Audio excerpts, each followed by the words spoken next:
Hello, chat.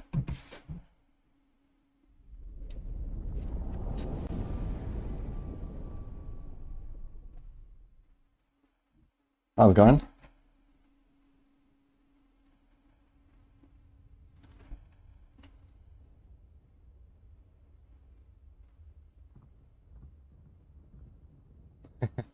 Hey, Jefffer, Killbot, Assumption, Bushin Arai, 5x5, Dark Nickname, Daftdom, Kartsi, Olati, and Sibarova. Everyone else is here. Welcome, guys.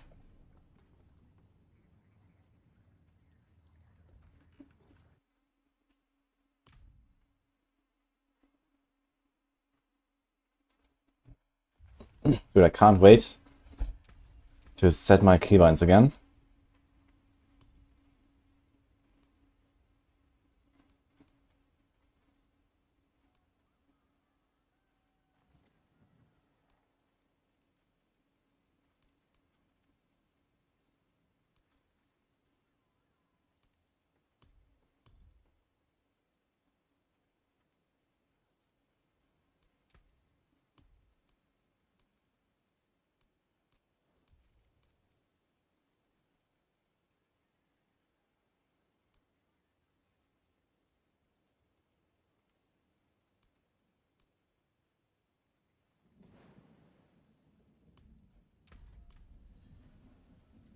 Okay. Of course, I forget something.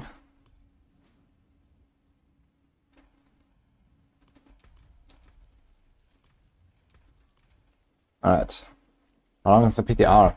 It's like 2.5 more days, I think. Roughly. Hello. Okay. Guys, we have visitors.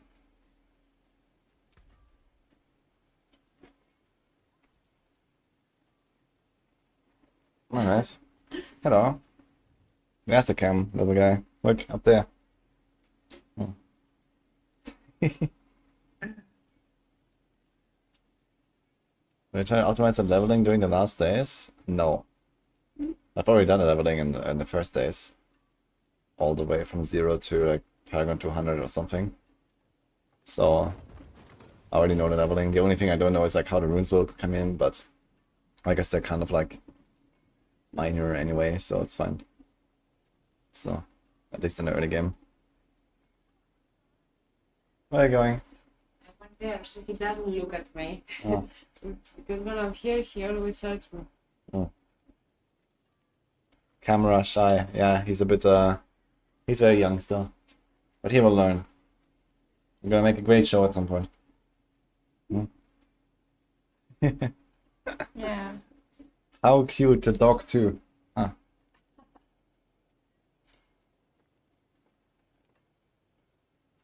What are my thoughts on PTR and all the changes I've made? Well, I just recorded a video about the failed stats quiz, basically. So this is one thing I think they really did a miserable job with. Okay. So the stats quiz was a huge fail. But other than that, I mean, it's an overall good job. Just like many builds are way too powerful. Pit 100 is way too easy. Tome 4 is way too easy, and these kind of things. So you just generally have to nerf stuff a lot, I think.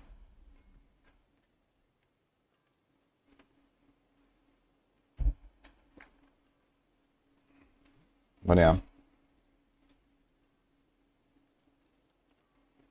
It is getting lightning speed going earlier. You have time, so you have to wait for it to be ready again. And also, if you're playing it with no frozen orb, then you can just do the spark version early game. Then you have hectic and orange herald aspects and spam spark. So this is like a way to play it in the early game. And other than that, I mean, as soon as you have Fractured Winter Glass, yeah, just like spam frozen orbs until your lightning spear is ready.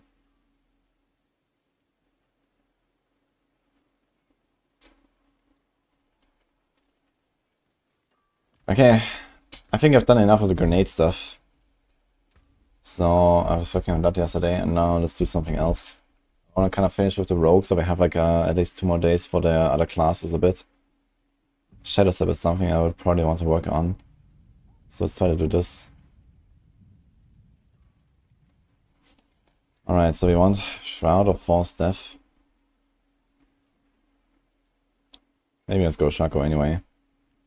Since we don't care about the resource on this thing. We don't enter stealth.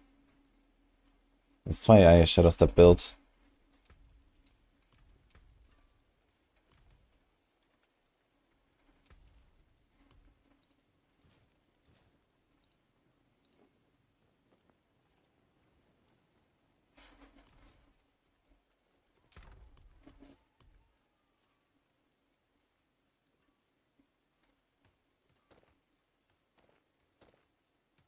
Probably even run something like this glove there.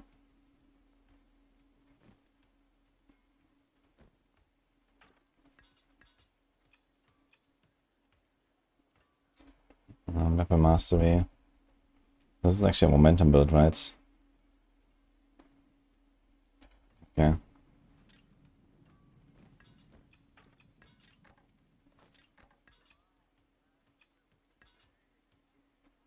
Okay. Let's bow. I'll just bow, I guess.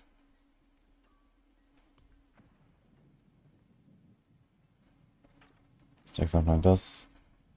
Take some daggers actually for this. Okay. Okay, okay.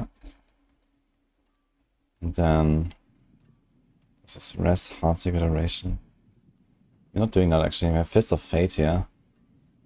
I'm not really sure about those actually. Although, yeah, let's not do Fist of Fate actually for the normal setup. For Victimize we have to do this. Ravager boots. Around a lot of crits, I guess. So I get crit chance. Patch Masters, Clandestine, huh? Damage per shroud. Okay.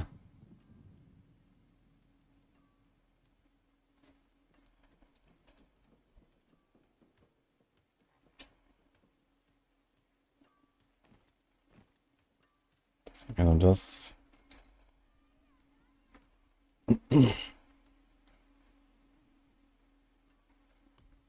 We need Shadow Step ranks. Wonder if that's a thing.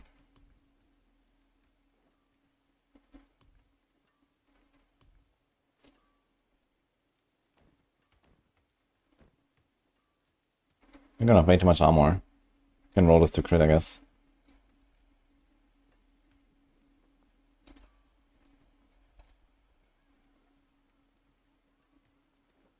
Damage, survive.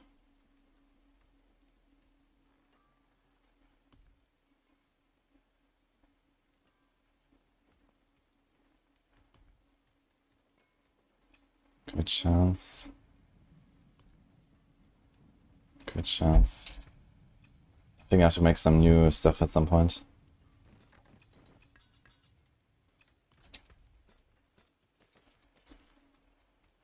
See some steel you need?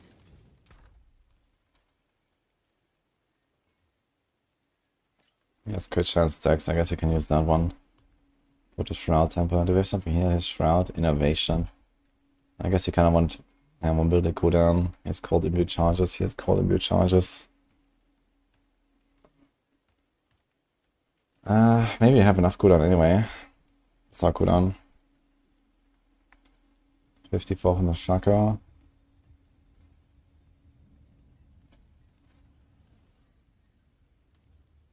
Okay, I probably need a bit of mobility cooldown reduction.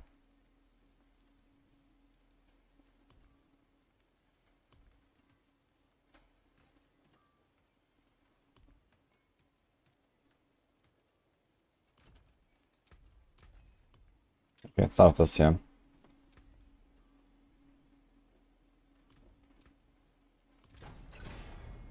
Perfect.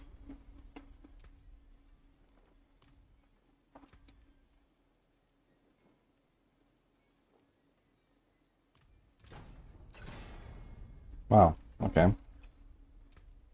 Let's do cold imbue.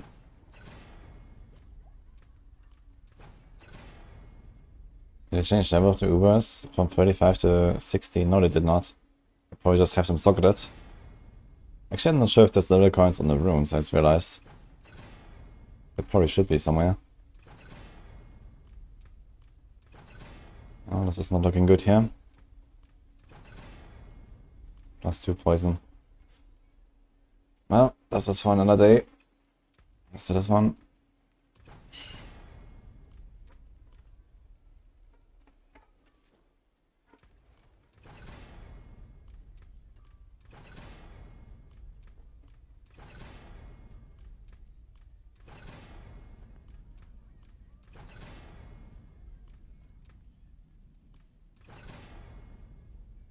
Oh, here's a shadow ring. We wanted to try maybe something on the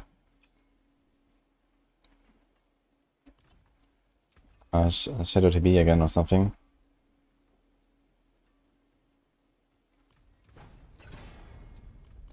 Oh, and here's a poison ring. So both rings worked out, but unfortunately both of them have the wrong imbue. Let's do this, let's do this.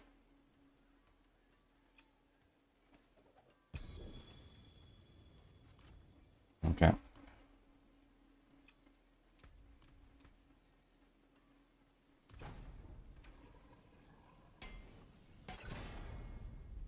Call imbue.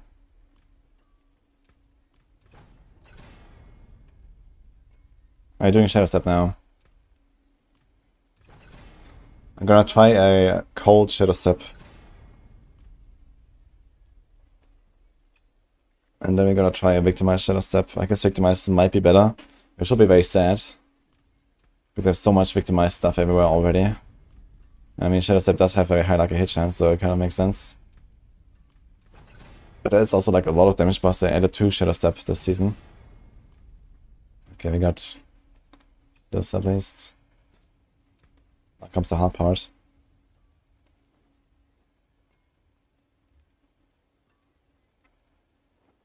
What?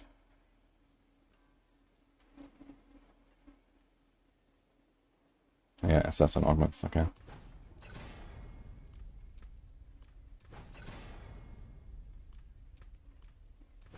Yeah, Master Working does not change the other requirements. You have to remove the gems from your Ubers.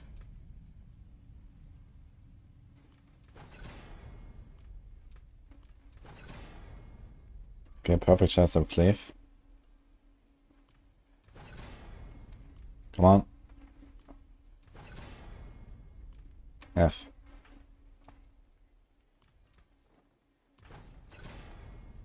Might just go for it anyway.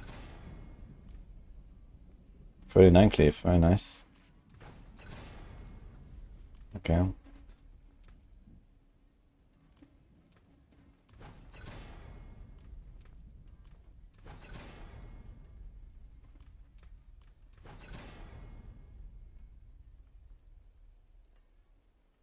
gonna do 3 more max characters before end of season 5, because so far you're not liking season 6. And why don't like it? I haven't even seen like all the new content and all of that.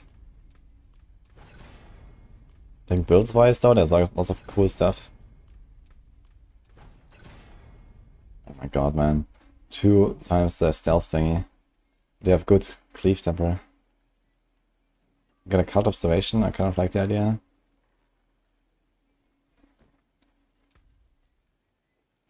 Let's go on build a cooldown.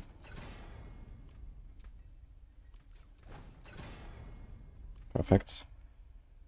So we will have chill and freeze, I guess. We stun as well. We daze. No, it just dazes. So we don't have stun, right? So let's put a stun. And a slow. And then we got all.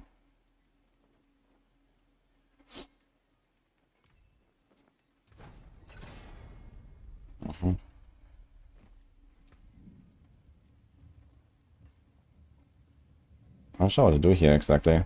None of these passes actually help me. Needs to agile or something. Or percent armor. 100 life, man. Looks so funny. Okay.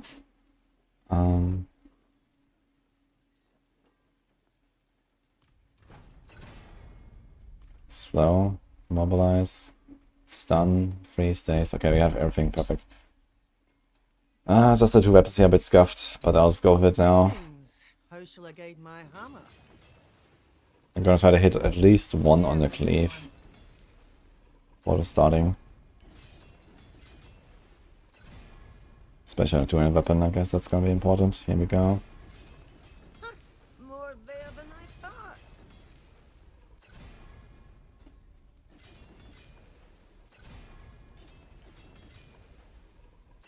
Some solid bits here. Oh man, we hit it cleave twice. Too bad this thing has the wrong offensive temper, man. That would have been nice. There's a good one. Again. No, literally the same outcome. First dex, which is something I should reset, and then 2 times a cleave. That's kind of funny. Okay, here I want to hit, I guess, the cold to get started. I have no more opposite. Nice.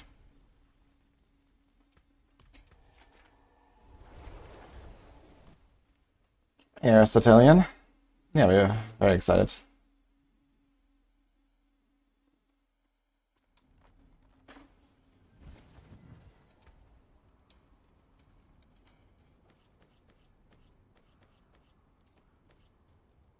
Let's put this ring back in here.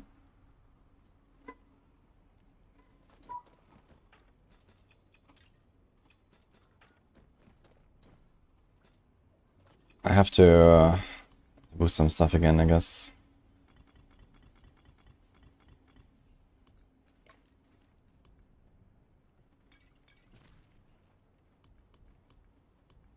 Okay.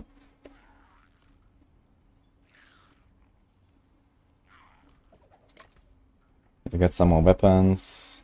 They're kind of like running out now. Some rings. Maybe some amulets.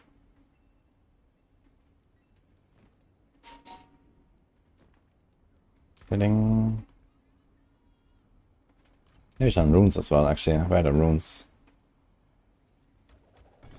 There we go.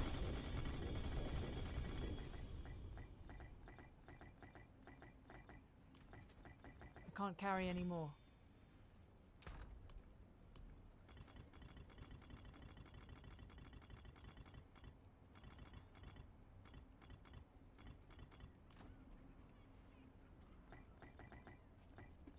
Almost definitely one I need to have a few of. Starting running out of those.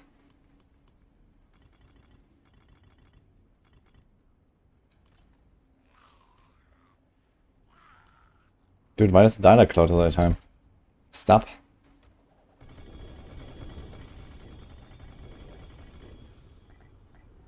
Which of the robots will be fastest to set up to farm tier 1 and tier 2? I mean, for leveling, I'm carrying too I mean, that's nice. It's generally pretty fast because you move while attacking. So if you don't like really overly nerf it and stuff, it might be pretty good. But it doesn't really push it to the higher torment that fast, I think. Doesn't have this raw damage output, but it doesn't really need much to become online, which is very strong about it. Don't need like any uniques. I guess if you play a Victimize version, you want to try to get a Fist of Fate early. I was actually kind of lucky with that.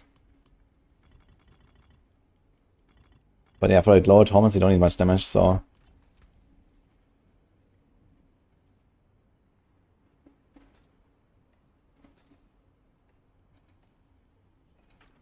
Forward to puncture, huh?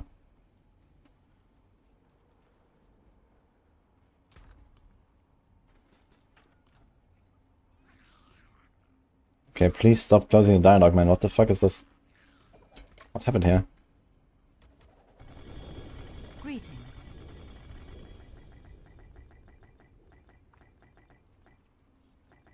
I'm carrying too much. Yeah, I think we have runes for a little while.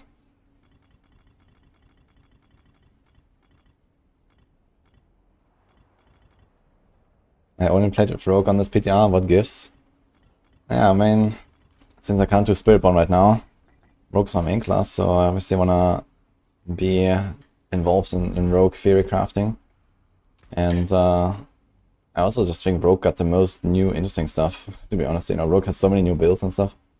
So, those other classes didn't get that much.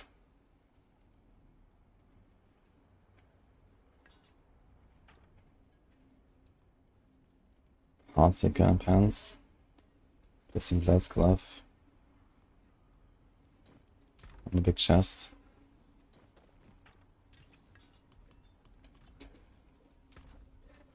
Do we have to go to a different torment or something? Like, why is he constantly closing the dialogue? So god familiar, man. Huge. Yeah.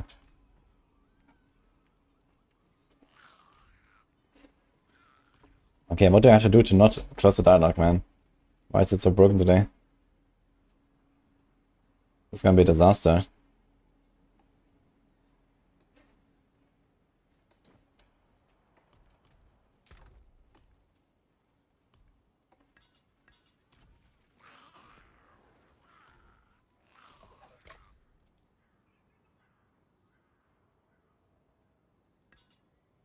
Okay, get some weapons.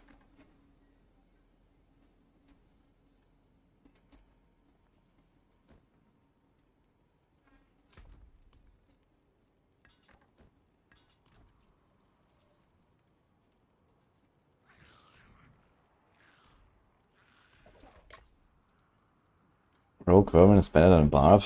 I mean, Rogue is not exactly well winning, right? But I guess it's comparable.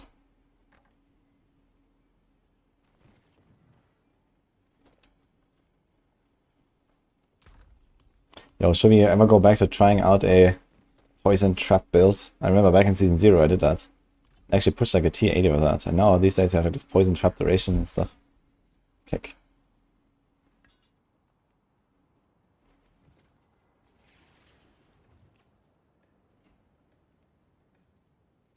I wonder if you can actually scale poison trap with attack speed.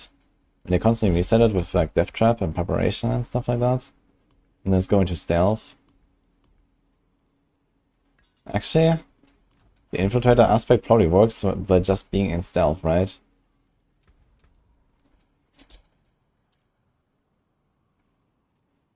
Poison trap no longer breaks stealth and triggers no cooldown or arm time while you are in stealth.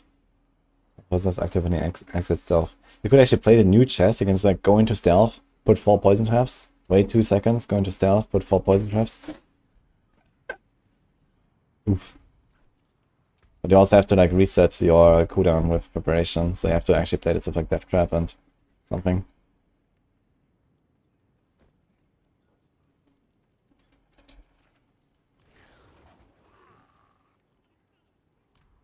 Oh my god, man, what happened to this guy? Grand obos. How many obos did I get? Oh, it's actually 7,000. No, wait.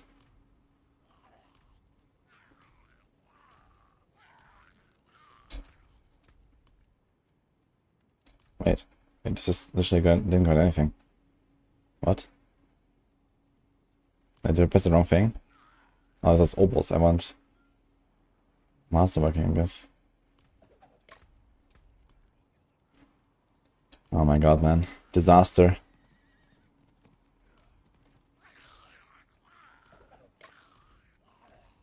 I should have done more. Now I have to do 2 clicks every time instead of 1, and I have to pay attention to it all the time. What's the new resource producer without Starlight? I mean, that depends on what build you're talking about. There's not many builds that use Starlight. I guess Chain Lightning and then a bunch of Barb stuff. Other than that, I don't know. I mean, you don't have to play Migrating Fury on Barb, I guess. It's very easy to hit 100% crit chance with New Perdition Helm, for example.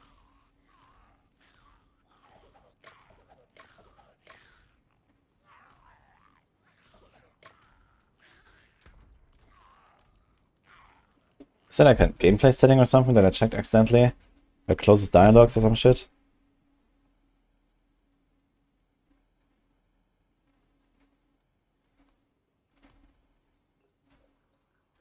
Like, yesterday this was fine, but today it just doesn't work. It always closes the dialogue.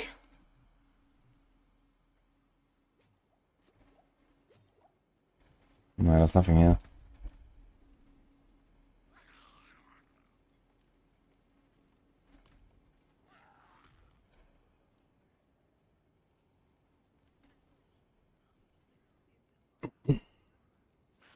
How about on Rogue, since before any Barrage or at least Barrage has it without Mythic? Yeah, you can make Barrage and Darius work without Starlight. I did that actually, without Starless or Starlight. I did it in Season 5. If you go triple innovation, 10 burst, and worst case like a resource roll on your crossbow, you're fine.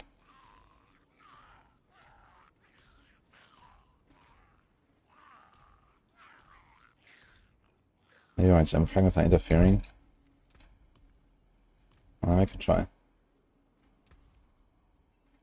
Don't think so.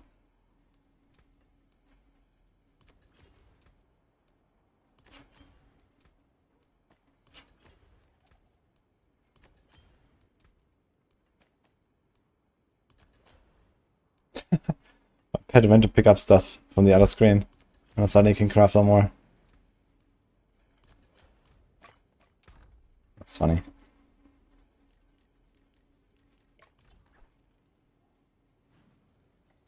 Hey, what cover? I'm doing fine, how about you? Nah, just close the dialogue, man, every single time.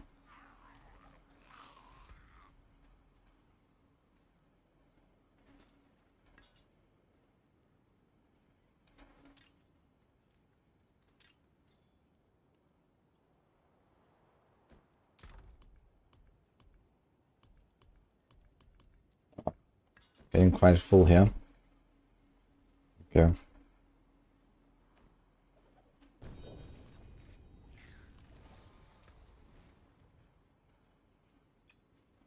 Similar like some amulets, I guess. And maybe a ring or two.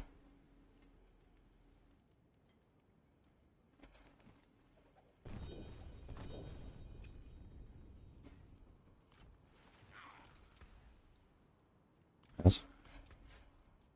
Do it. The fuck?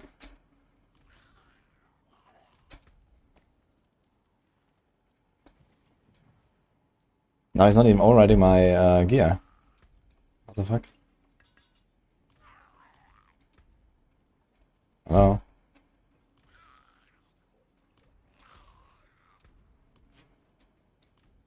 16k. Oh! Well, we fixed the dialogue thing. Okay, Pog.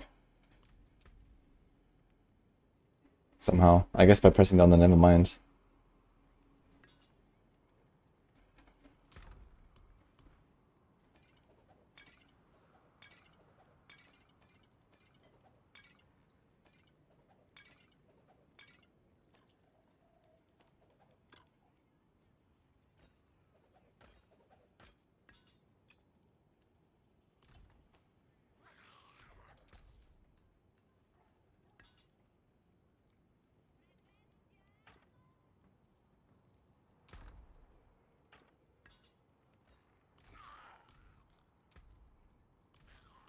Oh no. We broke it. Oh no. You're gonna have to relock. Maybe it helps.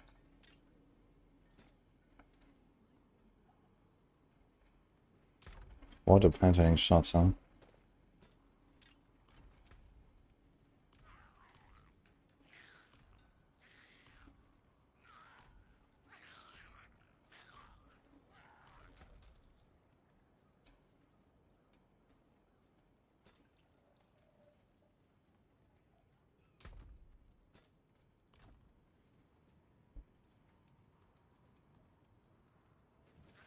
Morning A7.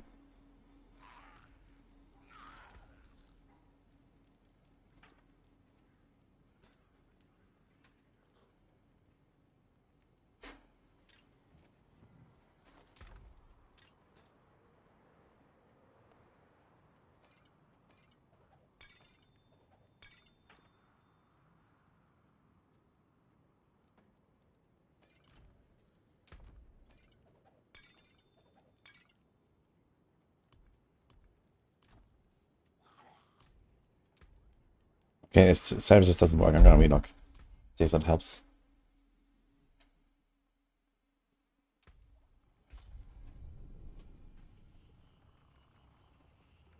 Since when Paragonals are showing, this is a thing in the expansion now.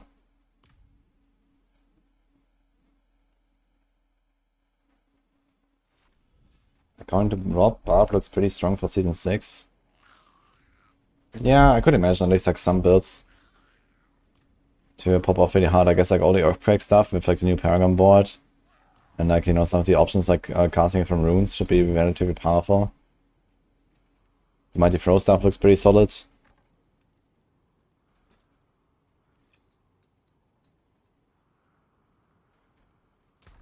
Definitely excited to try some Mighty Throw stuff there.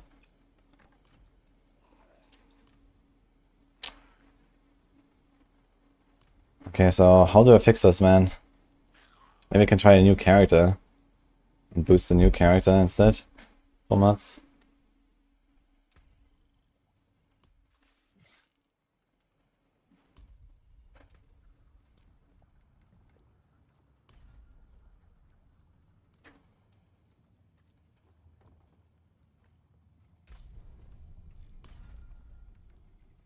Every time I click on one of the dialogue options, it closes the dialogue again, instead of staying in the dialogue. So I can't like spam boost, like I need to click on this, you know, boost now 500 times or something to get off the site, because it's only 1k per click. I need like around, I don't know, 60 to 100k to make one character. So, look, I just closed the dialogue all the time. But then I did something and it didn't do it for a while, so I'm not sure what's going on.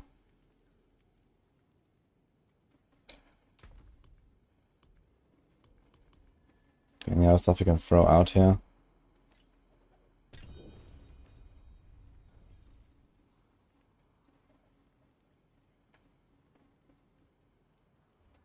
Actually, I have an Ancestral Frostburn as well as up to 6,000 damage. That's a lot of damage on that Frostburn.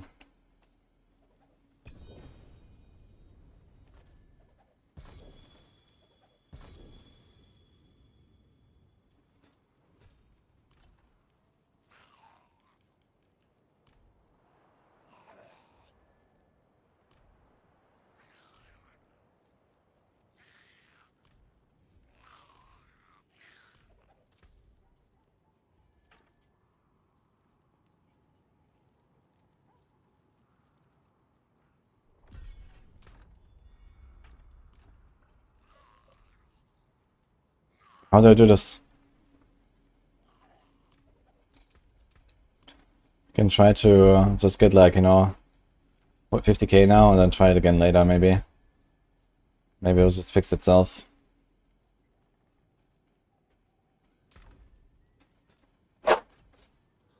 Hello. Oh. Thank you for breakfast. It's very nice. Good breakfast, guys. I make better breakfast. You make better breakfast? Then what is this? Oh.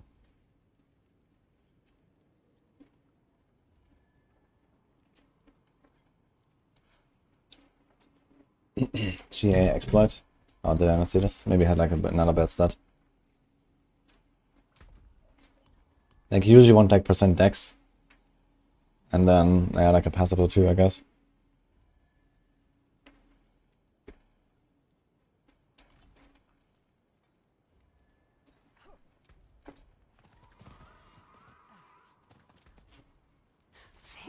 Not very nice. Until next time.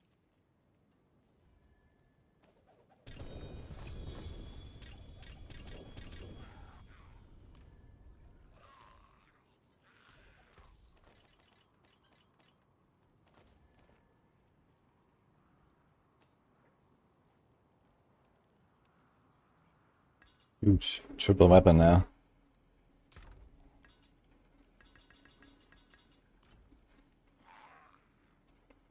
Okay, let's just go for some masterworking mats. We don't know. What? It's very small. That's fine. What? This? Yeah. Mm-hmm.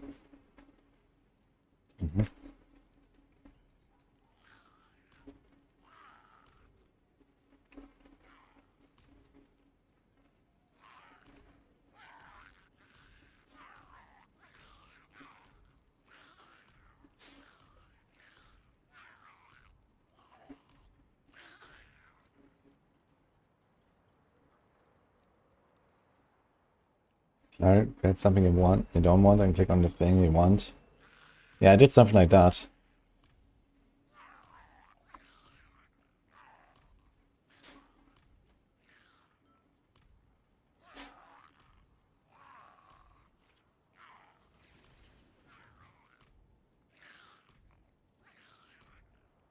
It's just like always closes that, you see.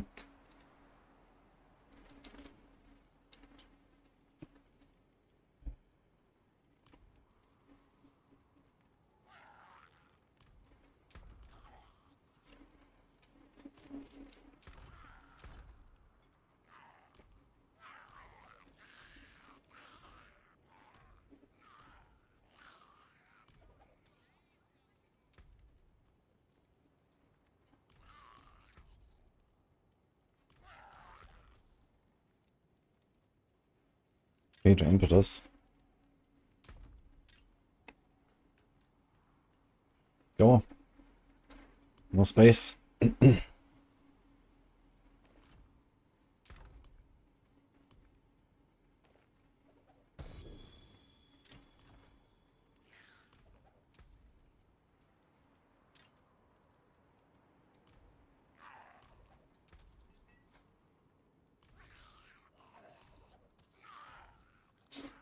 Okay, how much we got now? 41k up this side. Should be enough for the shit that broke. Let's just go.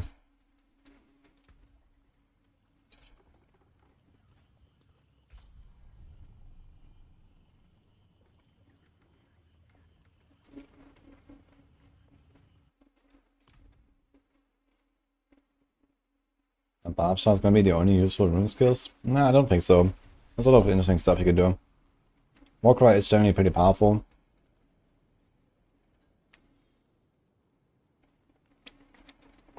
But it's not like the only thing I'd say.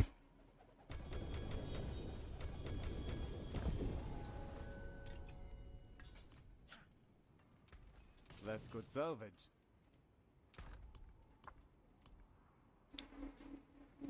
Okay, where's all the stuff we just made? Uh-oh. Okay, here's Shadow Step.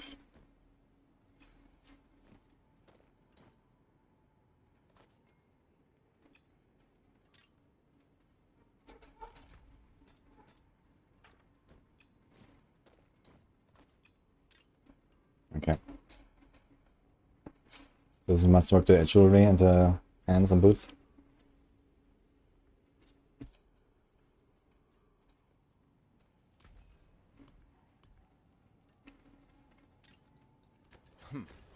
Not bad.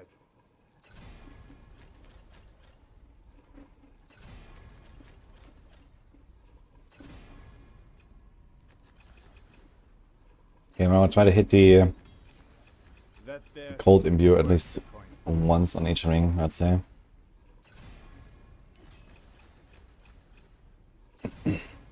Although it might be overkill.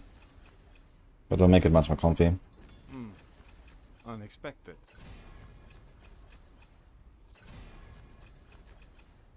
Nice. That there is worth the coin. Yeah, so there's a lot of funny rock builds. I'm still working on just the new stuff. I haven't even tried any of your old. Rapid Fire is pumping as well, for example, I know. Not bad.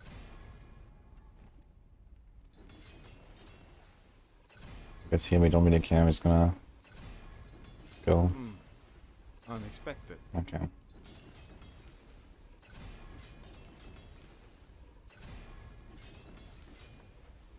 Two times on building cooldown, sure.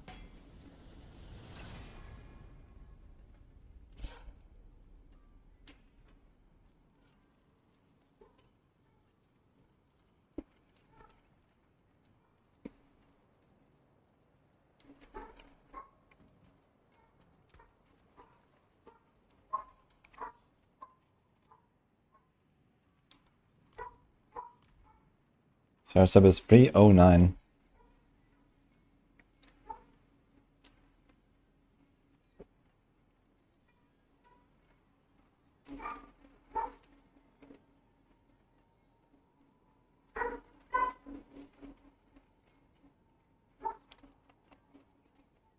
Anything breaks, the forge is hot.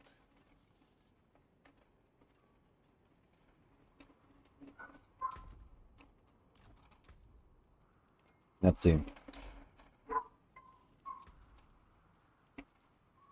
No witchcraft here.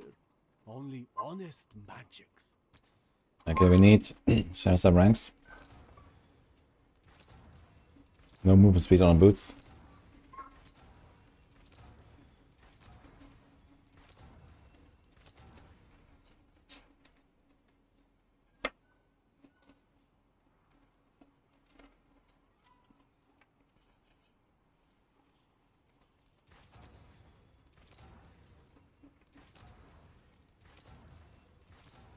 The Night Elf set from WoW.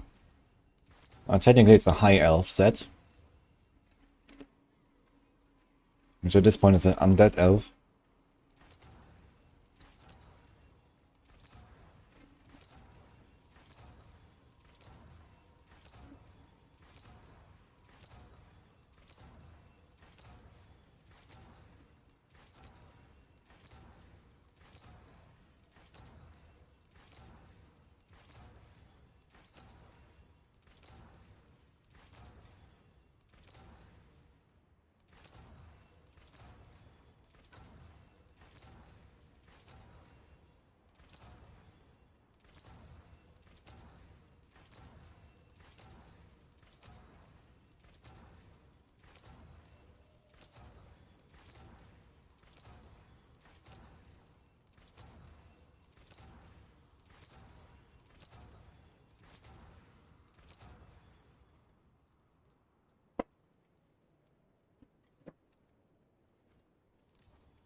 Maybe we should have just taken the 2 agility skills.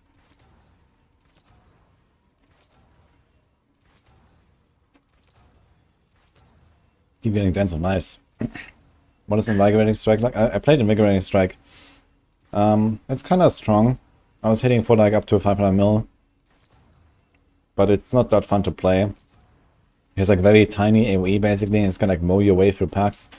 Which is I guess like a new playstyle that opens up there and it's relatively solid. Okay, we're gonna go with 2 to Shadow Step, fuck it. It only has 3 now because we hit the mobility cooldown reduction. Oh man. Yeah, this is kinda scuffed, but okay. My armor is actually capped already, which is wild. But it should be crit, I guess.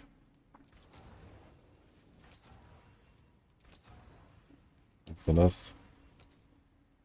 And let's do armor here. There we go.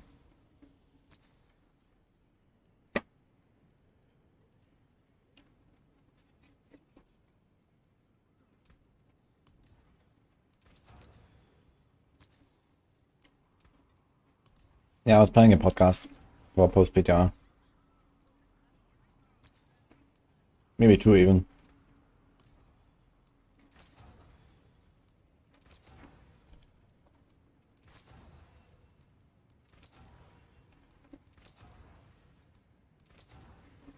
%78 armor, man. Kinda funny. 80% armor. Wild.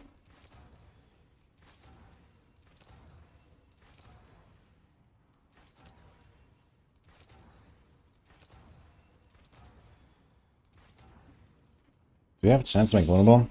We have it here, okay.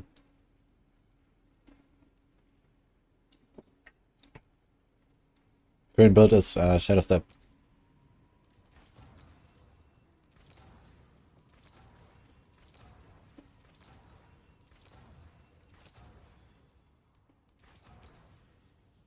Two to unstable elixirs.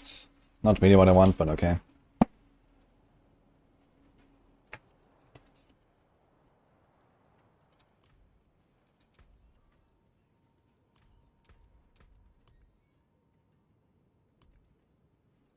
I carry the best. Sharp.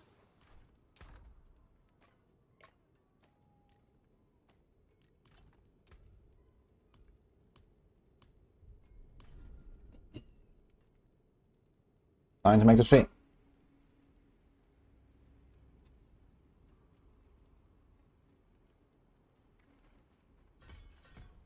Armor cap is 1k.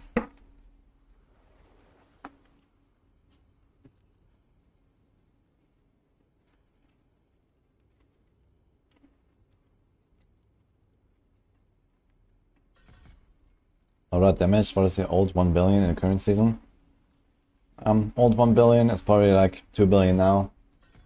Post Just Squish.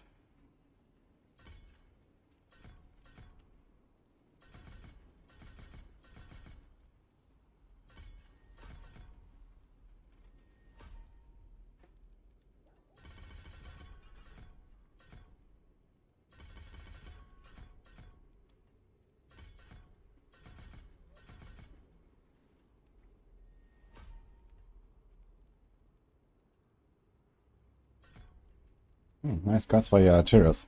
Actually, GA all res on Tyros is not useless anymore. You actually need so much res, but just the Tyros alone is not enough to cap you.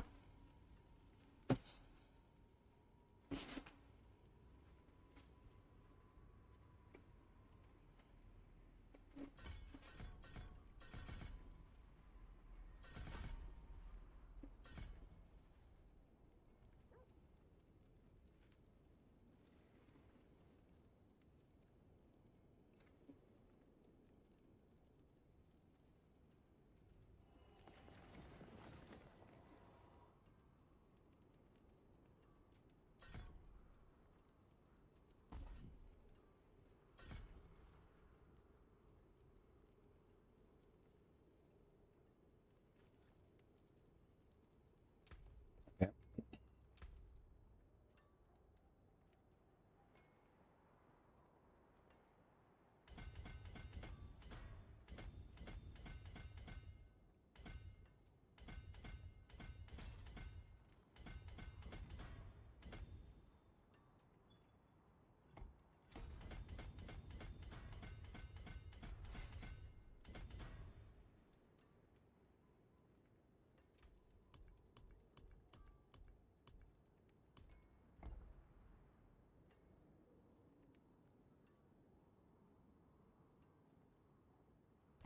I think my favorite build so far is probably Death Trap actually. Feels very fun to play. Dance on Knife's also very cool.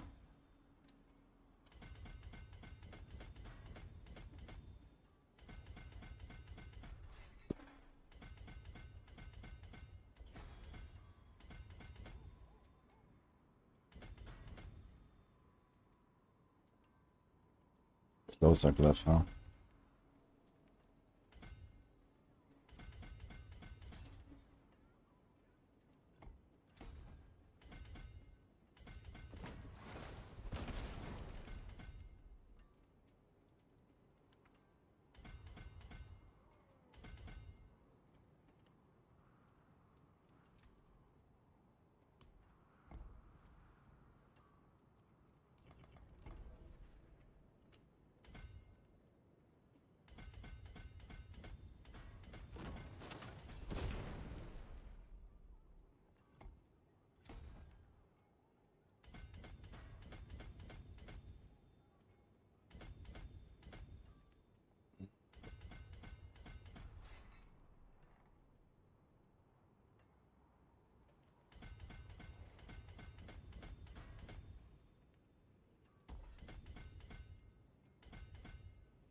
And Hunter glyph.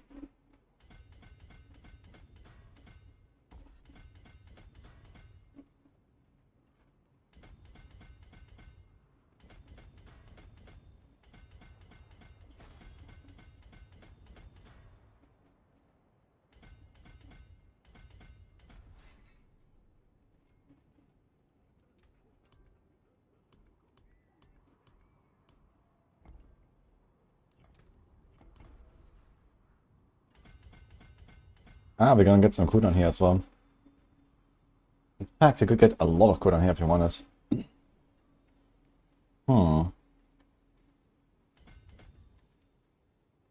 So open up 2 extra tempers. You put like a rare buffing glyph there. It might just be fine anyway. 2.83, okay. You'll see.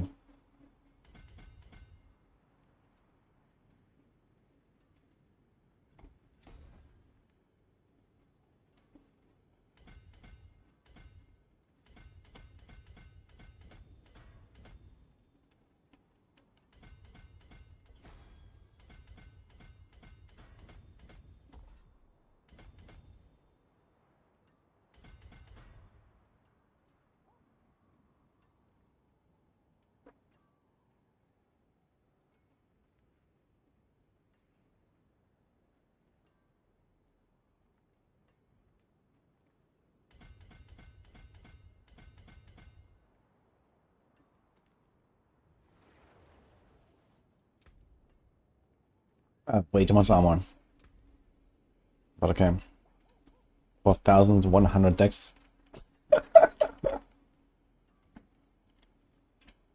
Alright. Logeka.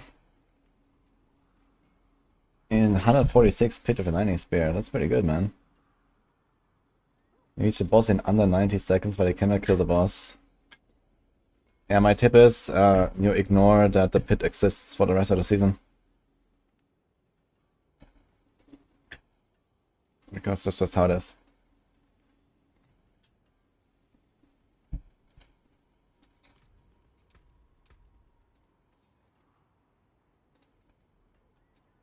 Alright, so what are we going for?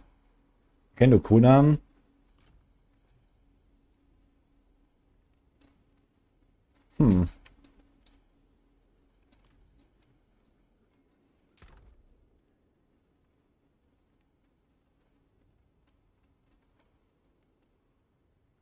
Okay, let's imprint some stuff. I have normal glow side now instead of Fist of Fate. So I just Stolen Vigor on our two-handed. Into Inner Calm on the neck. Very funny.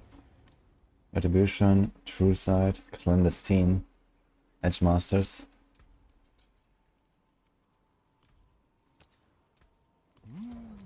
That's a good omen.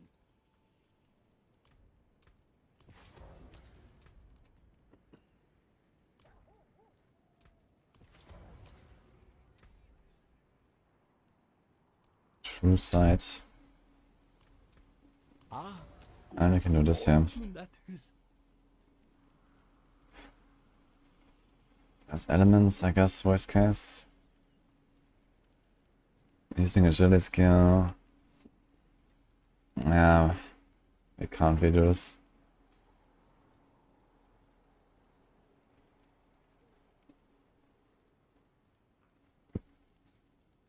We don't really have barriers.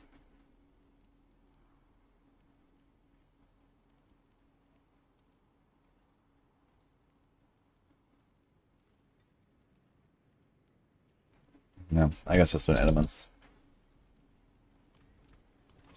That's probably why I had the... Okay, here needs to be a Ravager. I can take common, turn it special. It's only on kill, right? Killing enemy refunds the charge, we increase the damage up to 58. Okay, so we just put this here. Caught a rare one. And now we can do Frostbitten. And then we can do the Dark Shroud tag again.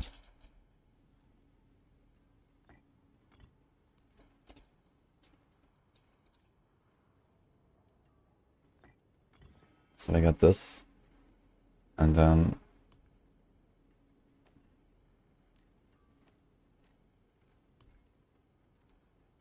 we could do the crit thing.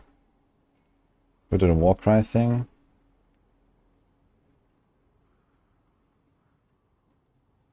The next down basically spends all of your primary resources to 100% increased damage. It's kind of interesting actually, but it costs 400 offering. Kind of hard to make that work. So I could do this rune.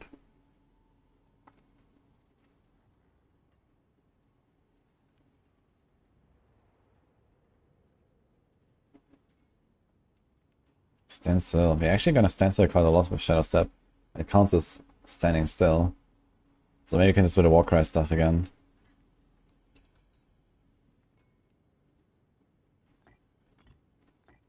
Let's try this. Okay. And I can do crit jumps here. Also need to be rolled still. This has chance to heal.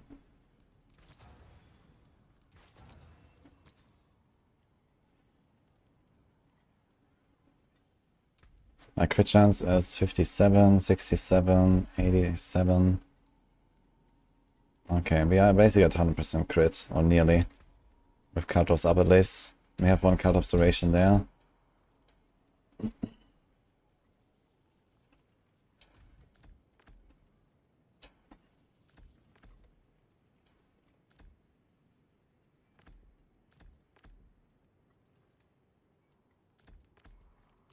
Okay.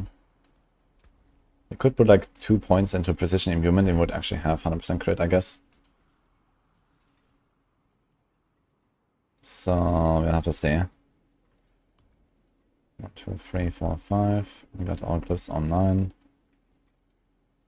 Okay. You can also use a precision elixir if you really want.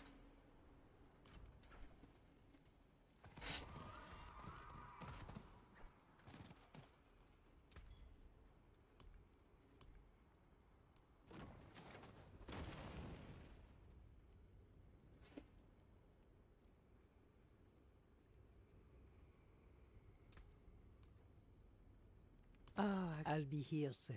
Ah, my armor is not overcut actually. It's just because I'm world tier 3 right now. So this.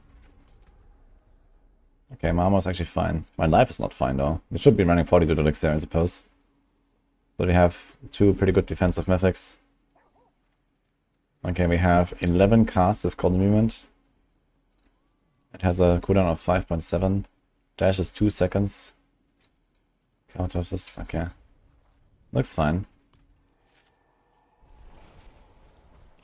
My skill ranks are not really great on the Shadow Step.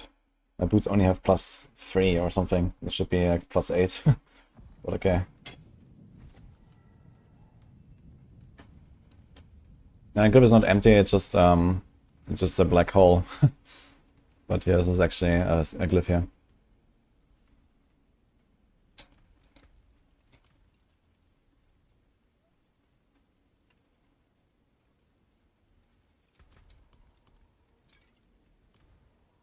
Okay, tier 80.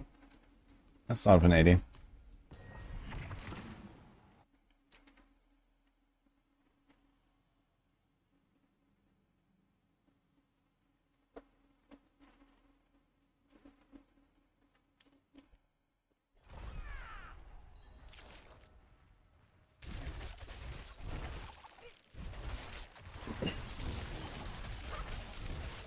Wait, what?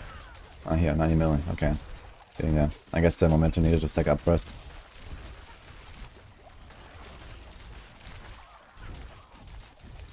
$270 million.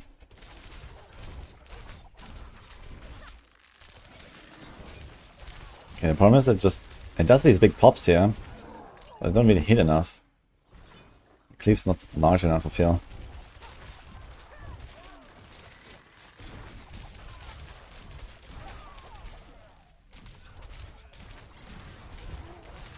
But it's kind of funny that I'm permanently standing still and I have permanently like the inner calm and stuff. You just don't move, you just hold down right click.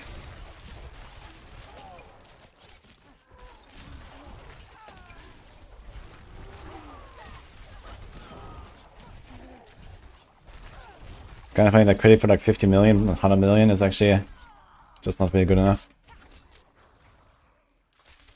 The animation feels like way too slow.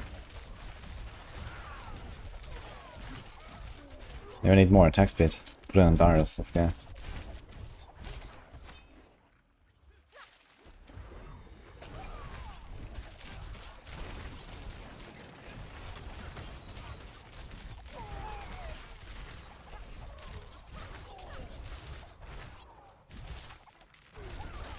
What's my Shadow Step ranks? 15. Yeah. So it's just some skill ranks, you can probably get something like a third extra damage. 336 per million there. I mean, it does chunk.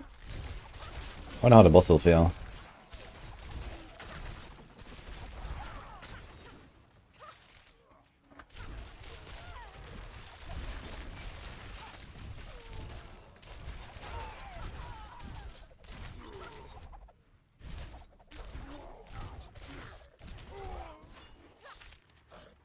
We'll try Lilith. Yeah, Lilith is not really a benchmark anymore. It's just very easy.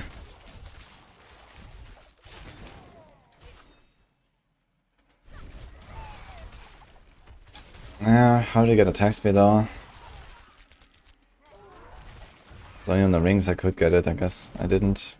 I did actually roll them. Yeah, they have like decks. Like this dex on the rings could be attack speed, that would certainly be an improvement. Because the dex doesn't really help me much anymore at this point. But like a 15% attack speed roll would be kind of juicy. Same here.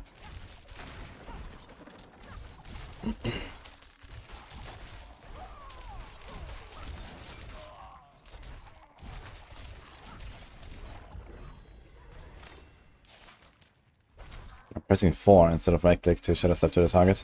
Because I'm used to have it on 4.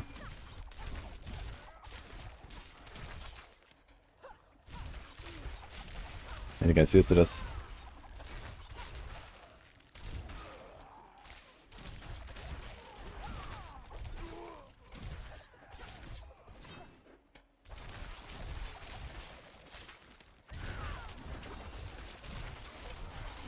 Okay, cooldown reduction works out pretty well though. I wonder if it's gonna be the same on the boss.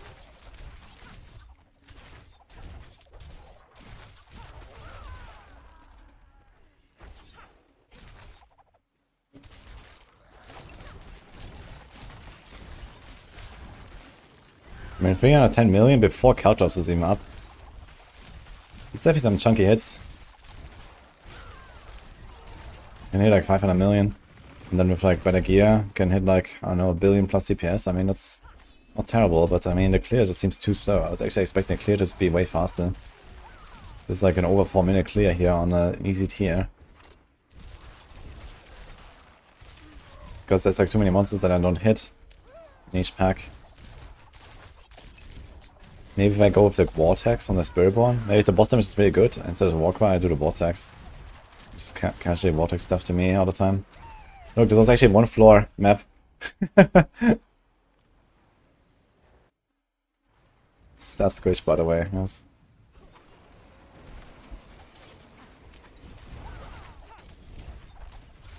Oh my god, the stagger is actually pretty bad.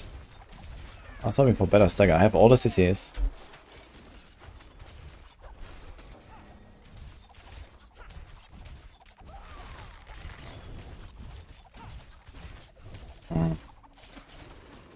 Okay, this doesn't seem very good.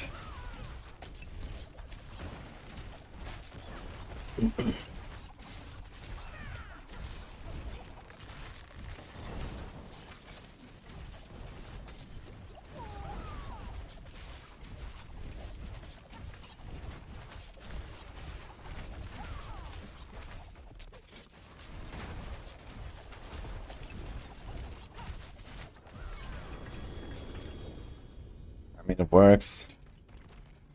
But I guess that's about it.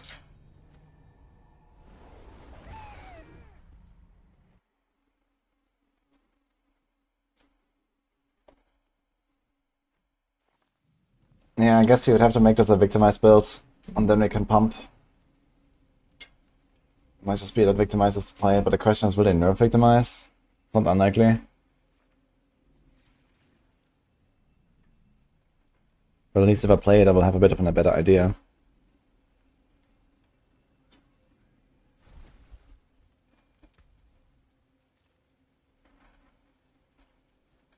This one is a bit lower. Let's try like an ammunition, see how this is when you just like shadow step around in ammunition.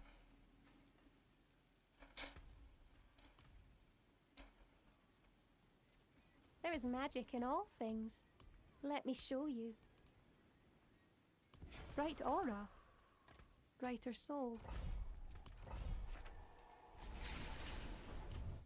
Yeah, It looks like Victimize should be better. This was only a tier 80. And even my scuffed, fresh character that, you know, didn't have masterworks and uniques and stuff. With like, Dance of Nights Victimize, I was able to do like 80s easily.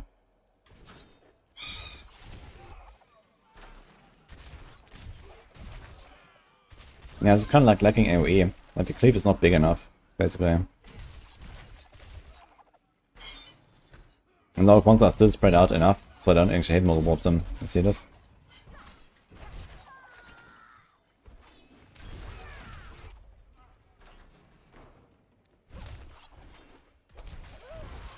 I have to do like 3 shadow steps into this pack and there's still 3 guys left.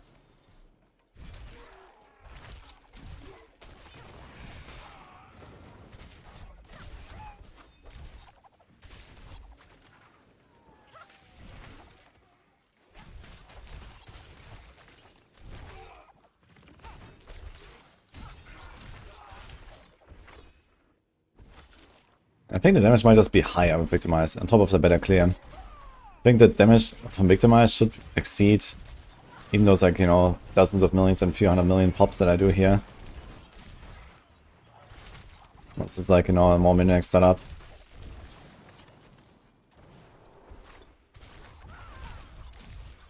And then you have like way better clear because the Victimize explosions are actually large.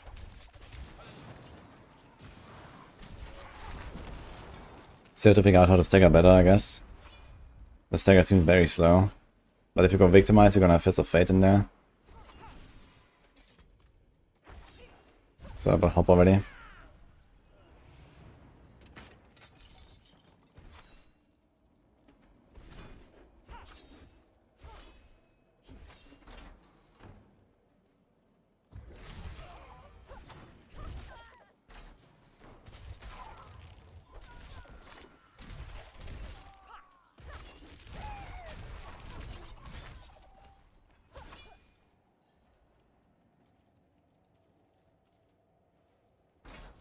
It's not me who made that rune spinned build, that was Blizzard.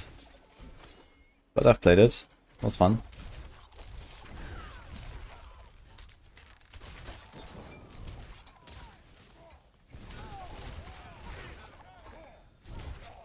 And I have 3 different Dance of Knives planners already for the PTR if you wanna try those. I think it's gonna be our next project after the Shadow Step stuff. I need to do some more optimized Dance of Knives stuff. Played it a lot now in the first few days of the PTR, but this was all progression, not high end.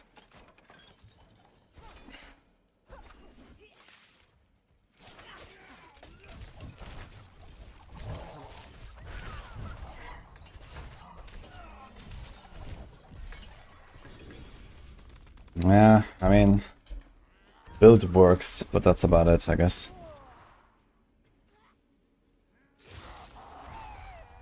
What the hell? What are all these guys doing here?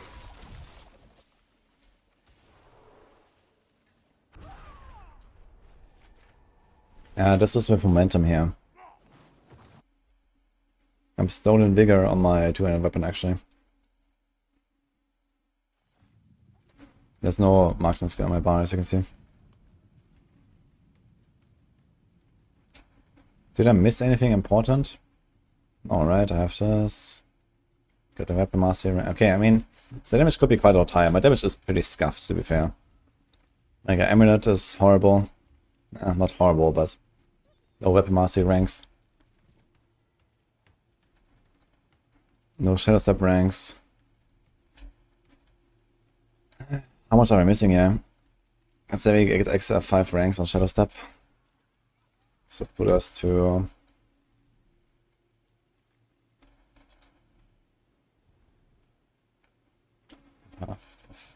like this. 20% damage just on the boots. And then weapon mastery is massive. That could lead to some pretty big chunks.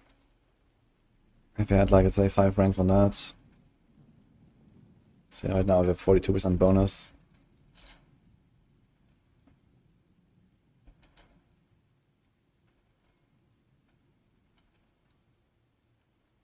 I'll be up to a 50% bonus like most of the time.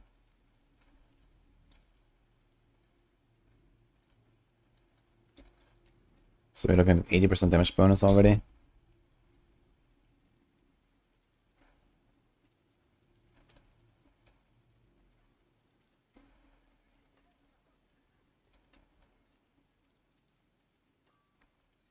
I wonder if I could find something better instead of Retribution. Then, because most of the time it's on one-shot stuff. So Retribution will not be up outside of like staggered bosses.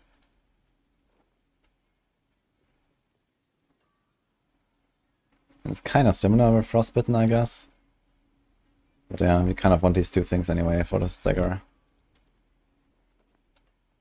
But I could try to find another rune combo instead of the Dark Shroud. Have an offensive damage combo like Petrify. Petrify is pretty good. And can probably be triggered also quite easily with this. So that might be a better option.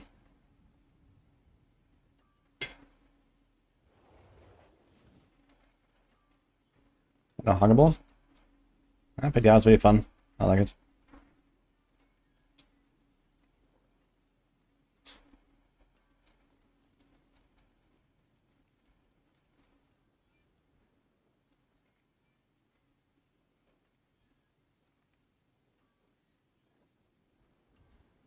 Hmm.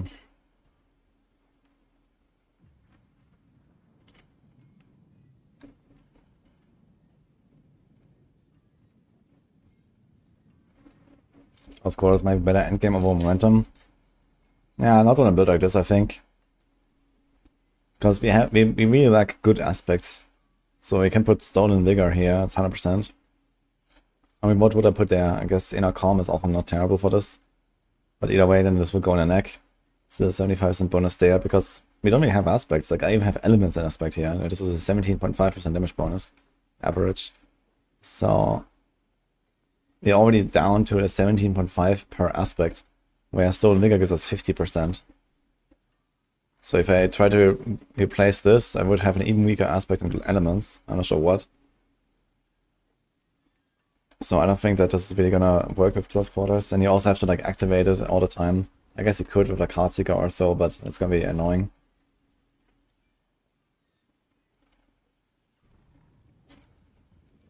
Yeah, I played 2 simulators yesterday. It's very strong. Also, I realized there's no life on my weapon. I overlooked this. Oh, we have a lot more life.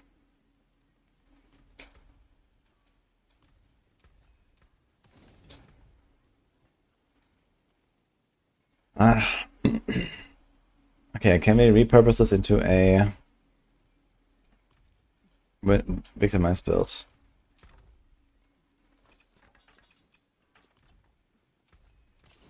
We have a bunch of vulnerable damage gear and stuff, right? And that maybe take an Umbra Crux as well.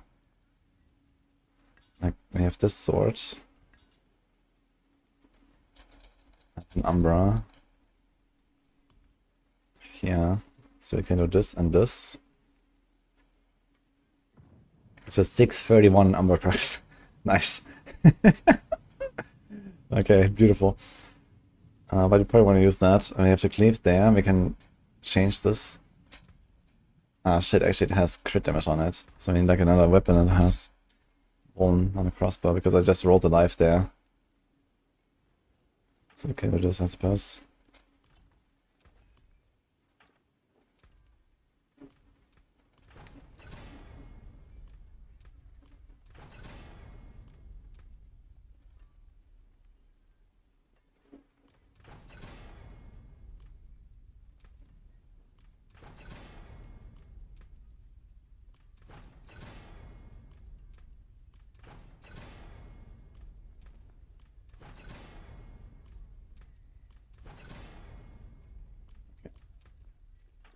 So we can do this.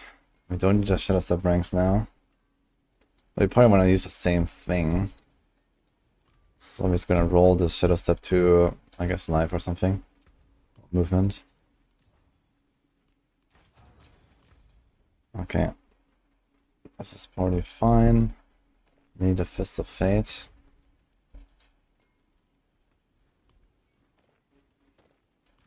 Keep that.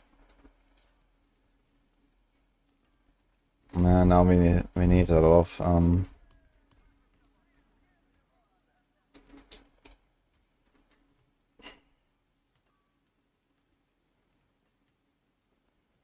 yes, Wound, Trap cooldown, chance to make enemies vulnerable and attacks.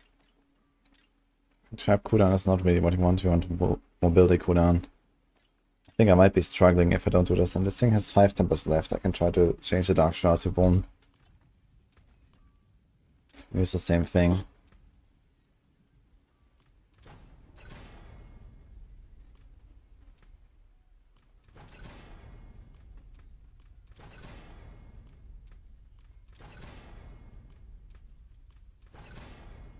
And it's bricked. Okay. That kind of sucks. We don't need this cold imbue thing. Actually, we don't need a cooldown reduction, I just realized. We can do... yeah, you probably want to go for the trap cooldown reduction, actually. Because you don't need imbuements. We go with vulnerable.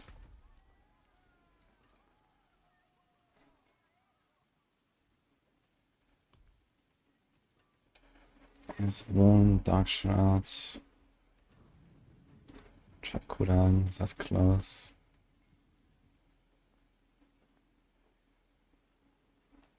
Let's take this ring because that's the vulnerable thing.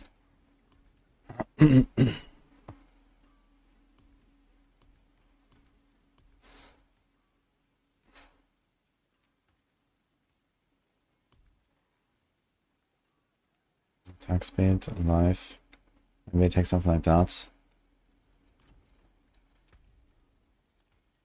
It has 0 tempers left and has a restore resource, man. Blah. I also like to have some card obscuration.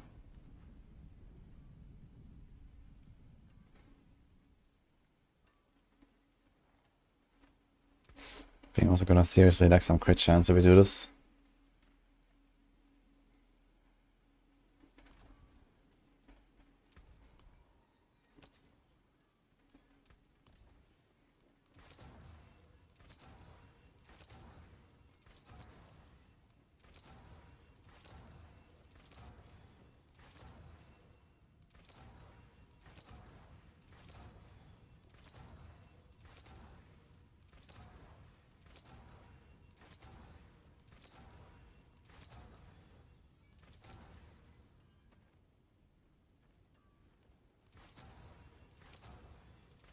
Crit.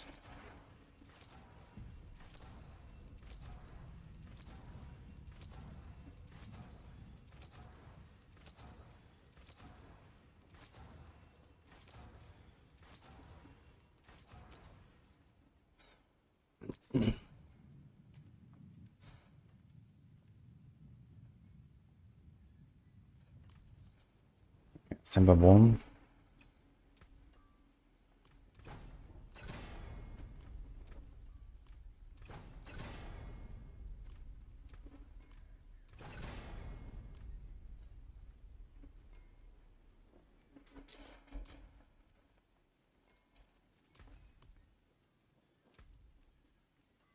There's actually directly Shadow Step cooldown.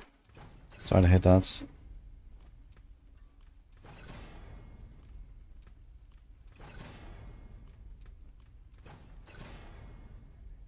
Oh. Okay, 10%. Perfect. I'll keep my forge hot. Return So what's my Shadow Step now? 2.88. Okay. I wonder if I can get away without Ravager's aspect. I guess we should need it, since we get -3 seconds every time we Shadow Step. So I wonder if we can just not play it and we go Umbrus. The wonders of Sanctuary at your fingertips. How may I'll try that.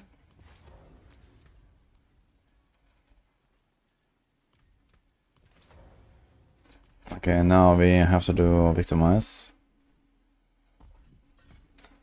Let's take out a lot of points here. Can't do Weapon Mastery. Can do Rugged. Don't really care about the crit there. Can do this. Can do this. Actually, I guess we can go Death Trap at this point. But this doesn't help us.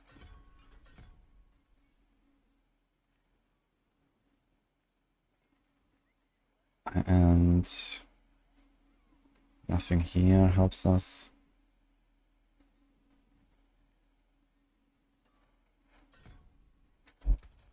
So no imbuement. Can't keep the poison trap, I guess. Can do this. Can we salvage this Paragon board a little bit? We can remove this, we can keep this. I have to remove this though. Fuck. Yeah, this has to be no witness.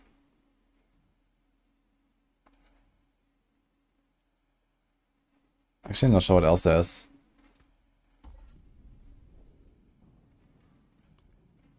Okay, interesting. When you do refund all on Paragons, it only removes the Paragons, not a skill tree. But if you do refund all on a skill tree, it removes the Paragons. That's weird. So cheap, ambush, no witness, exploit. Okay. Do we have such a planner? Otherwise I can just take the planner from Dance with Nice or something.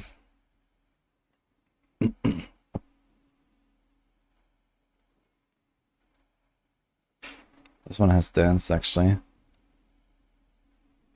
Which is a bit weird. Because you go Perdition. So there should just be no witness, I guess. Exploit, deadly ambush, cheap shot. This one has no witness. Perdition. Preparation. But yeah, this helm is so strong, so...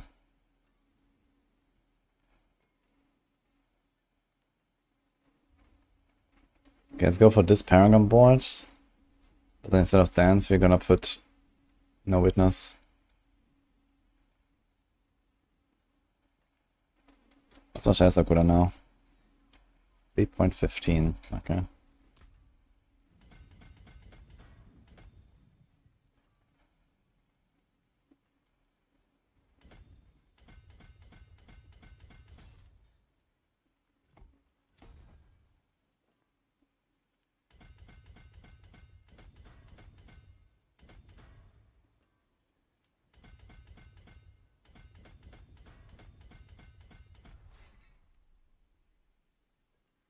Some odd looking shit here.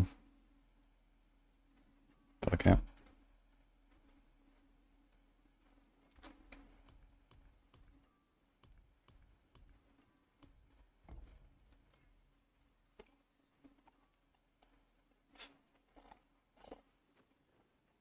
Cheap shot best board. Actually, yesterday I actually had like a setup where I was like, okay, maybe I will not run cheap shot board for once. But we'll see, I guess.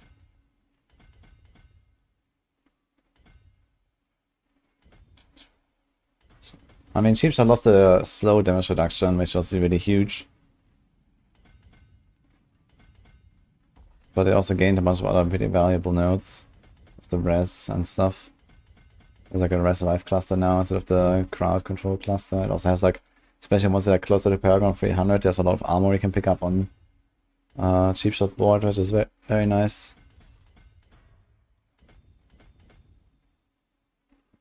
Control cliff, oh boy.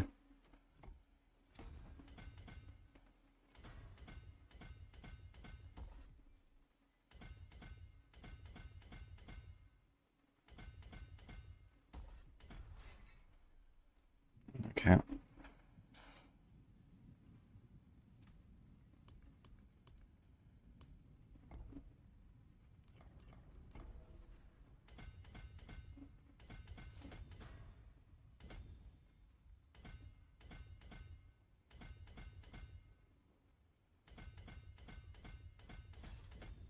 I think this whole...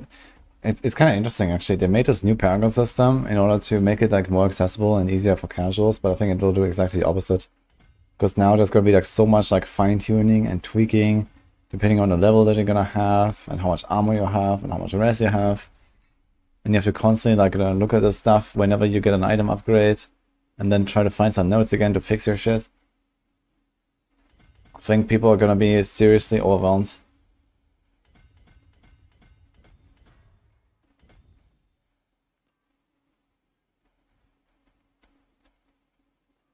It's kind of funny.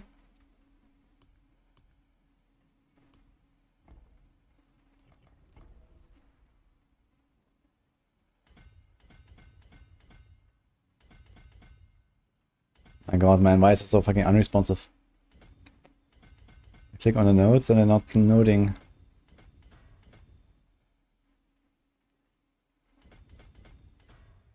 This says headhunter here, and I think we actually want to just put like agility here or something. What is it? Yes. Fluidity.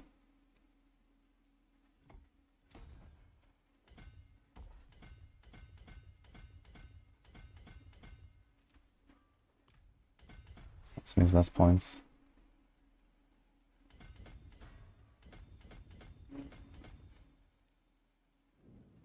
It's a lot of wall damage.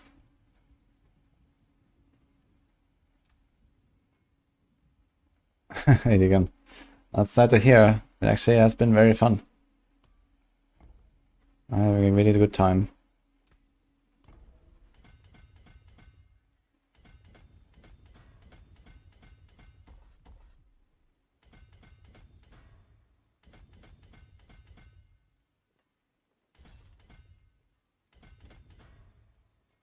Seems to be diminished glyph.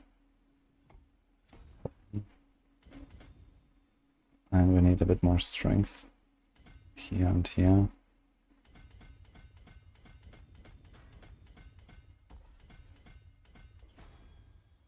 Okay.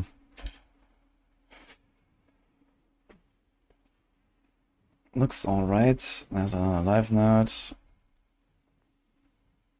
Get the one. Get a control glyph. Exploit there. This is 59. I can pick up this scrap cooldown thing.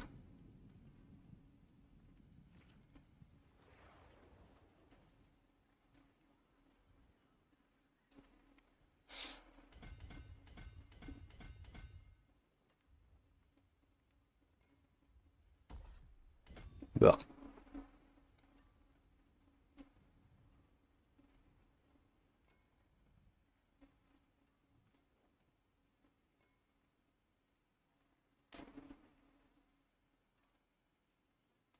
It's actually not a dex node.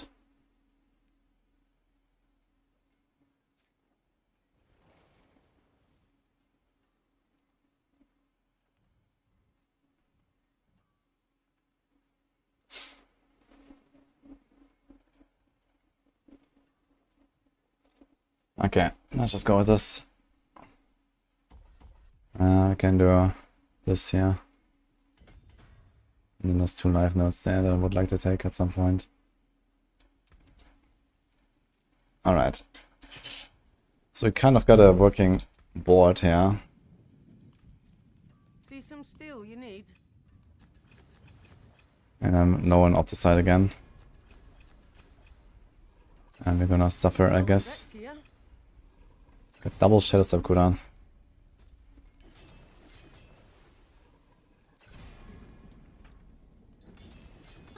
More there than I thought.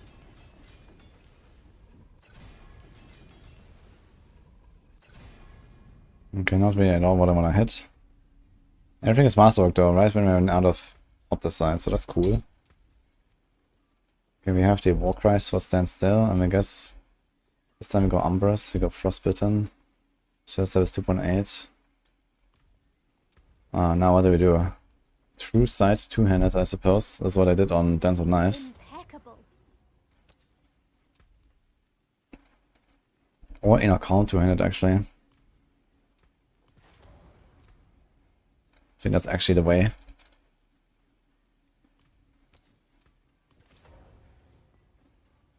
And then elements there is okay. Don't like the idea of Federation, but I'll do it.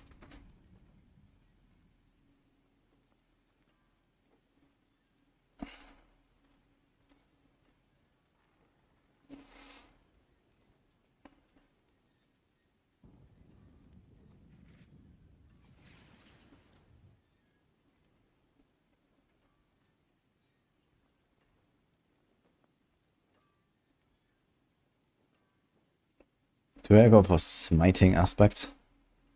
While health again, 45% crowd controlation. I mean, holy shit. I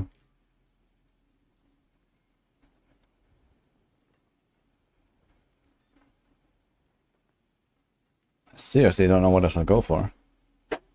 I guess you could go for an Ashiras, even though you don't perform the weapon mastery. It also does a lot of vulnerable damage. Could do a cursed touch. But you already want to just make everything vulnerable anyway all the time.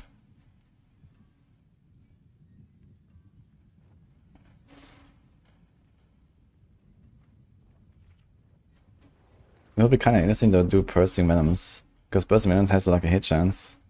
And play this like as a poison Victimize build. That could be an interesting idea. Would have to redo some stuff. And this I have like no aspect.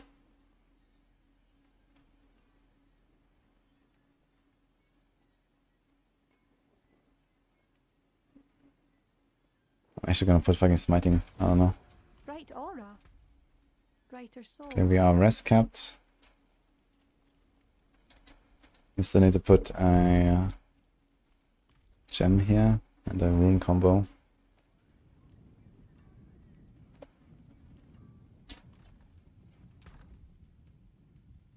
So we could do the crit combo, I guess.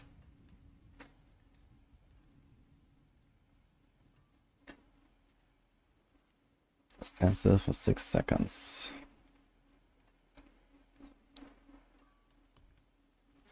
Where's Ohm? Oh, we already have that. There's a crit. This is a petrify. I think we want to do this. There is power in these stones.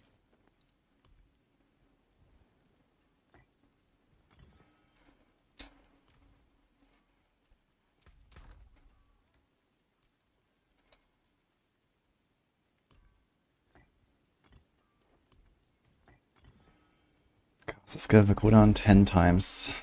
Get the war cry, and then stand still and get the crit. Let's just try this.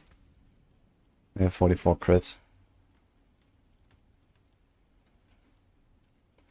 Okay, it's not really optimal, the setup. But we can trigger our Umber Crux with poison and smoke. We have no counter duration currently, that I would really like to have. We have no Ravagers, I wonder how this will feel. Okay, let's try this out.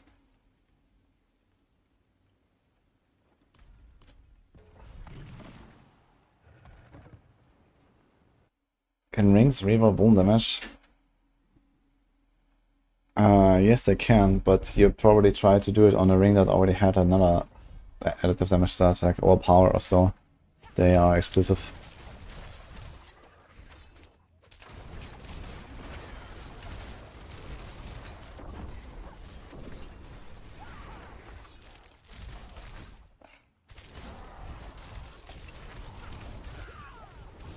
My attack speed is so much higher.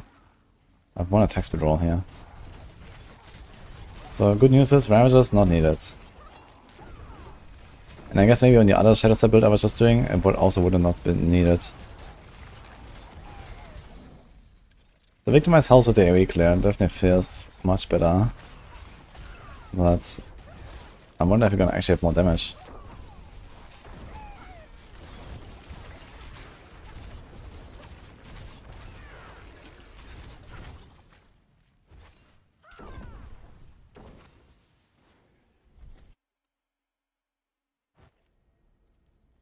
I think about devs doing stat skills when you have stuff like 4000% damage increase. Yeah, it's stupid. I actually talked about this in my most recent recorded video that will go live soon. Very stupid what they did to the stat squish, I think. Very bad job.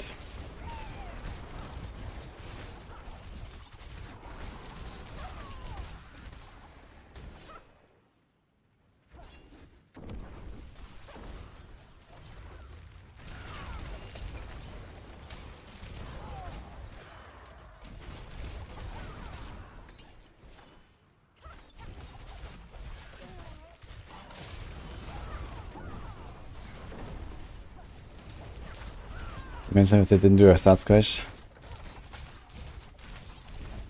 I mean, they could have just well not done anything.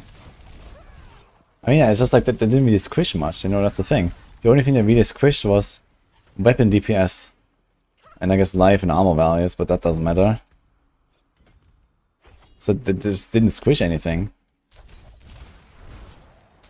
And then they made, like, you know, lots of OP shit, basically. So yeah, of course we're gonna do more damage than before.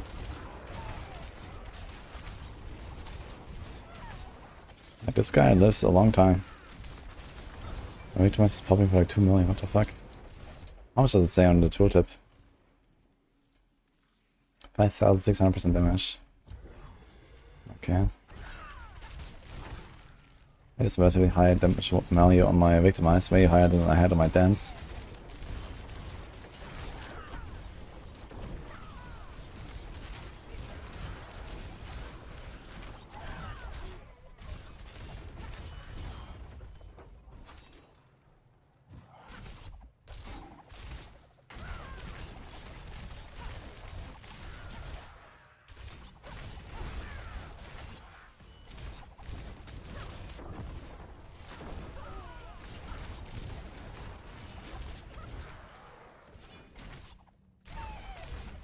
Now I'm doing damage, 10% of the damage of pre-stat squish.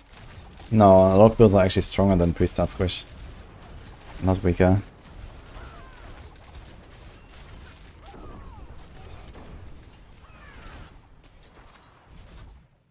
But they also made the monster damage reduction higher. I'm not sure how much it is on live server, but this monster damage reduction based on level is 97 now. Yeah, 97% less damage against monsters. And I think on live server it's like 80 or so against the highest level monsters.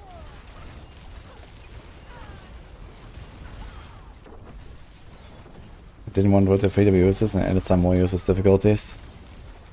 I mean, to be fair, progressing through the torments was actually kind of fun. It was just way too fast.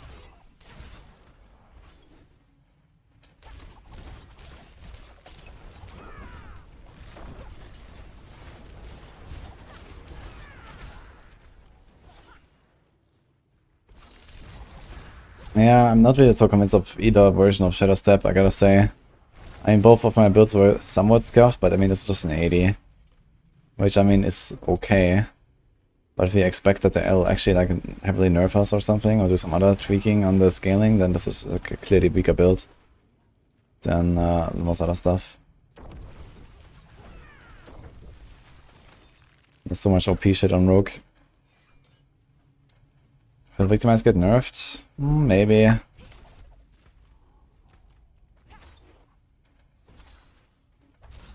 I think the Victimize is not even the biggest problem on Rogue. I think the biggest problems are stuff like trick attacks. You know, a bunch of the like generic Rogue kit is just like too strong, I think. It's not necessarily Victimize, that's the problem. But yeah, Victimize does have a bit of like a problem that it's like too good, and like a lot of builds will actually just kind of like devolve into being just another variant of Victimize. And then you play like Victimize Flurry, Victimize Barrage, Victimize Dance. And as long as all of these Victimize versions are stronger than the real versions of those builds, then I guess we have a problem, and maybe they should tweak Victimize itself.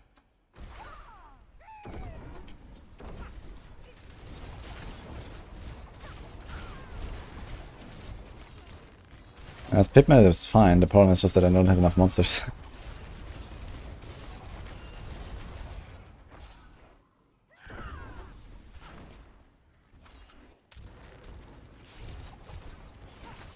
Should they Victimize alone now they have it working? Yeah, I mean, just like reducing the number or something is not really gonna break anything, I think.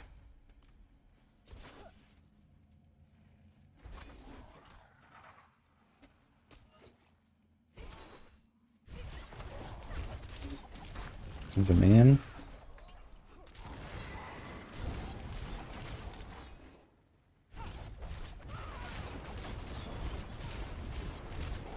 I need to test if the Umber Crux Totem actually does full damage with the Victimized pops for the Campo Umber against the main target. We found a pack. Wonderful. This one is like way worse, I feel. Even though I did not expect that.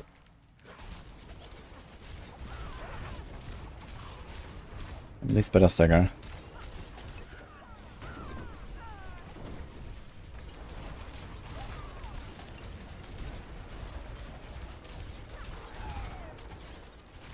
This time it seems a bit better, but this might just be because it's Spirit Caller.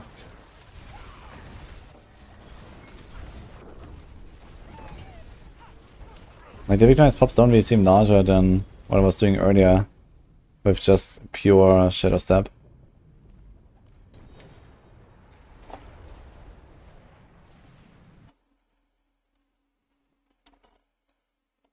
Yeah, but as for like I cleave with the Shadow Step, so the idea is that I hit the boss and the totem and get Victimized on both, but I'm not sure if like the Victimize that procs from the totem actually does full damage against the boss.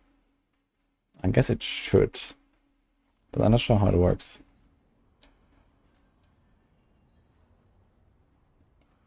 It's just me or every rogue build seems very strong. Yes, that's not just you. Rogue is OP.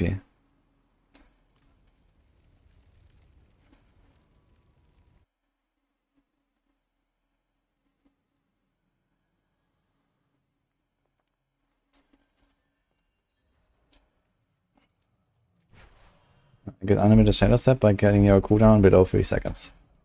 Shaco, for example.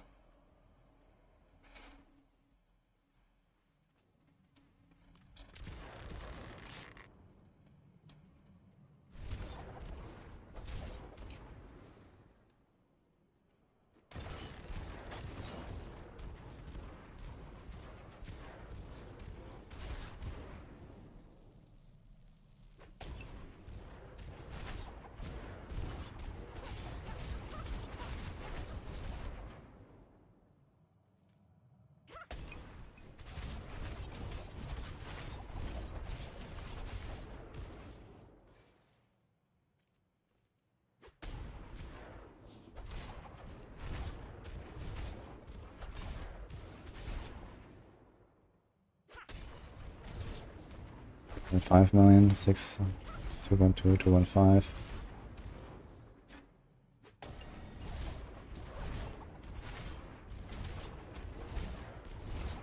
It's like 18 million there.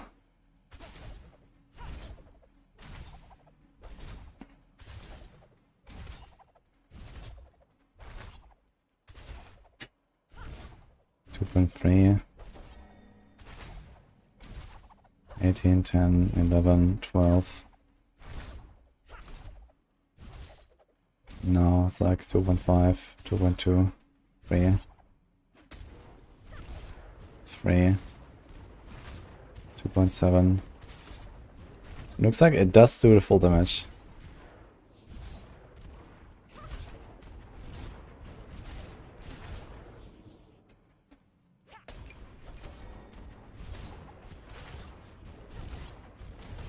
I see like a 15 and a 12. Yeah, it does double our DPS actually. It works. So it's actually nuts for Victimize builds. Because it gets just 2 explosions. And they both do full damage to the target. Why do I get 3 numbers when I Shadow Step, by the way? What the fuck is up with that?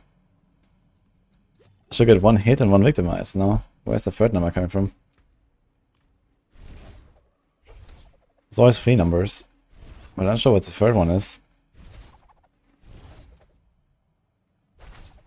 Now it's 2. Now it's 3 again.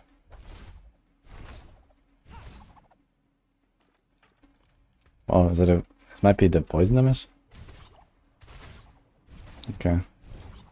I guess it's proccing not often, right? It's 40% chance. My lucky hit is 80, so it's like, yeah, it's like 75% chance or something, so I guess that's where it's coming from. Okay, then.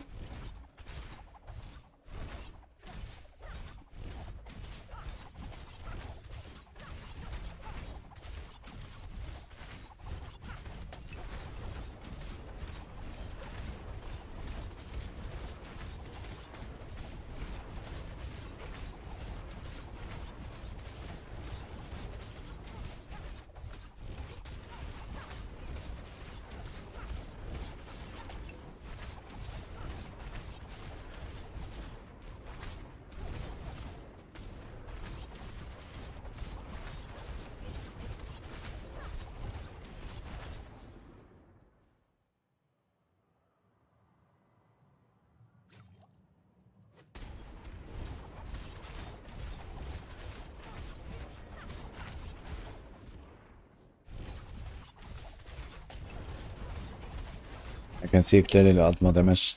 And totems up. Okay.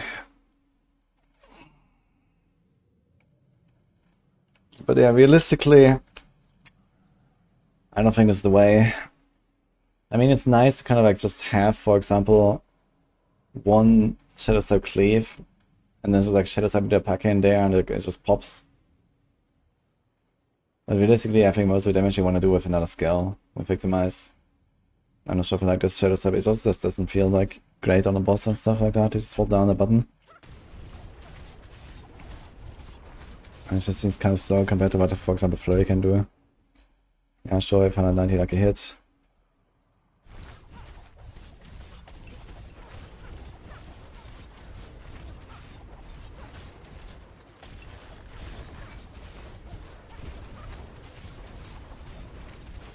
I also have a chemical advantage. I have poison damage temper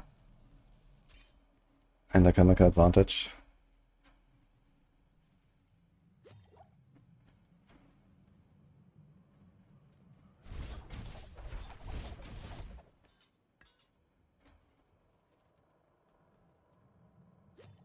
Which does show us. Wait, does it actually just not work? No, it does work, okay. Yeah, that's the chemical advantage. Let me stack it up. It goes up here. That's the elemental surge temper. Yeah, it would be interesting to know, just try the same thing with like Flurry, for example. Do like Flurry, Starless. Perdition Helm.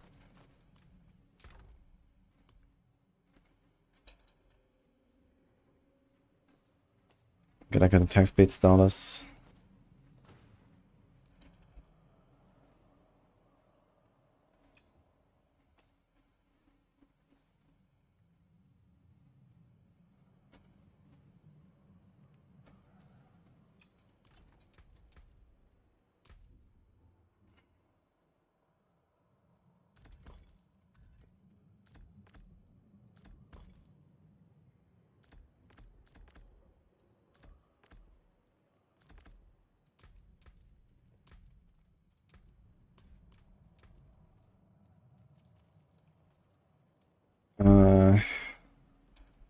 Well, we need like a new weapon, right? Maybe two, actually.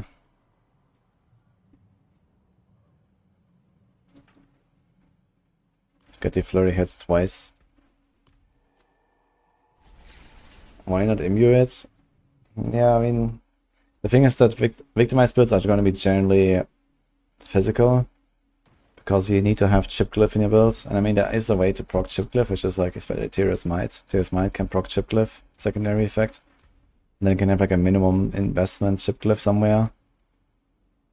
But they do give up quite a lot of physical damage, for example.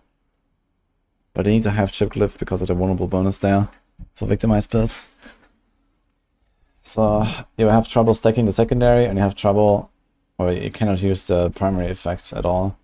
And 700 additive is not little.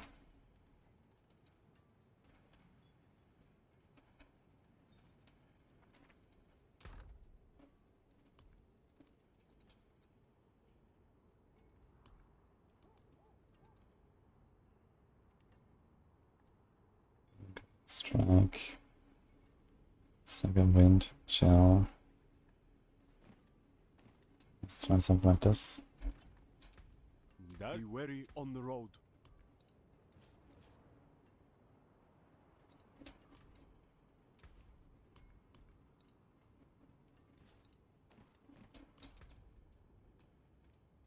Okay. Now we need the flurry aspect.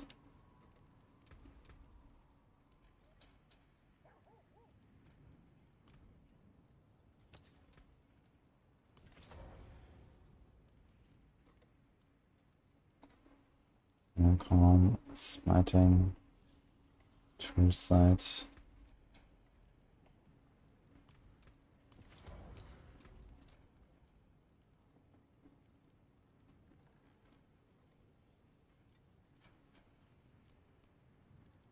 Can do accelerating. 30% attack speed.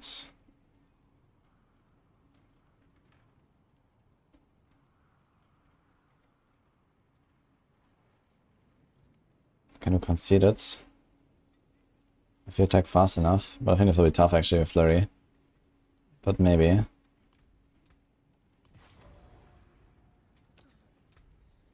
Maybe do both.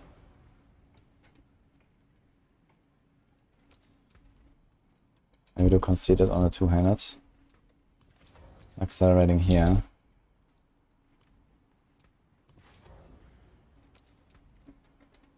Then a calm here.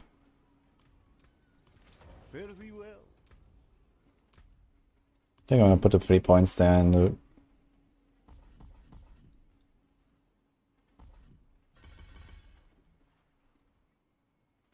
One, two, three. Yeah, feeling anyway, built in.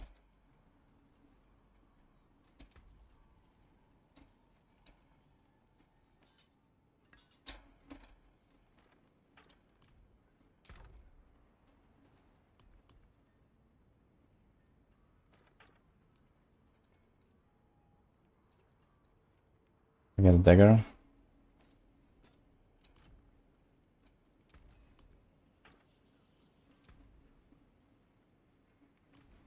Yeah, I think we need a double flurry temper for a hit twice. This flurry temper is really nuts actually to hit twice.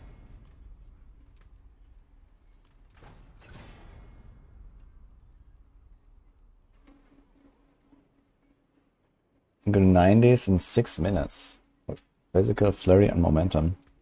Damn. That's actually really good.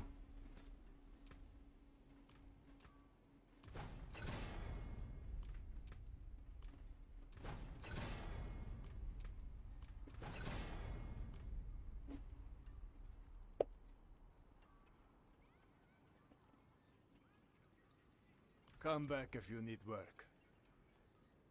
Okay.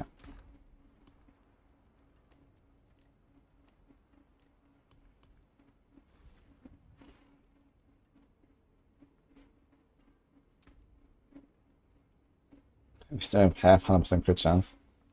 40. This already has attack speed as well, so.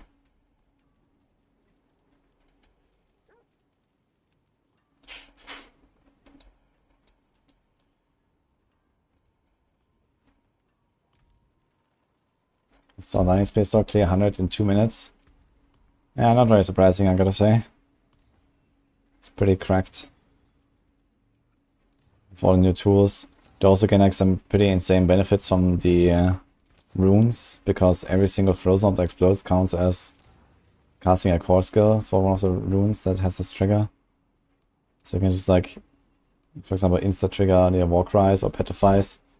And then you can have like evoke power from another class, which gives a lot of offering based on that. And then you can have like the other thing also very easily, and can have Warcry, Petrify all the time instantly. All the, like, it's like crazy. Okay, we get stun. So random procs.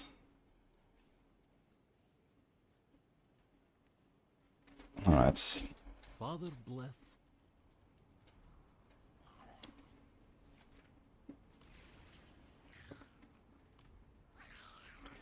Okay, unfortunately, so far this material stuff is not fixed, so I have to press this stuff for a while.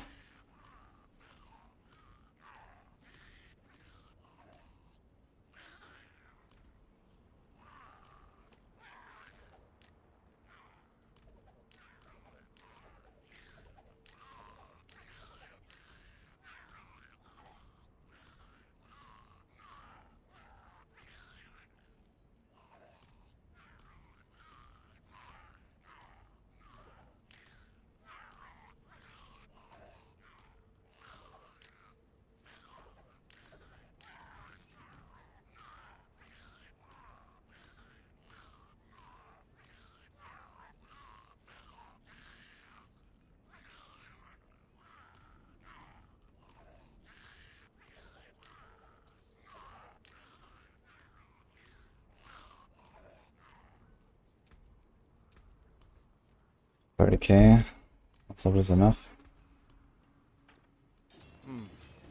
Unexpected. Gonna go for the flurry cast twice. At least once. Not bad.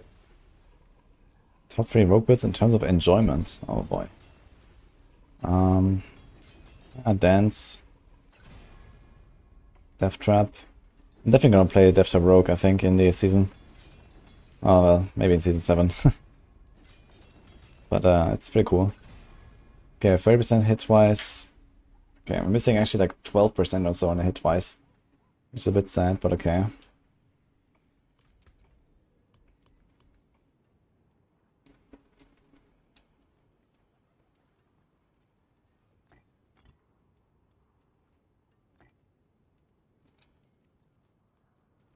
It's a skill for cooldown, we can actually do that.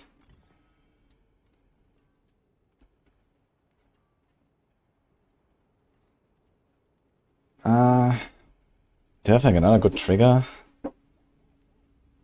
Is there like a hit chance against injured? Cast a non-channeled core skill. I mean, you can do this. And get Petrify.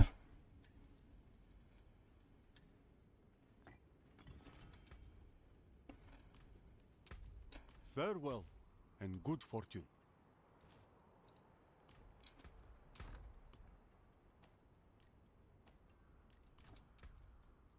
Okay, do we change something here? We have no witness, cheap, exploits, deadly ambush, so this is all fine. Chip, control, exploit, fluidity probably is not the way though. So I heard actually the versatility buffs Victimize right now. So I'm just gonna put this there. Should have done it before already, I guess. Not diminish. This is 42%.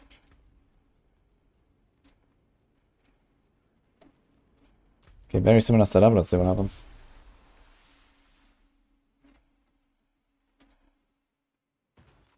Dash, Shadow Clone, Super Fun, cleared 65 in 3-4 minutes. Dash and Shadow Clone. Okay.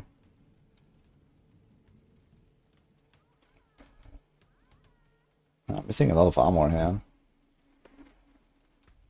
If you have too much rest, you can change this though.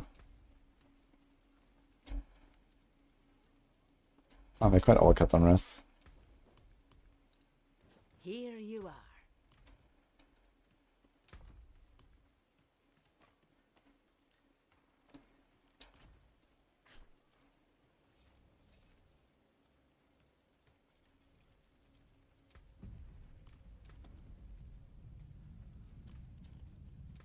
Also, instead of the Petrify thing, I think we want to do Vito's ultimate cooldown.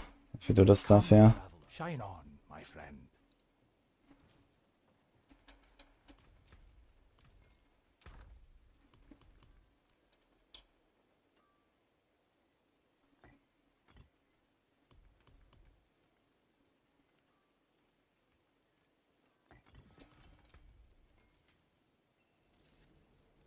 I cast a non-channel core skill 8 times. Get -4. How often can we cast it per second? Like 2 times maybe? Flurry? Flurry is not that fast. Magic is neither good nor evil. How may I help you? Masterful work. Did I abuse this the wrong... I think I'm putting the wrong weapons there.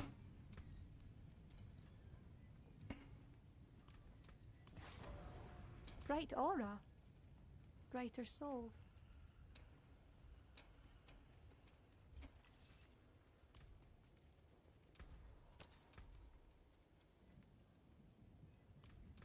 Okay, Umbra is frostbitten, considered, accelerating, encircling, inner calm, Umbra, starless, fists. Alt perdition, that's more like a hit here. 122. Now, how do we proc a chemical advantage?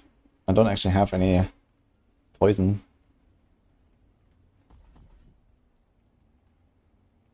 Unless we don't go Shadow Step.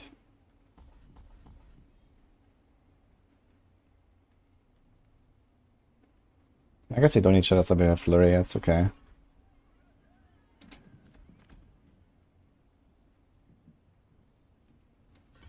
Let's go more dash.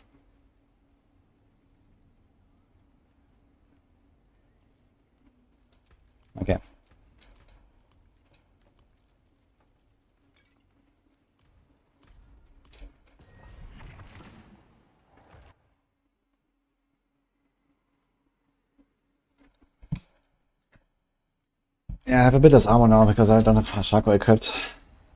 And wait, I forgot to change my armor sockets actually.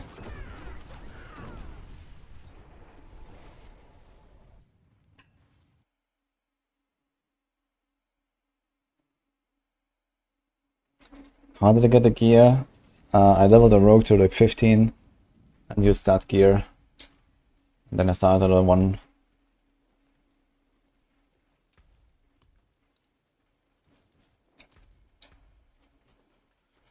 Stupid. I removed the diamonds and put diamonds again instead of the skulls. So now we have an armor cap. Okay.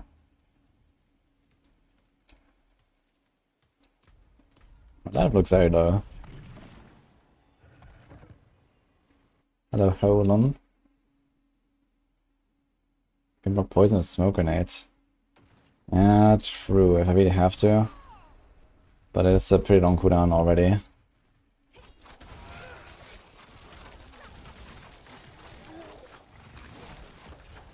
Let's see how's the second wind uptime. Actually, I realized I have like no investment into resources, and it seems to work. I should probably have like one innovation temper or something.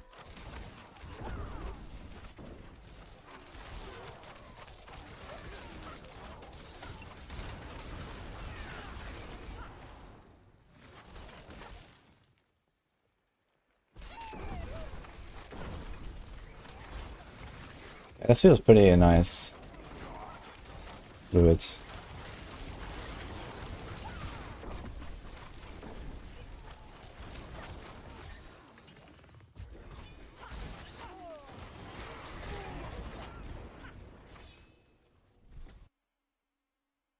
Starlight is so OP. Wow, enjoy it while it lasts.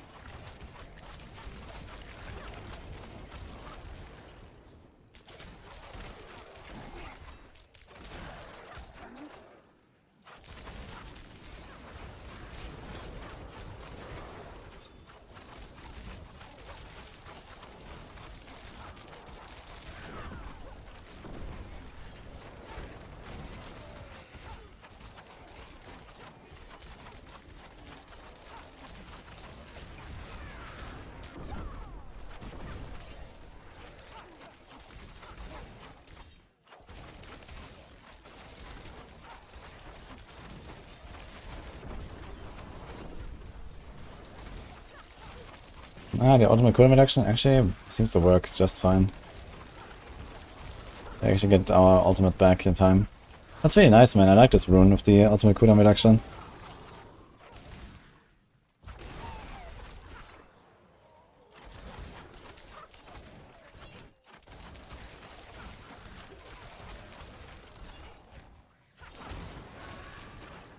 Let's see.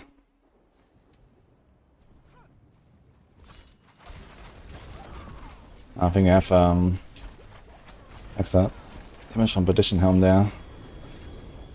This might have been a Perdition thing. Let's go a bit higher though. This is Flurry Victimize right now.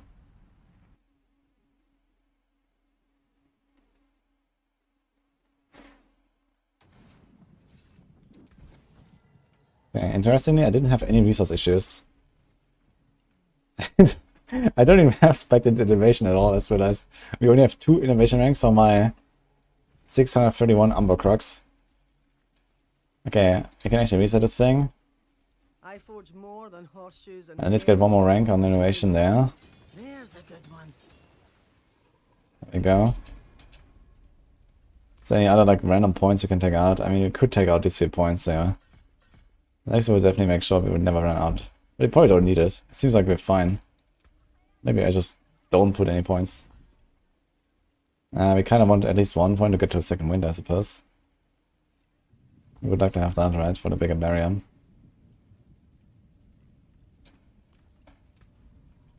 Still 90.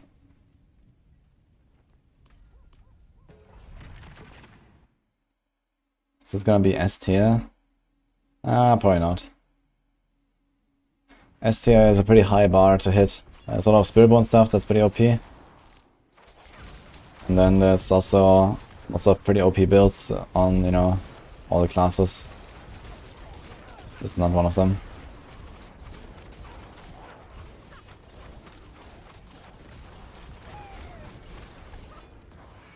Yeah, but this seems to just work really well. Yeah. Still one cycling packs on 90.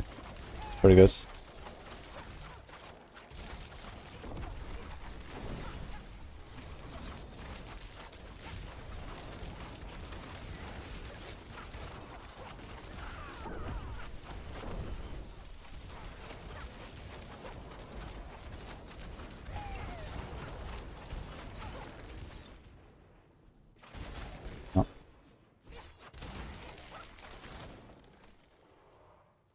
It's good to finally play a build again after Grenade and Shadow Step that can actually kill packs.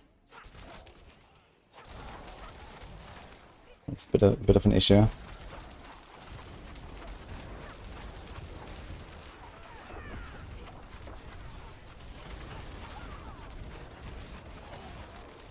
I gotta say, the extra damage they do in AoE is very noticeable. When you have like a big stack and you pull them together with Death Trap. I wonder how this is when I go into a tier 100. Just make a large pull. And you multiply damage with the amount of targets hit, right? Because I hit everything with Flurry. So that's pretty massive.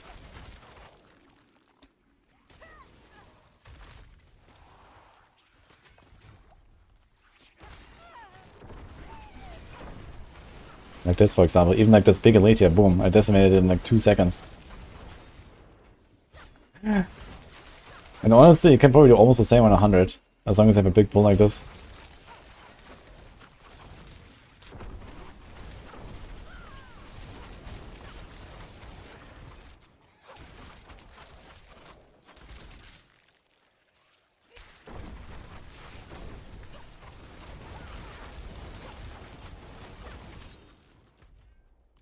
Just chilling.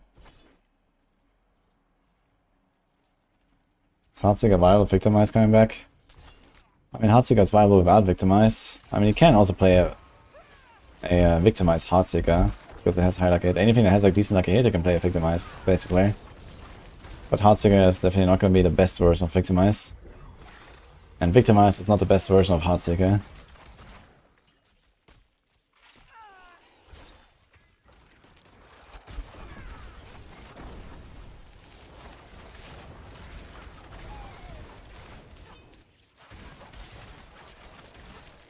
Yeah, this AoE damage scaling of Flurry is actually nuts. Because they have so much lucky hit. I mean, look at this. I have 50% per hit. It hits 4 times. I get 200% per target times 2 because I double it. I get 400% lucky hit per target per attack. It's actually wild when you think about it.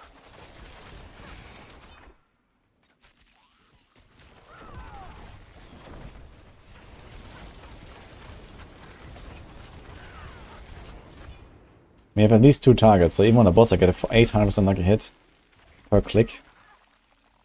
So I get 4 Victimize procs per click, basically.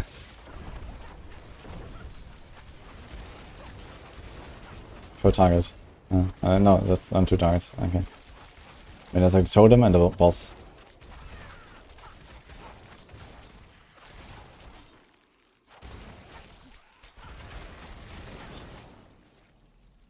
Okay, let's see. Slither.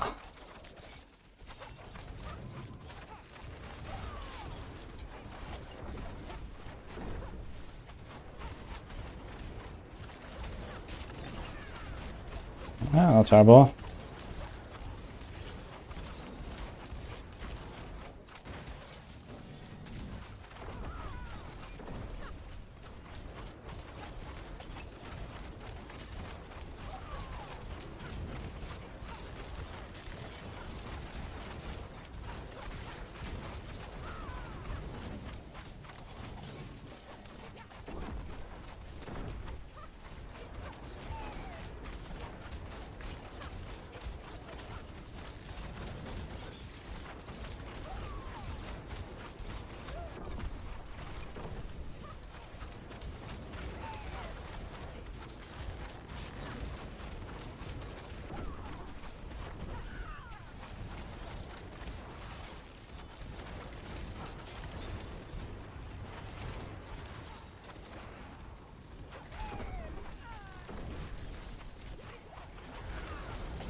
What is the endgame now? And it has shifted quite a lot. As long as there's a bunch of new stuff that we can't try right now, which is Undercity and Dark Citadel. And then Pit has become more a push thing. Nightmare Dungeon has become part of the farming meta again. Infernal Hordes is still there somewhere. Yeah, let's try 100. Let's straight up going for 100, let's see what happens. Okay, looks like we have 2 cycling elites.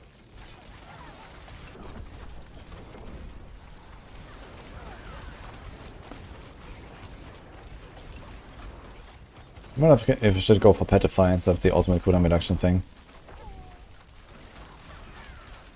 Maybe we are cooling down our ultimate fast enough.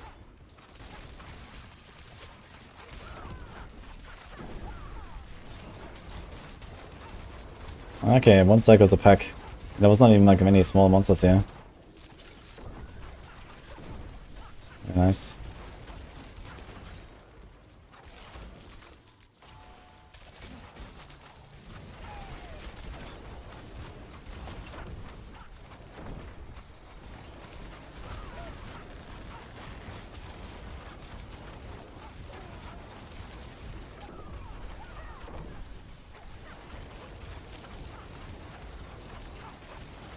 Actually, here's an interesting tech.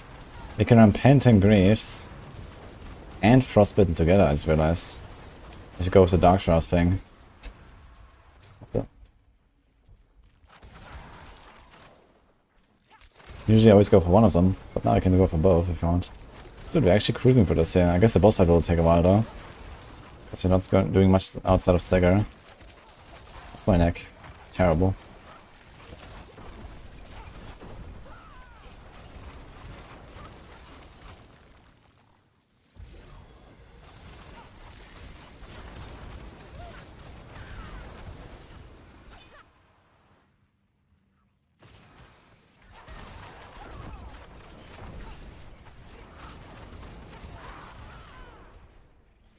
I think it's the Perdition Helm doing stuff though with demons.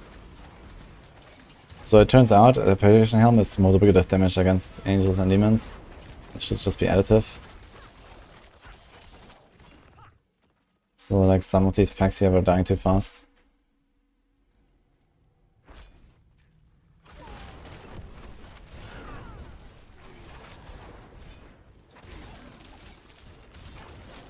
Okay, there's no demons here.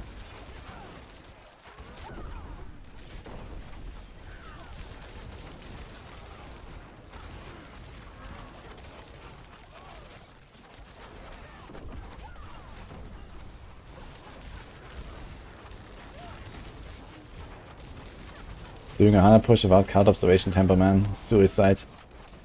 But it is what I got now.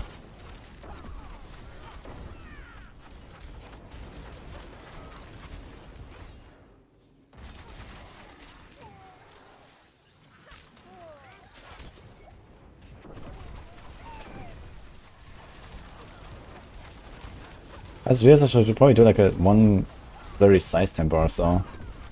Will probably not be a bad idea.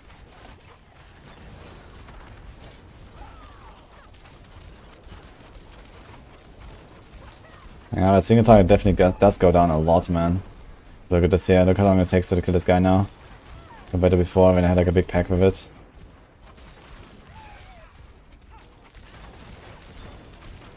Because of the multiplying of damage. So you probably will reach the boss in like 7 minutes and I probably can't kill him. Let's see. All depends which boss it is, I guess. Some of them have ads.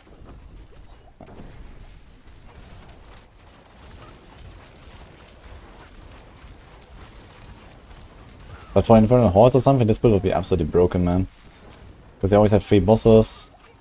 Most of the time you hit at least 2 of them. And you have this insane AoE stuff.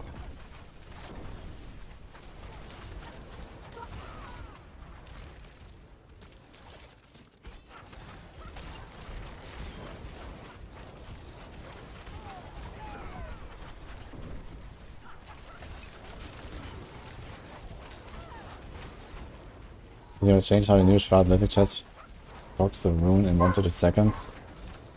Yeah, I think there's like some combo where the Shroud Mythic Chest allows you to get like evoke another blast power trigger. But the problem is this only works while you're stealth. And the thing is you're never gonna be stealth because you have to be stealth. You can only be stealth if you don't attack for 2 seconds. And I mean there's never a reason to stop attacking for 2 seconds. At least I don't really know a reason. Right? I guess you can make some weird build around it, like, you know, okay, you evoke a power and then you can move around and stealth. And these kind of things, but realistically, they will probably fix it, and even if they don't, I don't think it matters much.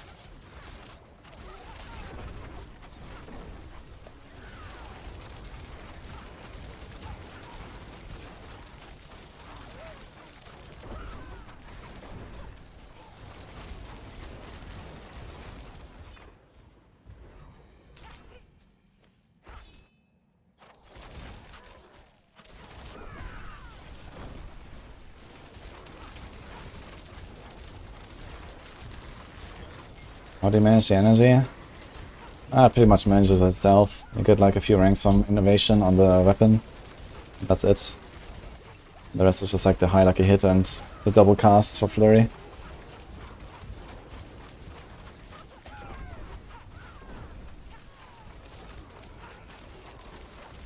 Man, this feels like playing some Captain America Crusader in D3 or so. Like there's a large pool, you go in, everything dies in 2 seconds, and then you just try to clean up for like 30 seconds. F. That's exactly what it is, man.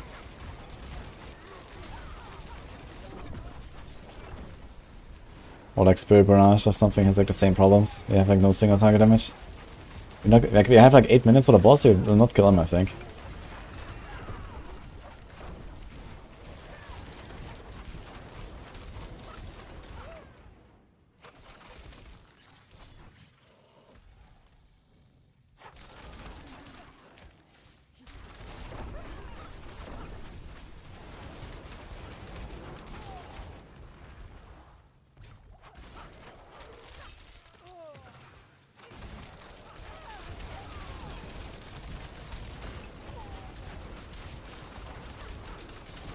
Oh, we're digging, actually.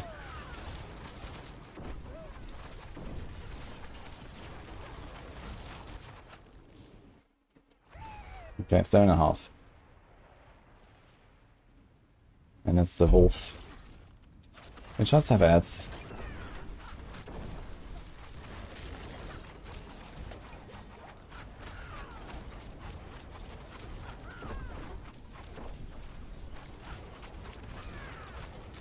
Yeah, I think this is a fail.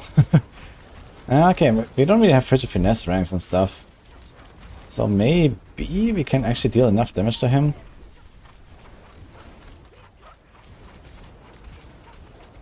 There are like 3 ranks on frigid. Have inner calm, circling, accelerating. Yeah, we don't really have like many aspects. We have frostbitten and cheap shots. Okay, it's like maybe double damage on stagger or so, I'd say. It's not the end of the world though, so we might be able to kill him.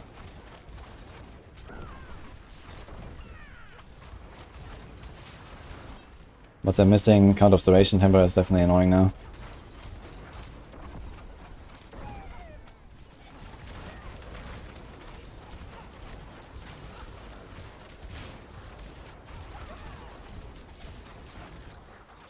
Also kills our inner calm all the time.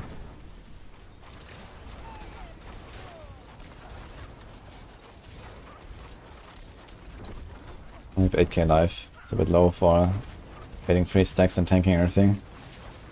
But of Chaco. Let's see how it feels with like 3 stacks now when he shoots me.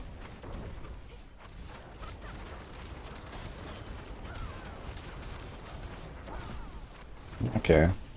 Still works.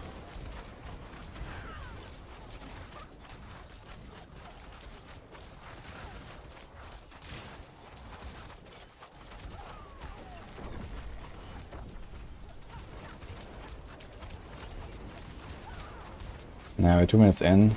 That's a fail. So it's gonna go invisible and we're gonna get more shadows.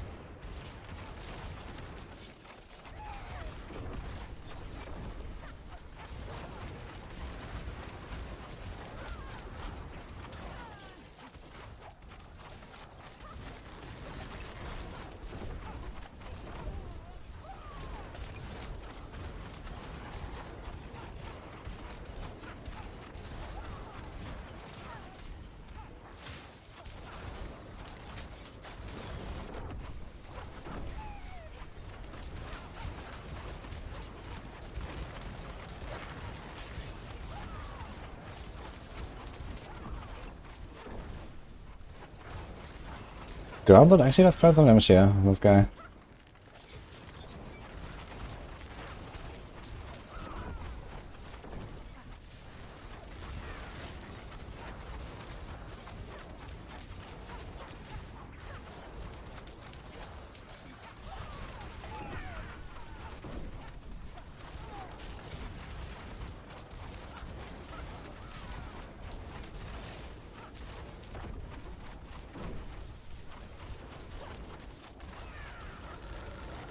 Single target is a major problem.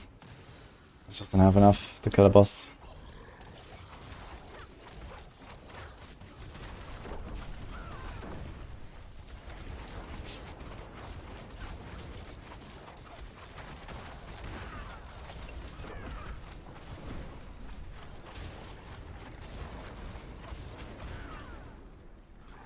If Bane of the Sticken existed, man, this would actually be a nutty build.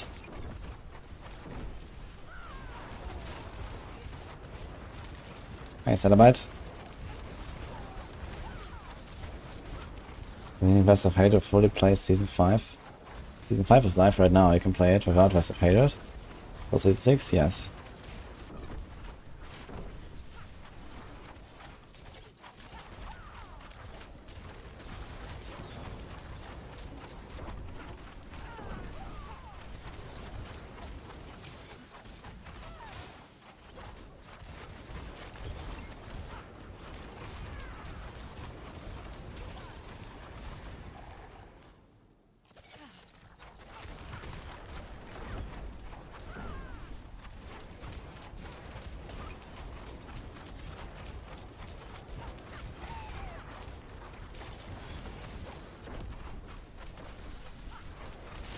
This boss has... I'm not sure how much HP exactly they have. They really lowered the top end boss HP though. Like in Season 5 right now, I'm not sure exactly, but it's probably like in a range of like some dozens of quadrillions or something. And here I would say it's like maybe 100 billion-ish. For the highest pit. So for some reason, they didn't like really squish our damage. But they did squish the pit a lot. It's very weird.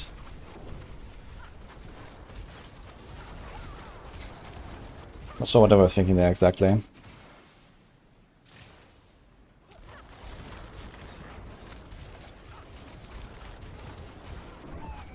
I wonder if like Barrage Victimize or Dance Victimize will actually be able to do 100 then.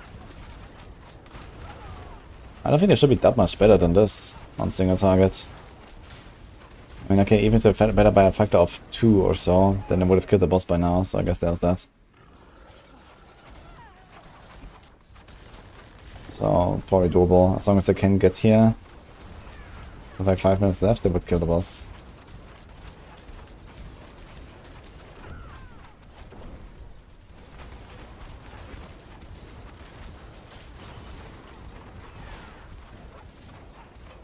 Just hit a totem to heal. Easy.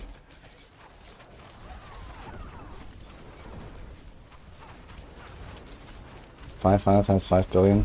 I mean, I checked the numbers a little bit when I was doing the death trap build, and on the death trap build I was doing like 1, 2, 3, sometimes 5 billion hits, and you could see like, you know, small chunks of HP getting deleted from the boss. So my estimate right now is that the boss have roughly 100 billion or so.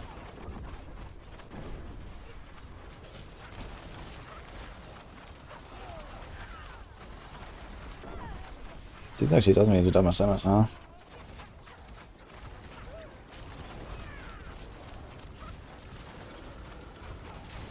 Madame Lilith. Okay. Yeah, I play Starless. Which makes the second wind barrier procs a little bit inconsistent. But it seems like it's still up all the time since I have enough attack speed. But I take too much damage and then the barrier breaks because of that.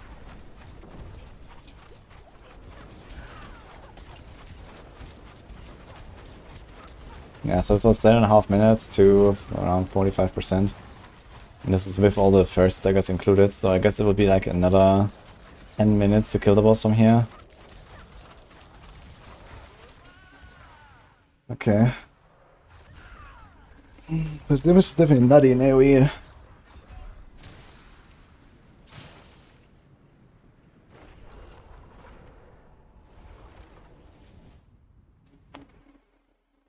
You look bored as fuck. Well, if you hit the boss for 7.5 minutes down to 45% HP, I think you would too. Now, do we change anything here? I don't think if I don't have this rune combo, I don't think I can really reset my left jab in time.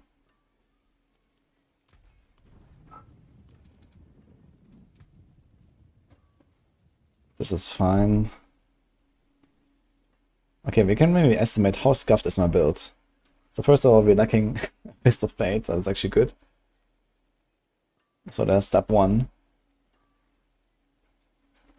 Just like a GA lucky hit, Fist of Fate or so, let's say I would have like another 50% extra, 60% extra lucky hit. So that puts us to like 300 total from 230. So that's like around 30% DPS there, plus a lot more stagger.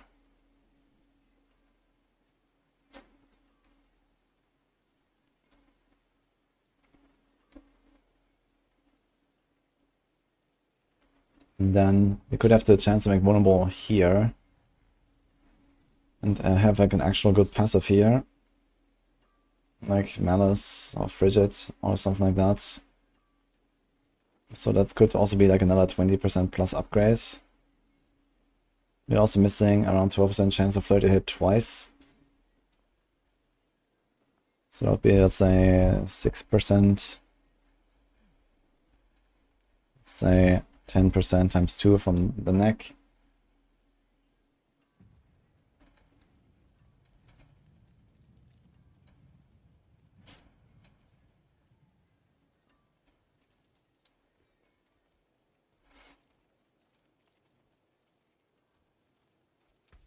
And then I guess you could also find some other optimizations here. So if I had 67% extra damage, we would actually be able to kill the boss in time. We would probably kill the boss in like sub 10 minutes. We can definitely reach the boss in sub 5 minutes. So it would be possible to do 100. And this was a Den Mother, which is not exactly a great boss.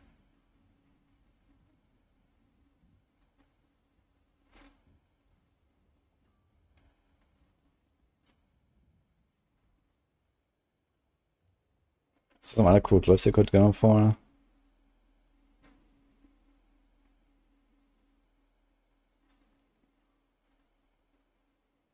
Not really. Also, my Umbra is kind of shitty. Wait, okay, wait a minute. How much damage do I lose from not having an 800 item power? I actually forgot to check that. So this is a 631. So we have 297, and this is...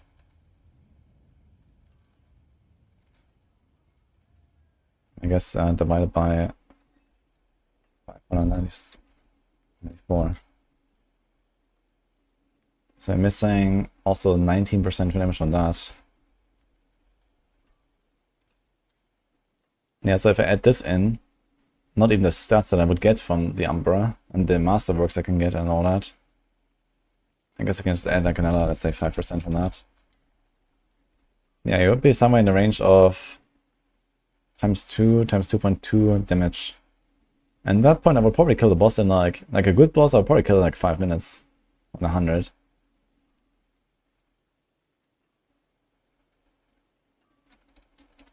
I wonder if I can get away with Petrify. See some steel you need?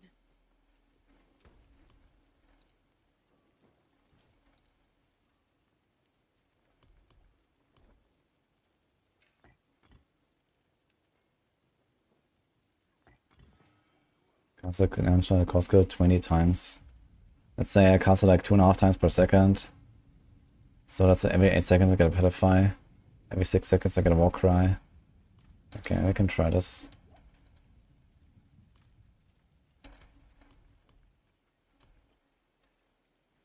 Wait, did I not have the right pot actually? I think I wasn't using the right pot either. Didn't have an advantage elixir at all. Did I have precision elixir? Or none at all. Did I have any?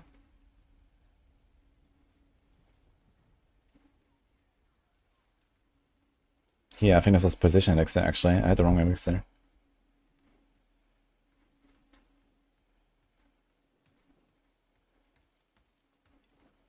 how come the plants on max now don't have any rune words? Because when some of them were made, there were no runes.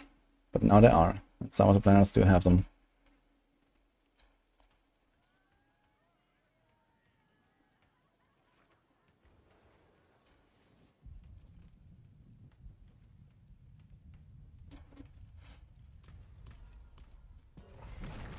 Let's see how our ultimate uptime is without the rune combo. Oh, Andara's rogue is a very big thing. Maybe the biggest of all things. I mean, everything you see here with Victimize can just be done better with Andara's, basically.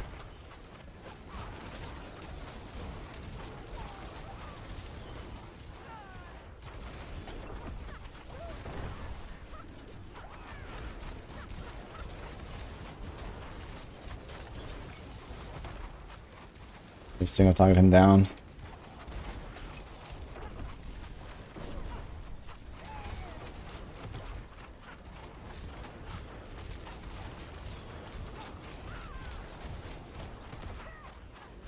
Why does this guy take so long compared to the others?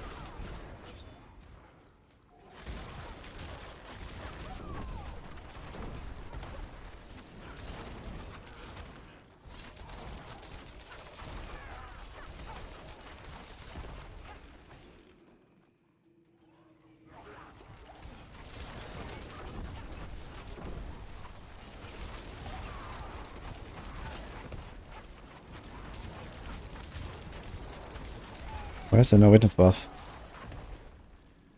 Oh my fucking god, dude. The Petrify triggers no witnesses. Wait a minute. Wait, does it also trigger my cooldown resets? It does! Oh shit! Okay. Wait, that's insane. Okay, easy. Yeah, this is crazy. Look, it just resets. Like the boom, Petrify. Okay. Easy clap, dude.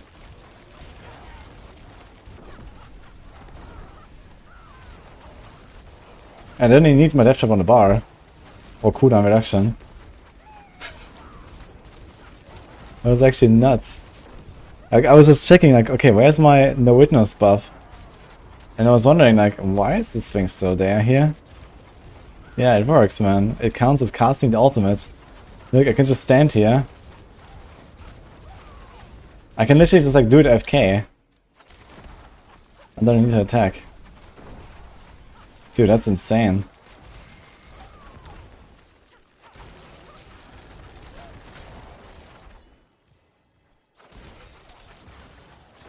Okay, like this we can easily do T100 bosses. Because we're gonna get to the point where we'll have something like triple damage or so. And with triple damage, I can just kill the boss in like 4 staggers, and that's it. And then we're gonna kill the boss in like 3 minutes, all this. Because I have so much stagger damage.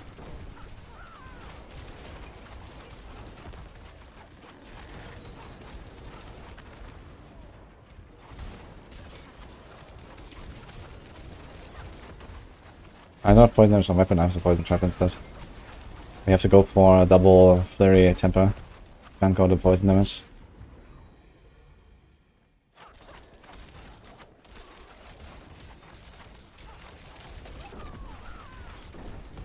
The guy was talking about it in chat yesterday. Yeah, maybe I missed that. But yeah, I think the runes generally just count as, you know, basically the most favorable of outcomes for you. Which in this case is kind of nutty, man, with the Petrify. We just cast Petrify. We get no witnesses. That's actually so good, I can also use this in other builds.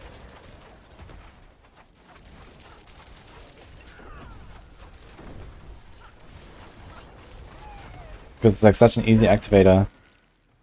Like also, like, you know, even builds that don't have cooldown, that don't have a way to preparation. Like if you play like it's just a puncture build or something, right? Then you can just have no witness board anyway. And get preparation. And like it also counts with damage reduction, I suppose, right? Is the damage reduction shown anywhere? No, preparation is not shown. But since a preparation is proccing, we should also have the damage reduction. Man, that is insane.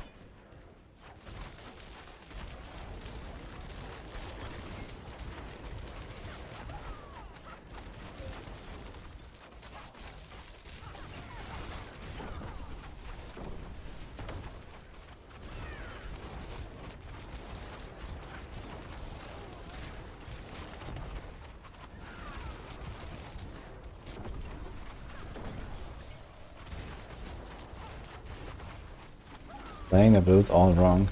And what's wrong? I'm bloody. I'm curious.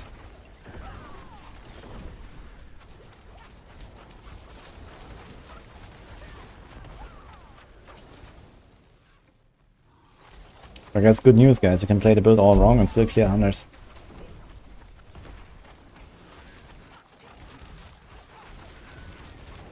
Should use Doombringer for more life. Flurry and die though. It's not a bad idea for the hordes in tier 8 to do a Doombringer. I was also doing that a little bit. And then switch away from Doombringer for the boss fight. And then just like, you know, always swap it for the start and the boss. You don't need it on a boss because the bosses do nothing.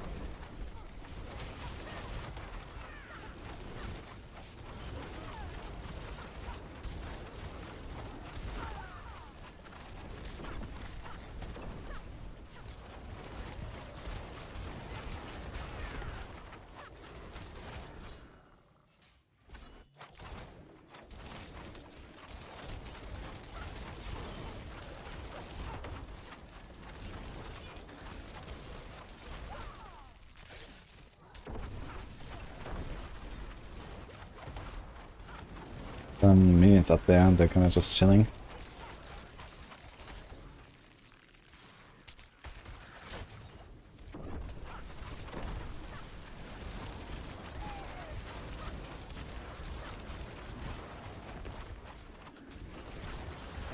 Uh-oh.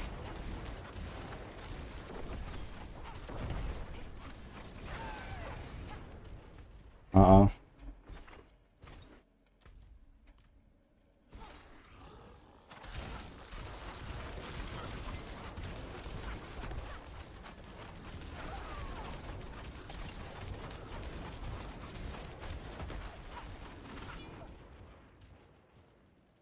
Which worked really best for in front of the horse. I guess it might just be the same as before on Dario Barrage. Just has like really nice AoE clear.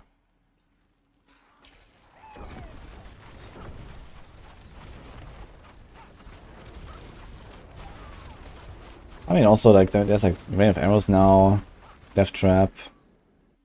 Rain of Arrows could be kind of interesting for our hordes as well. I would have liked to try it there, but I couldn't. Okay, Scourge of the Land. I think this is a okay, I think this is a demon, so he should get the Air of Perdition buff. Which means he dies way faster than he should. Yeah. But this is gonna be kind of the damage of like a fully optimized setup. A bit less.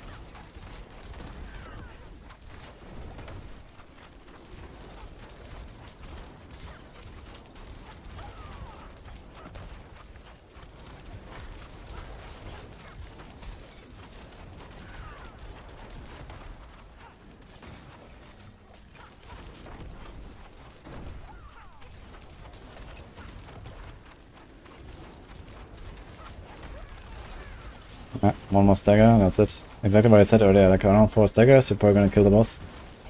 That's what we're doing now.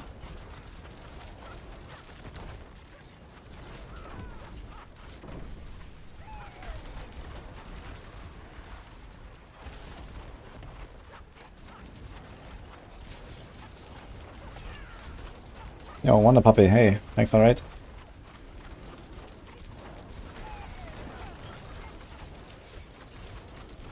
One second. I'm actually gonna kill him before stagger, maybe. Pretty close.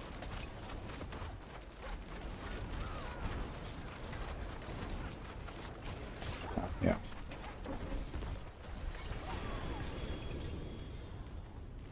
Okay. I mean, definitely getting somewhere with this stuff. Yo. Good luck, everyone, puppy. Hope you had a good stream.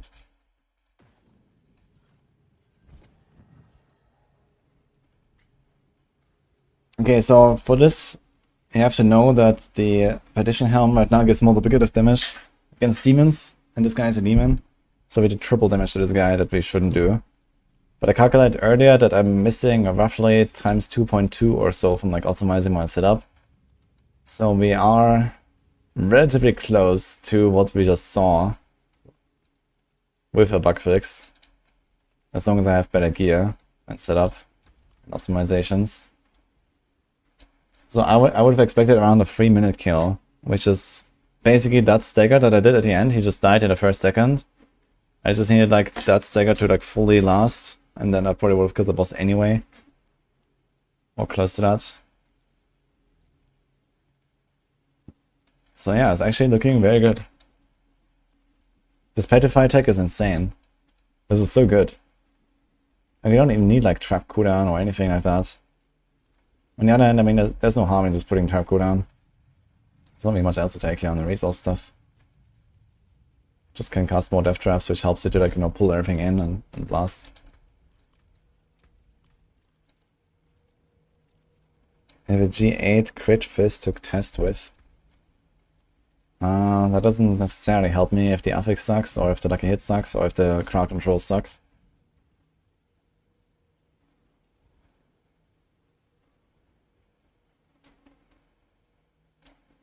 I don't know, I should ask Rob. Ice the moon.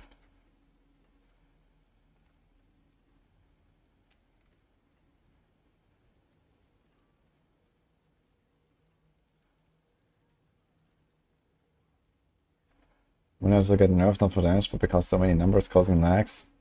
I didn't notice any lag here. I think there was like one moment where I had like a champion and like some massive elite pack, and then it felt a little bit laggy for a few seconds.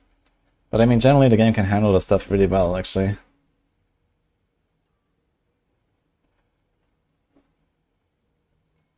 I played Enquiries, Dance on Knives. Enquiries, Dance on Knives should be pretty good.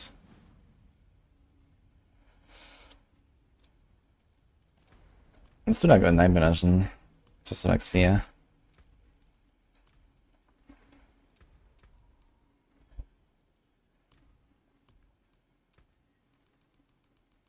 Impeccable. What I can do here. Maybe in this case we should go for the Poison Smoke and go Shadow Step.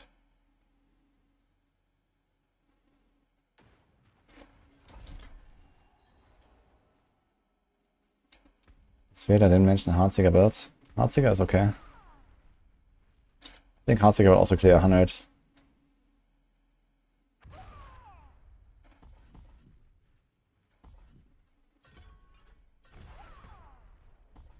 So let's try something like this here, basically.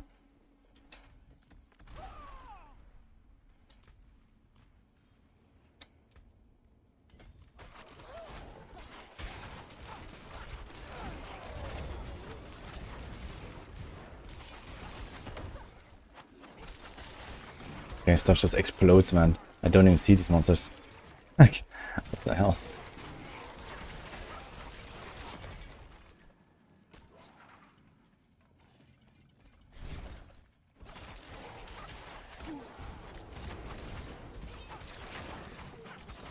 $36 lucky, 37 crowd, and 215.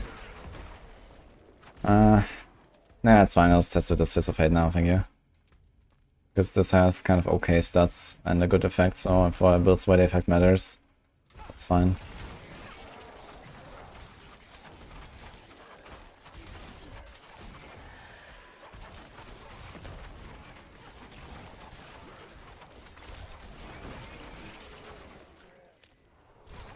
You get so many boss mats in these Night Dimensions, man, it's crazy.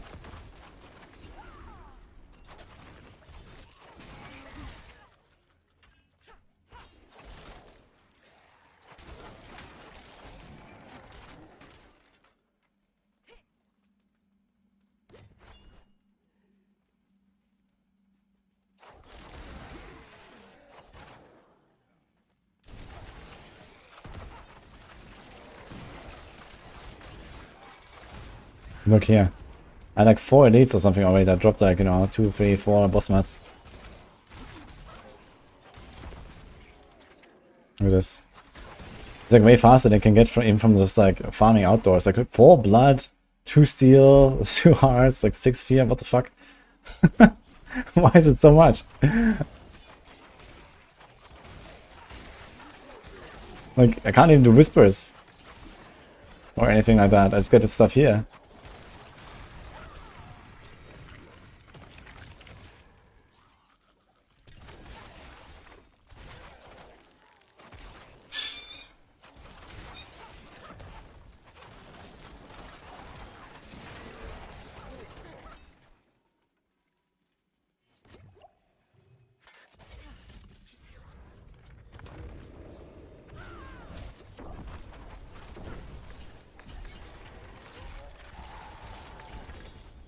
So got a blue weapon, guys. That's our end reward. Cool. And the rune.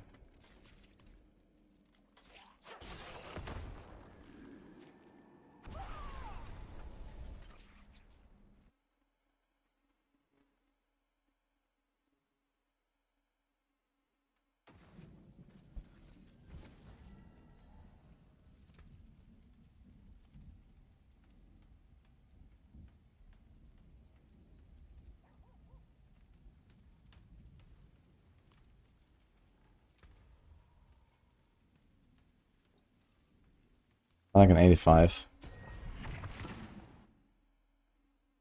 Think 11 guides or builds will change much for Season 6? Yes. They will actually expand them a lot. And include like the first steps of Paragons and so on. Most likely. I'm gonna do like a big revamp of the leveling and endgame templates that we use on Maxwell.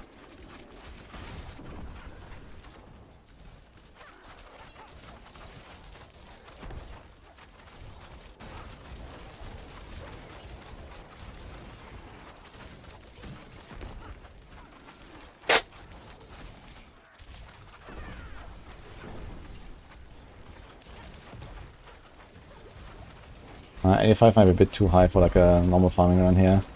These elites don't die that fast. You probably have to like 3 stack at a boss at least or so. But let's see.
We're gonna try the same setup with Barrage as well. Right after this now, just to see like how that feels compared. After. Ah, almost a 1 floor clear. I guess if I had killed like all the monsters, it would... maybe. Some minions.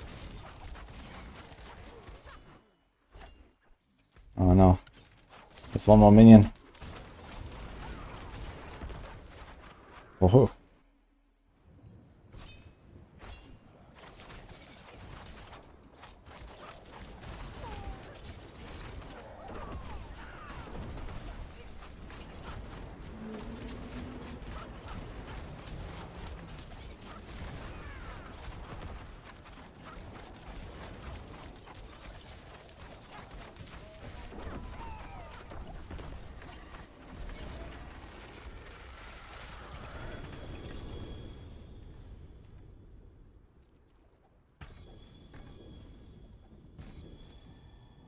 One thing I noticed is that there's no runes dropping in the pit, turns out. I wonder how hard it will be to get runes. They seem to drop from like 9 legend bosses, but not really in the pit.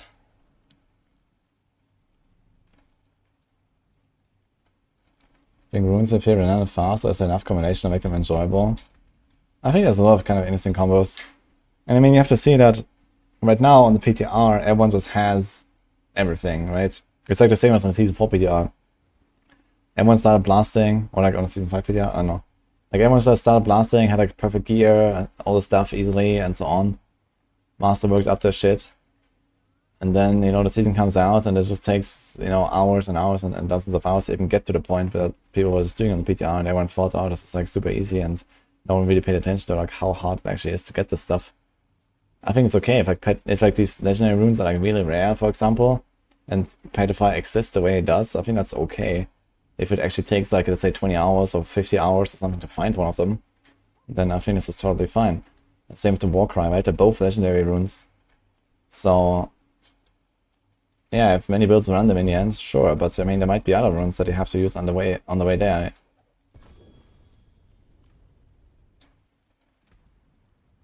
Maybe you can like tweak the cost a little bit, for example, make them cost more, and then only some builds are run Petrify because otherwise it just works not often enough or something. And similar here, I guess. So there could still be some tweaks on like the whole, like how much offering you gain, how much you have to spend. But yeah, I think in general it's kind of okay.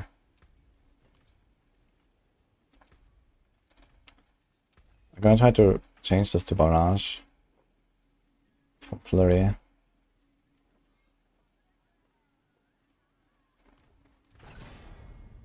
Pen shot. Come on. Pen shot again. Fuck. Ditch. Okay. Good thing is you get Optoside back. 5,800. Wait, isn't that like almost everything? I thought I get 60% back, but it looks kind of like I get everything back now. Interesting. This thing has 0 tempers left. See some steel you need? It's gonna salvage this one as well. Left, you ask. So less clicks on the vendor. Okay, crossbow. Actually, do I want crossbow? I do want bow. It's 114 vulnerable damage, but I think the attack speed wins.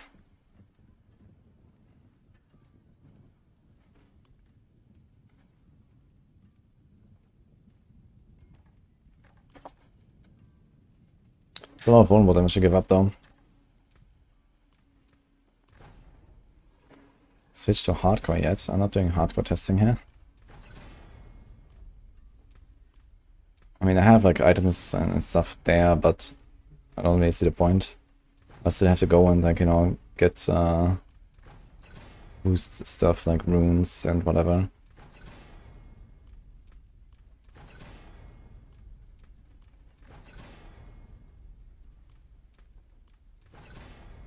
Oh my god.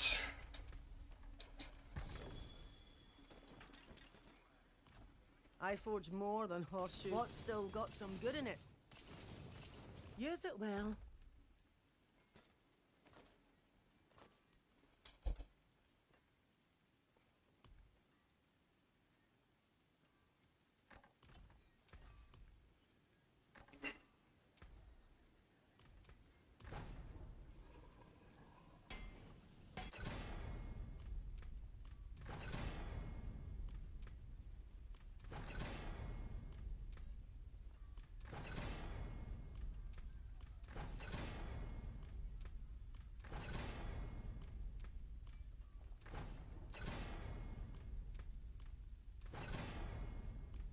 Okay. Got a bow.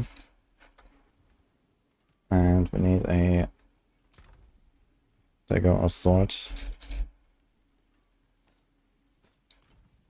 Greetings. We can probably keep most of the rest the same.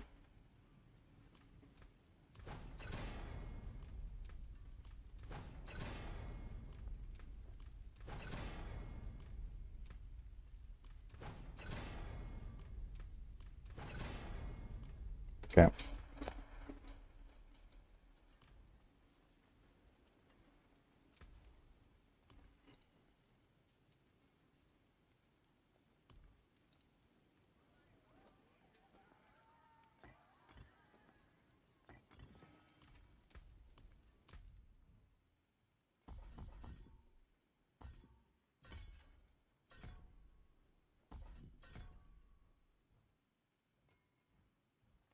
Might need more points in innovation.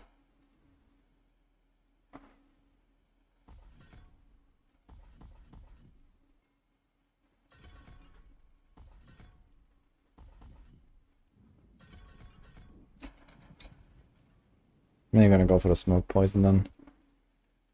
Do barrage here. Okay. Okay. Oh, I still have cold imbuement for no reason.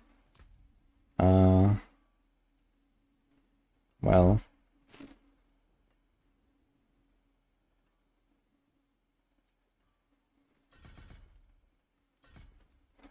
Okay.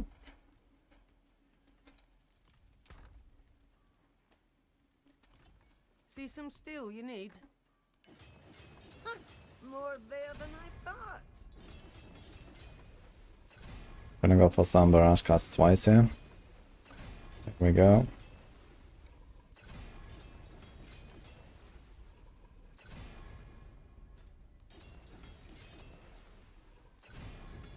There's a good one. This is 30% and this is 52. So we are missing 17% chance to cast twice. That's pretty big. Alright. We have accelerating here. What about high velocity? That's the same attack speed. So branching volleys for better AoE clear. 70% chance to split into two. Maybe I'm not doing this. Maybe I was gonna go accelerating. More attack speed. Can't see that. And what's this inner calm?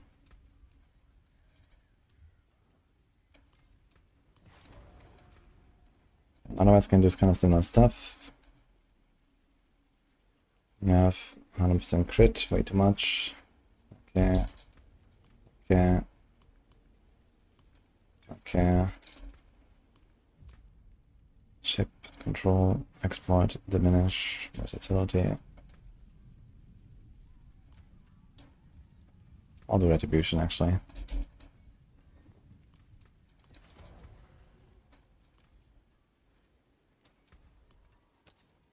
Maybe I have so much attack speed, you should go for a crossbow.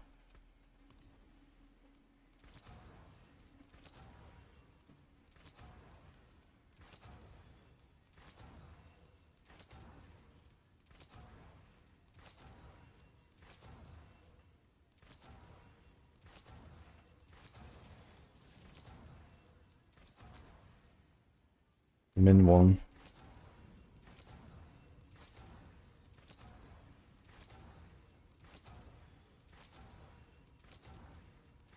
Okay. This has our thing.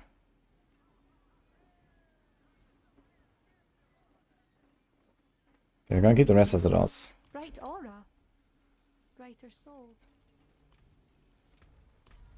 We're also trying 85 here. Let's go. We couldn't do a 97 Victimize rogue. We still no witness 55 tracking, got 97 first try, 7 minutes to spare. Okay, that's kind of wild.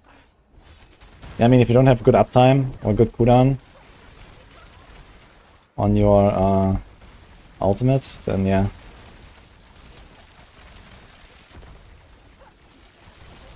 I'm not playing branching volleys at all. Maybe we just don't want to go for it because we want to have more boss damage.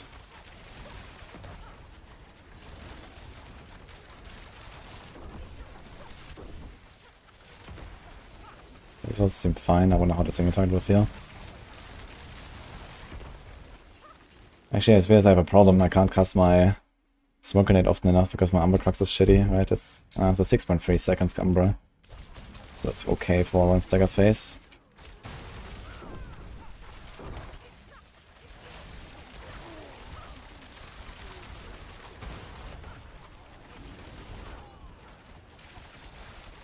With like 8 chance on one barrage arrow, 40%.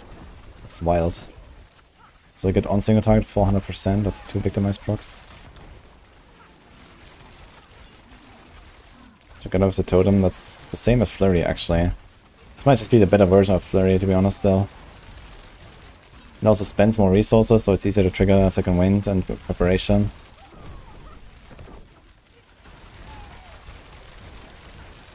And attack faster for the runes.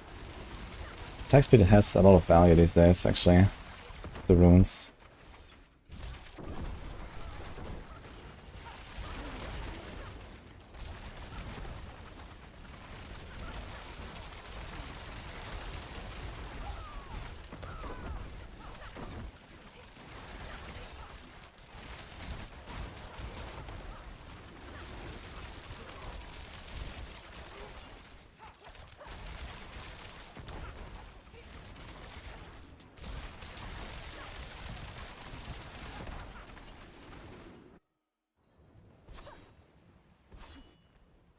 Shit. Almost. Lost the resources though. Okay. I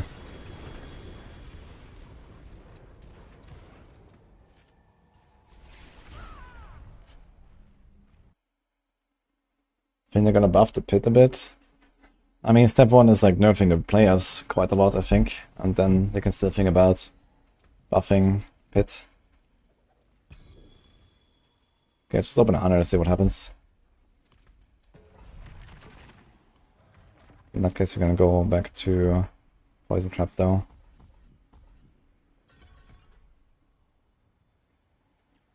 And this, maybe?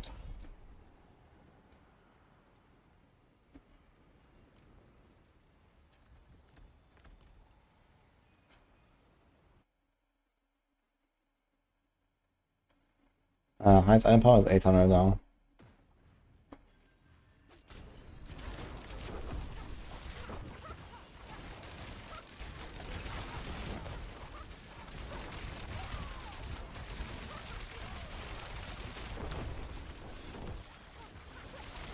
Okay, the thing is, I have no idea what I'm actually hitting here. If I'm trying to hit the champions. Who knows?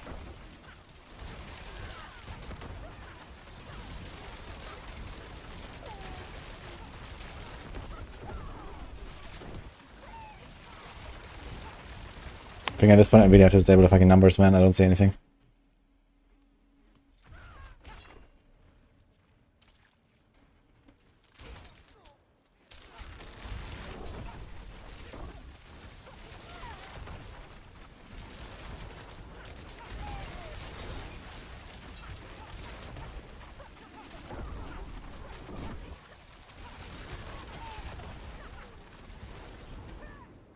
Yeah, Flurry definitely felt better in AoE because it just had this multiplying damage output that we don't have here.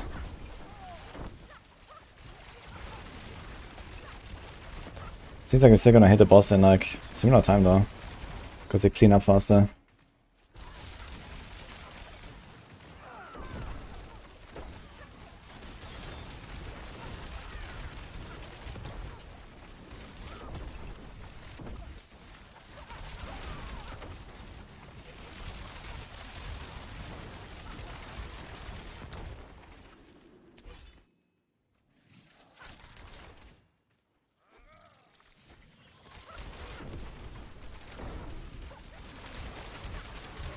It's kind of funny watching them like melt the HP bar.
Penshot and Victimize be good now. Yeah, I mean, Penshot would maybe do the stuff even better in AoE, but then have even less damage on single target than Flurry.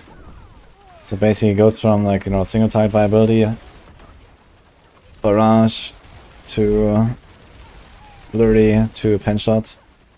But in AoE it's like Penshot to barrage, Penshot to Flurry to barrage. But barrage is like, you know, just best on single target and good enough in AoE, I think. I mean, look at this, yeah, we're still like clearing this at kind of the same pace as Flurry earlier. We're gonna have a lot more damage on the boss, I'm sure. Let's see.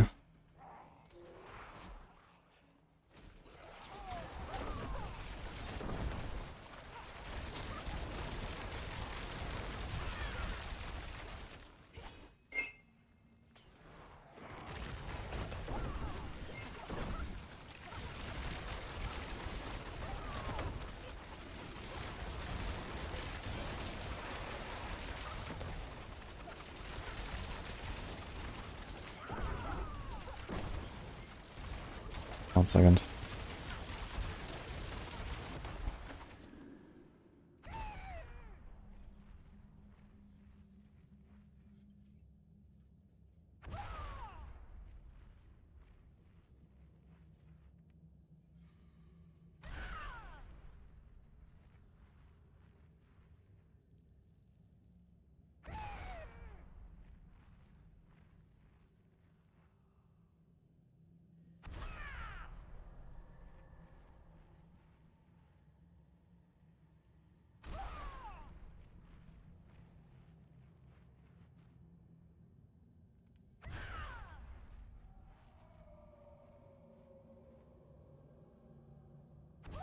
I wonder if like standing here, standing still and casting Warcry actually prevents me from disconnecting if I'm AFK.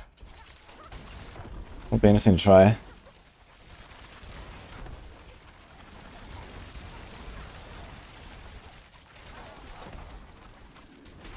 It's fine, it's a little 1 minute break here. Still gonna do this. Rust. It's just 100. How bad can it be?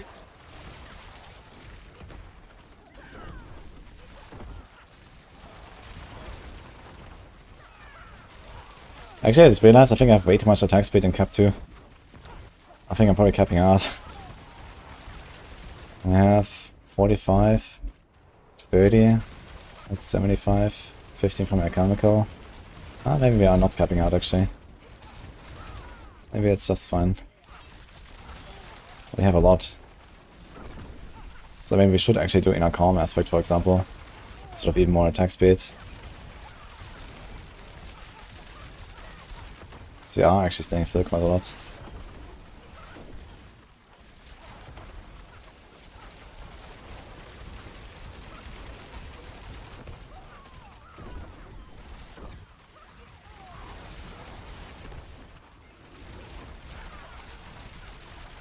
I'm not going to say anything about number squish is broken.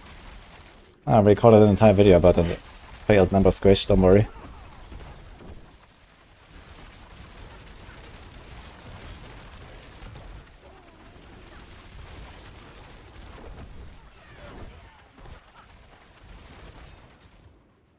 Hi, pardon.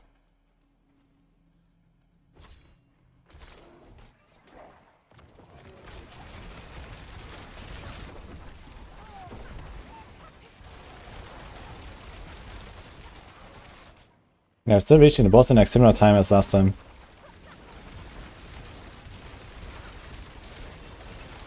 Are these things actually considered demons? I guess they are considered demons, what the hell.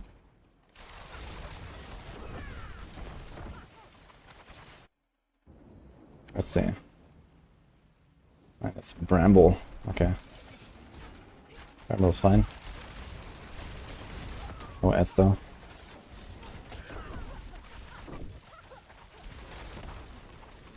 Yeah.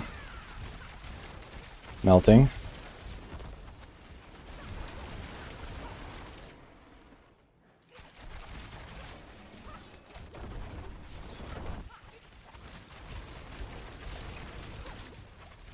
This was a shitty nuke. Where was the other one?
Let's talk about kill him, I guess.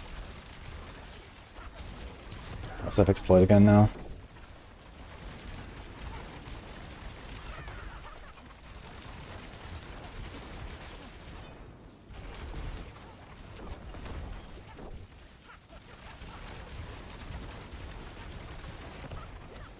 Ugh. Get him. Okay. Yeah, this time this was not a demon. So this was like a normal boss kill. So this seems definitely better than a flurry. Hello. Nice. We got some nice new stuff. Nini's doing fashion show right now.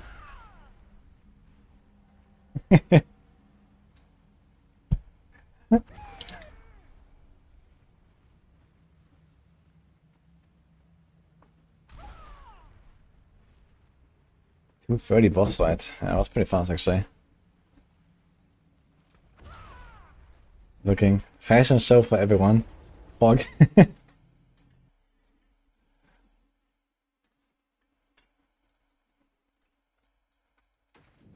Maybe.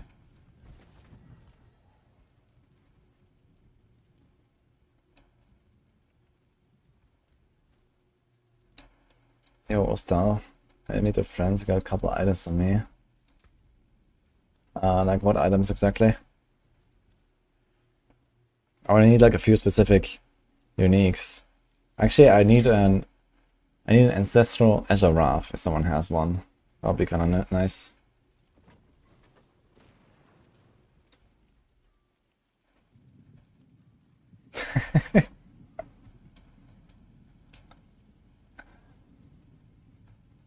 The Uber boss? Yes. Uber boss. Yeah. Nini is the Uber boss, guys. Yeah. In this house. Actually, I feel very tormented. From what? Tormented boss. Are you also applying stacks? Like what? Oh, Stacks, yeah. Yeah. When I don't dodge. 1, 2, 3. Uh-oh. Oh no, I'm gonna take a lot of damage now. Hello, chat. Fashion Uber boss. Yes, I got a new skirt. Nice, you are doing fashion show for everyone.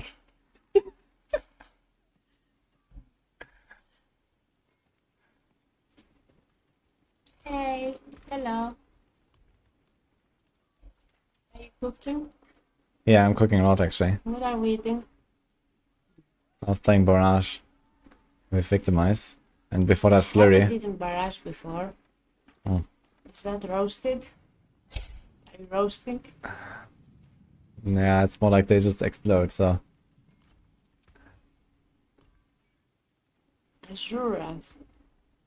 Do we actually have a build that uses Azura? Maybe on the Barb. Condes wants to cook something and he doesn't have an Azure Wrath, so maybe.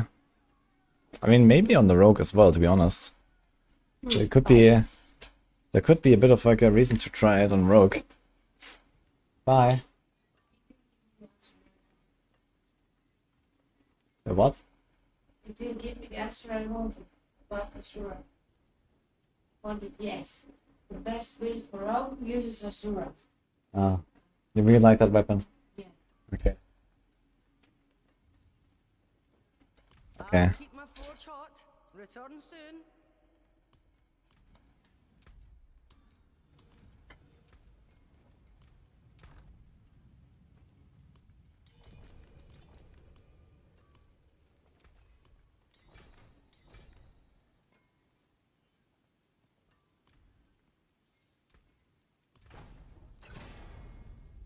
Chance of dash to deal double damage.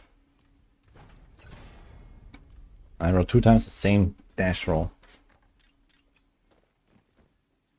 Okay, these are just legendaries though. But okay, I mostly need uniques if anything. But thank you. Triple, double, okay. How often do you reset your characters to get this stuff?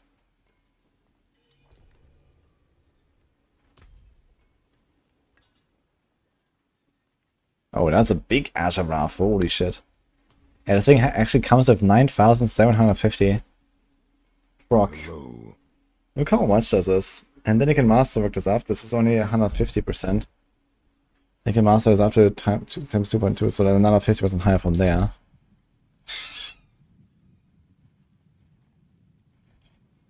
It can go up to 17,550 on the proc. And it has a 40% chance. So high. This corner's here. Okay. Thanks, guys. Gonna save this here. Could be interesting to try it. How good is Doombringer, actually? But I guess Doombringer has not that much damage.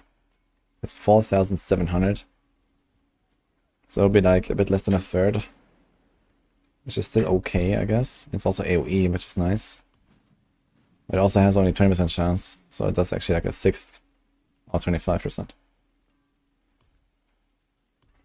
Then like the animated search tempo does like really nothing.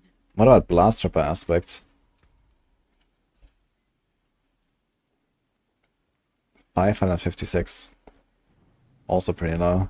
May your road be filled with wonders. And animal search tempo is 500 damage. It's 1100. It's also pretty low. So yeah, I guess you actually want to make a build directly around Azurath. Maybe include Doombringer. Then have like a chance to cast twice on a two-handed or something. What's the damage on Andariel? I'm not sure which weapon I have in my hand right now. It's probably the crossbow. It's still very high, 23,000. 10% chance. And Andariel is still insane.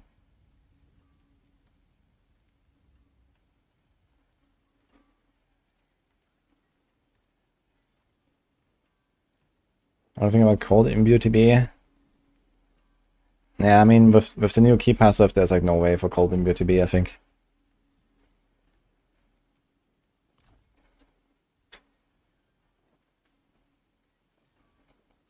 I want to try Cold Imbue Dance. I think for now it's gonna do a normal Victimize dance. Then I already played on like my other rogue, but here a bit more optimized. Since you already have like Victimize stuff, you can just like keep testing. 38, that's very nice. Let's get some Woln. We did not get Woln.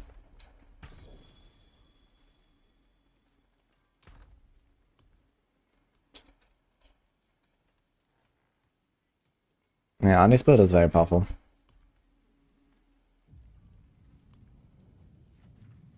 I mean, I basically just played the Andy's build, but without Andy's.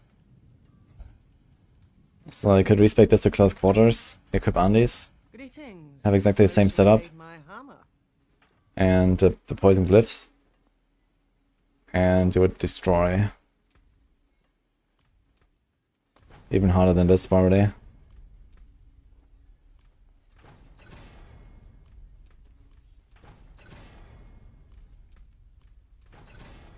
Hello.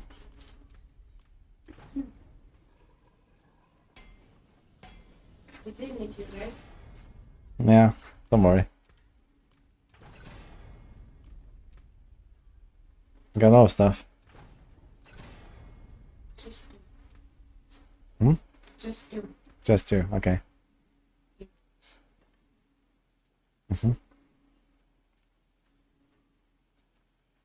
Another brick.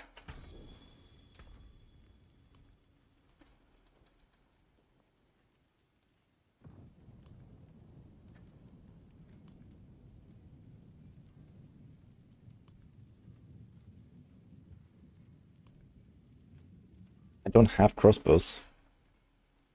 What the fuck, dude? These are all like crit damage crossbows, crit damage. Is there anything here is vulnerable? Is this death trap though? Rapid fire. Ugh. I guess I can take this and just roll the resource off. Don't really see myself using a resource weapon anyway. Okay, 40%.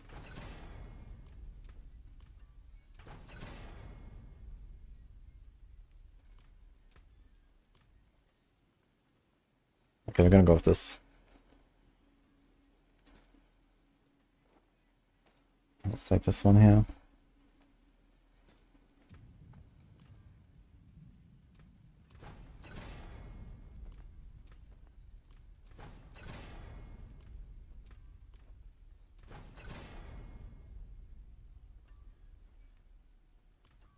Use Andes and Doombringer with Cold Imbue. Continue passive and Dance of Knives. Yeah, I mean, that's an option to trigger the passive if you don't want to go with something like Rakenos or something like that. There's like many ways to do it. Doombringer is definitely a good way. Not sure what I called him here.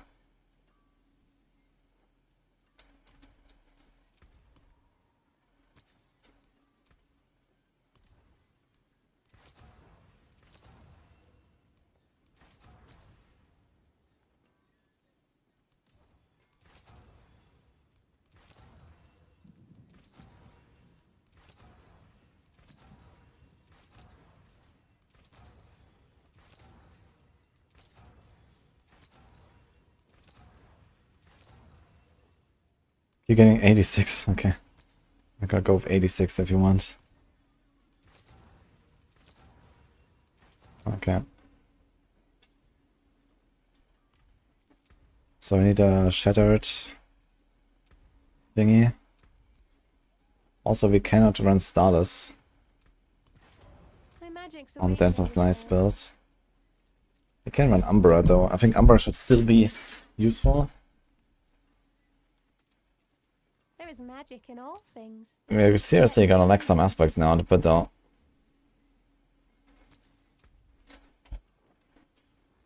Like really.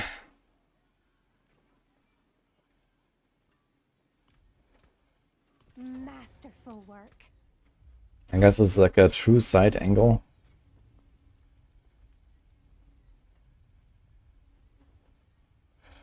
I can't do inner calm. I can do cold clip. I can't do conceited. Unless we go like temerity or something. Yeah, I think we actually have to go and play this with true sight. And not with preparation. That's what I did on my other rogue as well. Impeccable.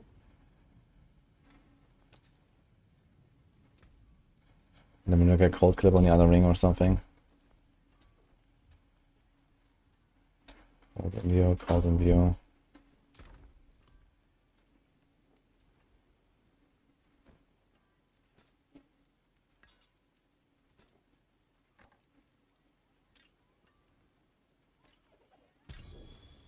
Wait, this is Dex.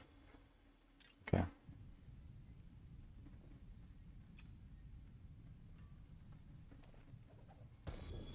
Auto Heartseeker. That could be interesting though.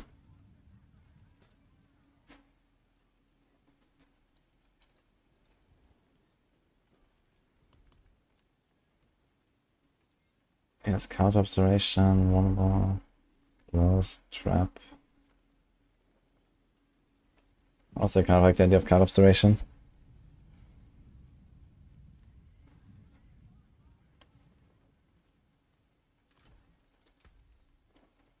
The wonders of And it comes with cold clip. Look at that. fingertips. How may I just need to get something on my neck here. I really don't know what it should be. We could do Penitent, Frostbitten, Umbrus on the neck. Which is kind of funny. But maybe it's the way. Or Concussive Strikes. I think that's what I was doing as well on my... So we got Stun, Slow, this, Concussive. Okay. And this is standstill for 6 seconds, so definitely can't do that. brighter soul.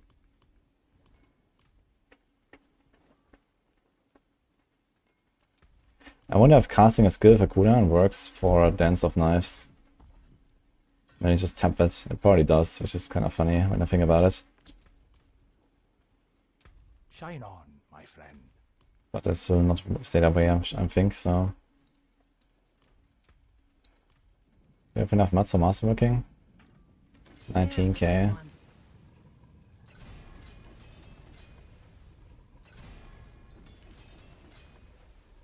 Okay, easy clap. More there than I thought.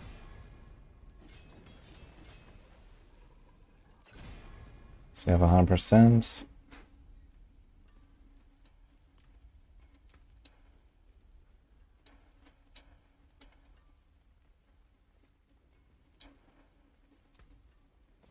Rest is down bad.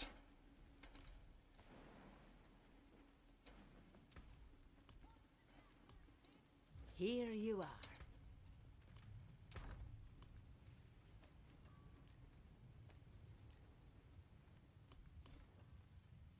I could do the travel 5 meters thing to gain 50 offering.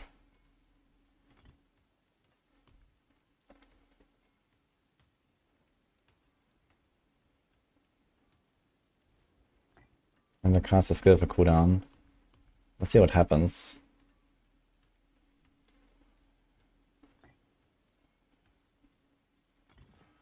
Ten times.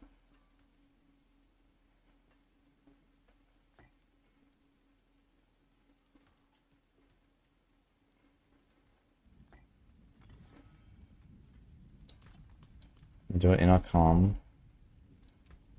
And we do the poison trap. We do the dash. Caltrops, smoke.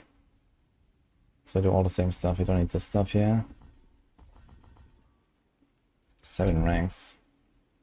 It says 4 and it says 3. Okay then. This doesn't help us much. I guess I just go for speech. I might have enough anyway. I don't have move speed actually. Never mind, we have speed here and speed here, so we have like 50, 70, 100. Okay, I'm gonna make overcapped. Could even go for like some debilitating toxins if you want.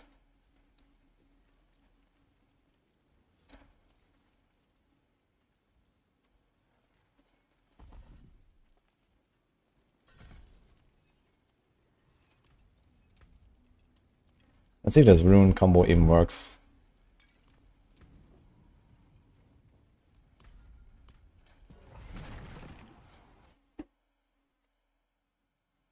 You have any amber cracks to spare on PTR hardcore? You can get it from the boost, Constantine.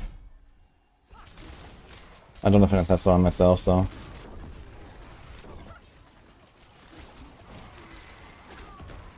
Okay, so casting a skill for cooldown does not work.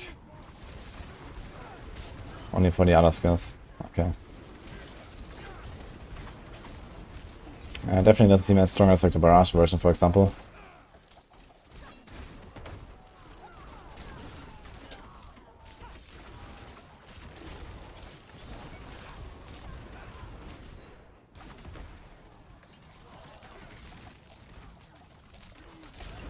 It's kind of funny that Tyrius keeps proccing like once a second where my cursor is. It actually goes towards my cursor. Instead of like going outwards in all directions. That's a bit strange.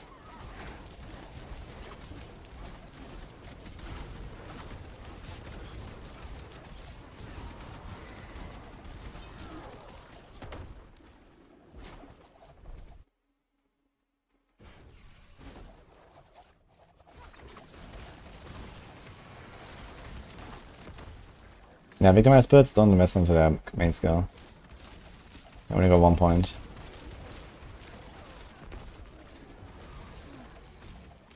I wanna try though, like a cold Dance on Knives. I guess it can't do the overpower attack that I was trying to do, because it's channels. I can still do like, you know, the cold imbue stuff. Halves and crits. Snapshot synergy aspect. There's a bunch of cool stuff you can do. Stolen Vigor as well.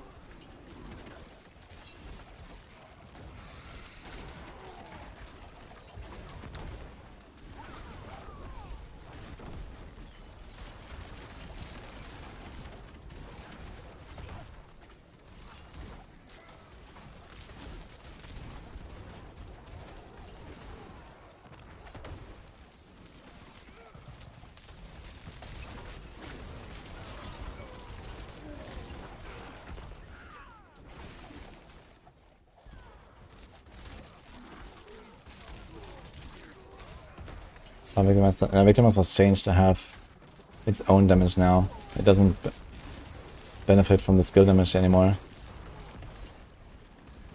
So all you care about is like the total amount of lucky hits you can deliver. So it's like very homogenized now between the different builds that run Victimize.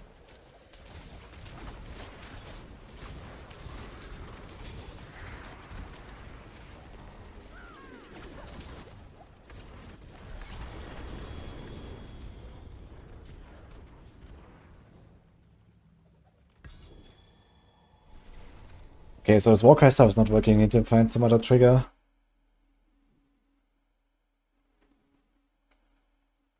The wording is not wrong.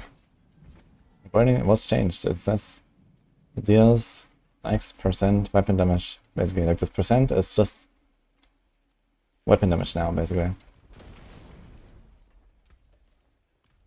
Yeah, what is wrong about it is the calculation.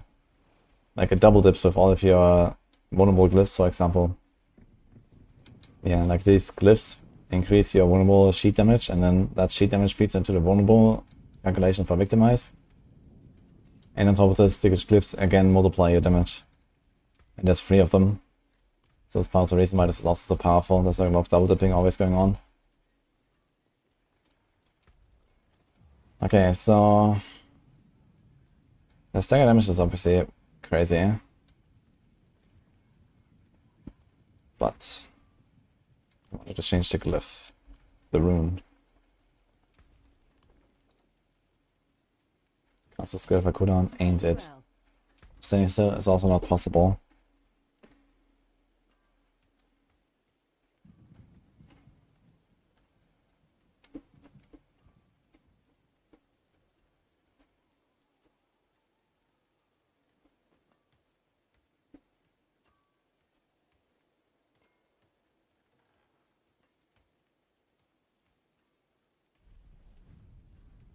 Just out of curiosity, I wonder if like money would work.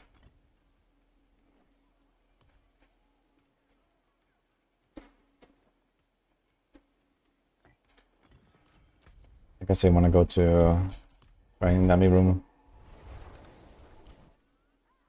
Yeah, cast another class skill. It takes forever though with Petify. I don't even have perma Petify. And then I need to trigger that 4 times to get a Warcry. I'll get like 1 Warcry every half minute or so. So that's not happening.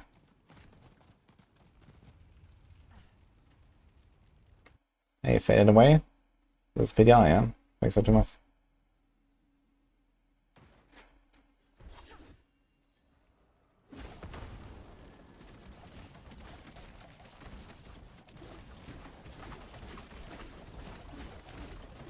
Yeah, Warcry, if I spam right click, kinda works. That's way too slow, and it does work when I hold right click. Okay. Oh, morning Palace.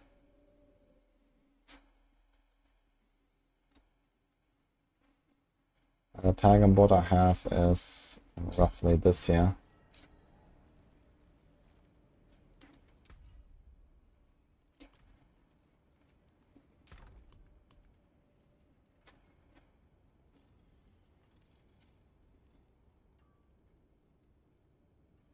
Yeah, the runes are actually a struggle.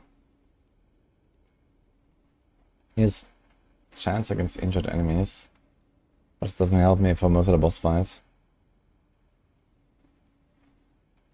Deal damage after not taking any within 5 seconds.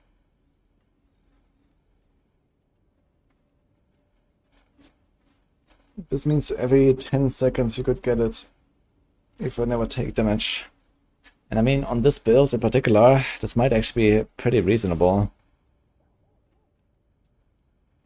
Cast an ultimate skill. Now here's a funny part actually, this works with the Petify, right? I just realized.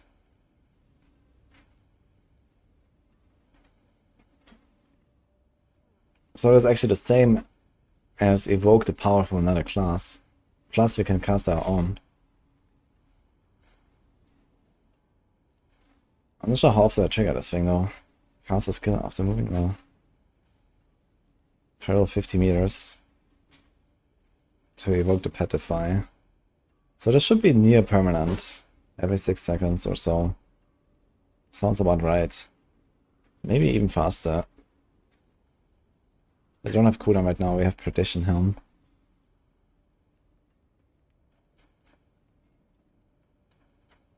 Just out of curiosity, I wanna see if that actually works though.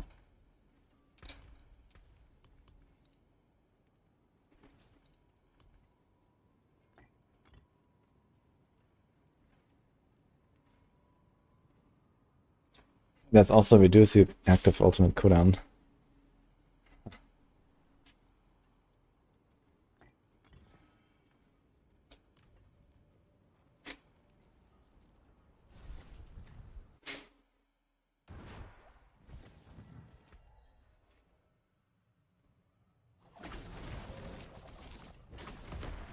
Yeah, it works. Huh.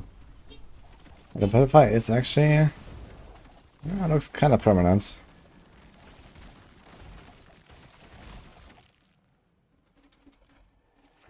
That's cool. Maybe I can use this on some other build as well. Maybe I just have to accept that this is not happening with Warcry. And we only go Petrify. And then we're gonna have something smaller here as an effect.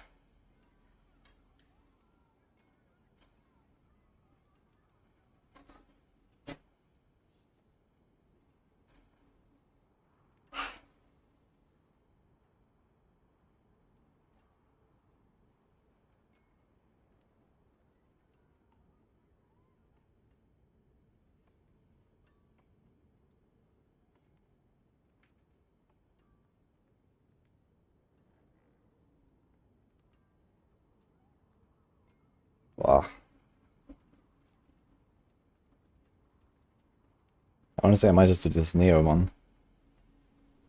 So damage after not taking any in 5 seconds. I might just do Neo rune. And get good, I guess. Precious stones to catch the light. Come and see.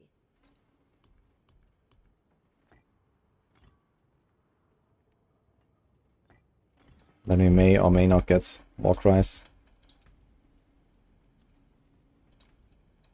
Maybe I should have the Warcry instead of the Petrify down there anyway. So let's swap these two.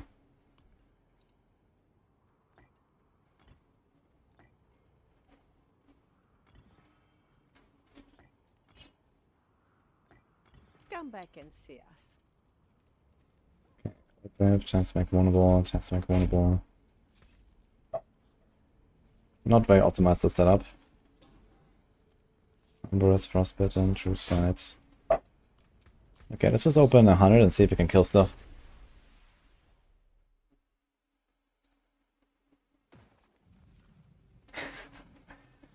You think you got more Ubers than compelling Ancestrals? Yeah, getting Ubers is definitely way easier than getting unique Ancestrals now. No joke.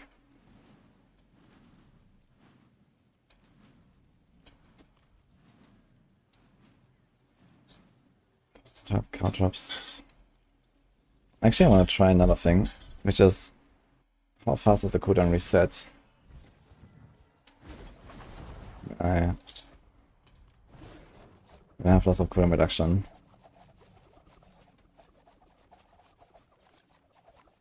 One, two, three. Okay, let's do this.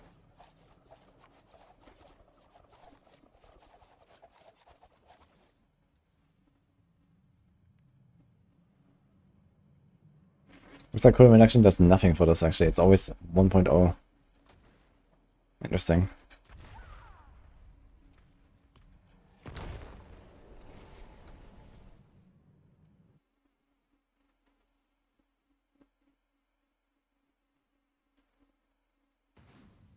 I'm going to Warcry and Movement and Petrify another class. Yeah, but I mean... Other class needs to trigger 4 times. I need 4 Warcries to get 1 Petrify. And the Warcry is just barely even up permanently. They have the same timer. They both have 6 seconds duration on the boss. So we're just gonna have extremely low uptime on Petrify. This is not the way, I think. If anything, I would go with something smaller like the crit buff, for example. Which you don't need with Fear of Perdition, I guess. Unless we like roll of crit everywhere.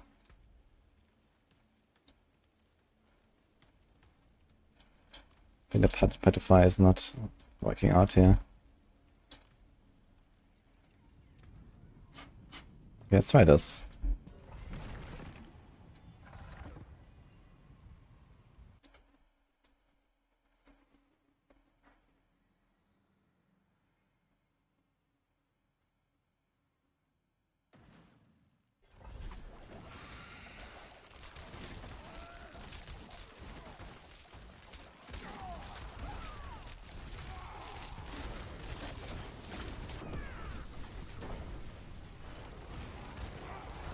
Okay, damage seems way lower than on the barrage build. Holy.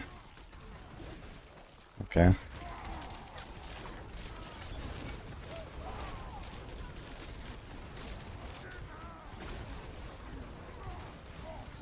I mean, no starters, just kind of shitty aspects. I guess less lucky hit as well in AoE.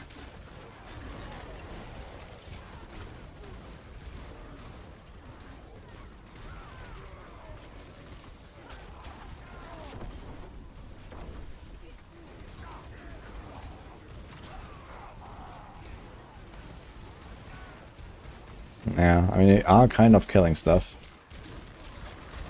What if I spam?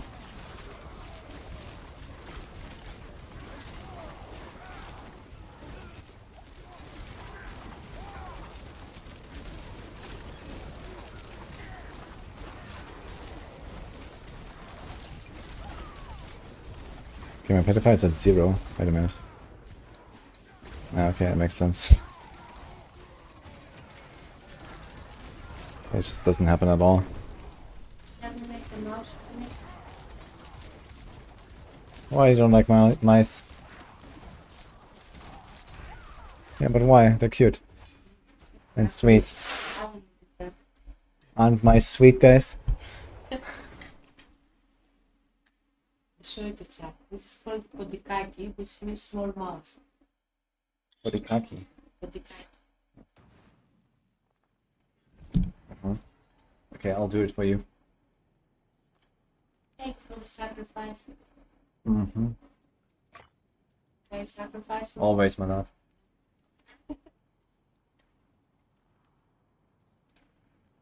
It's not from my godmother, by the way.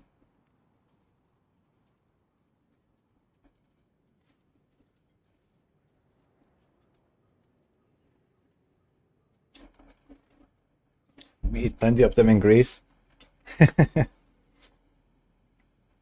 So I heard.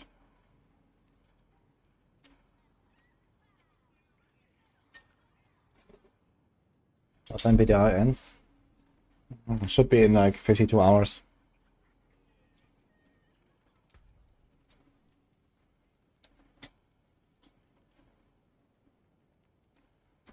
Hmm.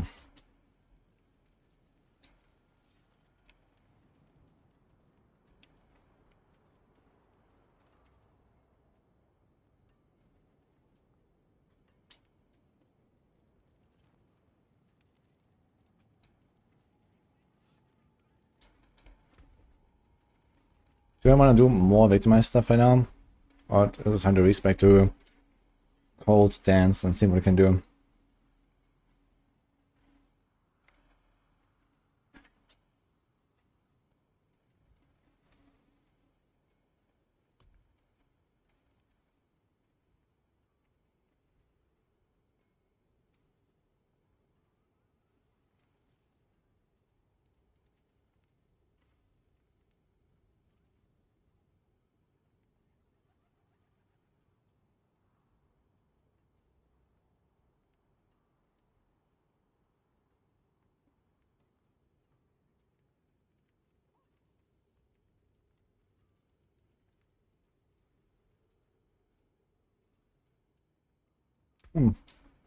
Just out of curiosity.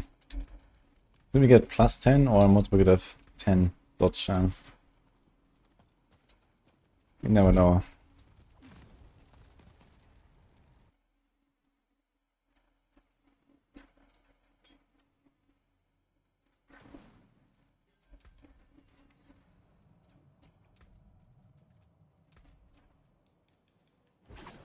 Oh, oh no.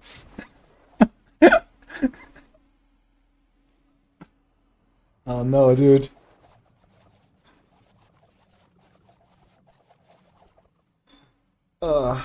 Okay.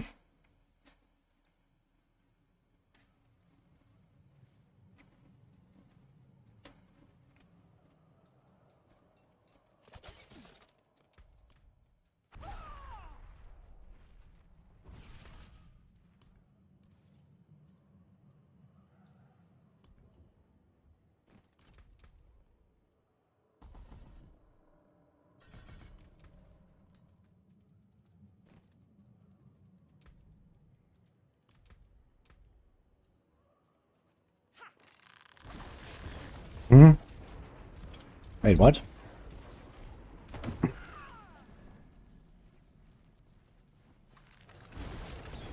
So now it is more aggressive. Look, I go from 47 to 54. But when I don't have agile, I have 19.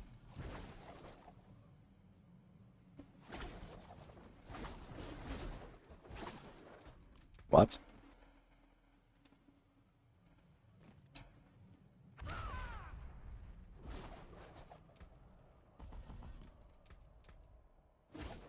Yeah, it's like exactly plus 10.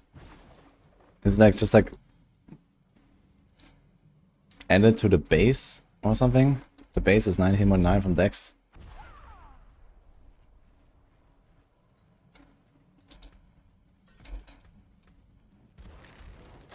Yeah, I think the base dodge you get from Dex is just additive or something.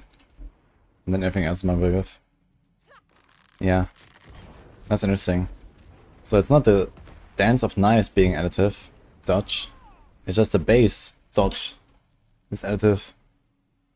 Weird.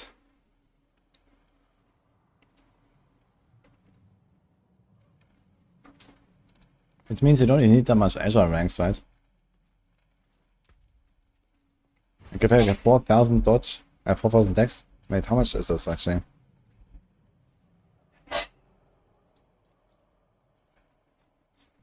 It's 166 dex per dodge. Let's say we have 5,000 dex. You can get 5,000, I guess. So that's 30 dodge. So this means we need 18 agile ranks. You get 3 here, then we need still 15. How much does pistol boots have?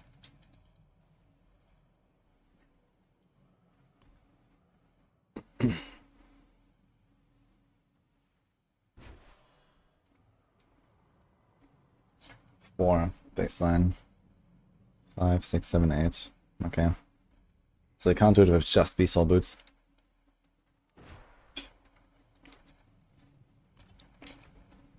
Like, I'm kind of expecting that they will delete the agile temper at some point.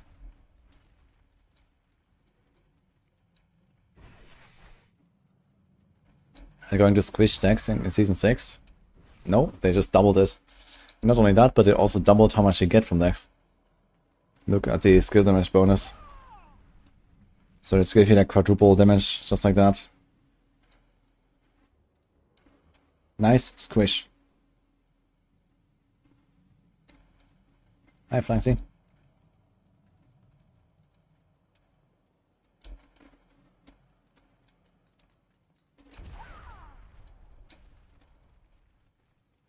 I haven't done Poison and Shadow Dance, but I will probably do this now.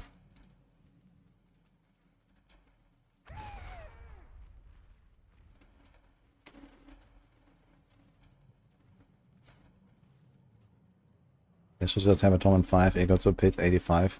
And that would be a good start. That doesn't really solve the core issue. A lot of builds just reach Pit 100. Some builds even farm 100, you know, basically.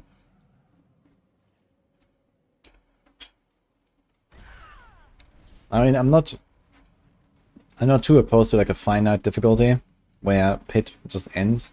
I think it's okay. It doesn't have to be infinite, but it needs to be like difficult enough. And right now it's not.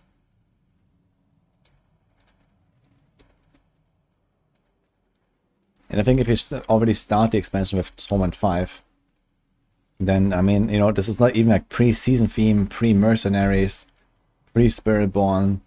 Like, imagine like how crazy things are gonna get.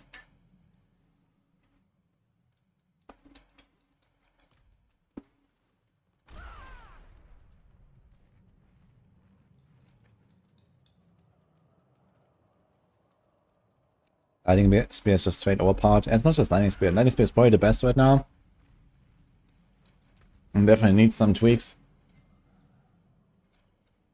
Like, I think I can start with Conjuration Mastery. And maybe just also just nerf the Lightning Spear aspect, for example, or something, I don't know.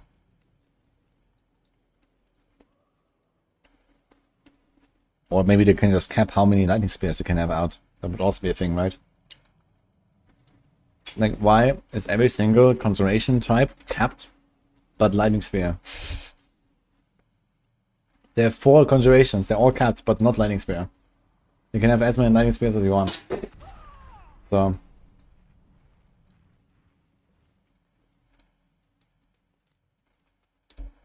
I think Infinite and new reward system could be good. Main reward is Glyph XP. It's not Glyph XP, you now get Glyph level ups. And Glyphs cap out at 100. So with the Glyphs capping out at 100, I think it kind of makes sense that there is like a final difficulty of 100 tiers. And either you reach that or you barely not reach it and you can actually max out your Glyphs. So that's kind of like a target to hit. And that's cool. On the other hand, I would say, why don't we just scale the pit higher anyway, just because, you know? Just for fun. If there's a build that can go beyond 100. I mean, either way it works, I think.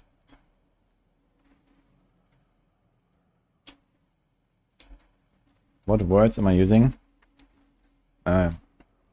Mostly English.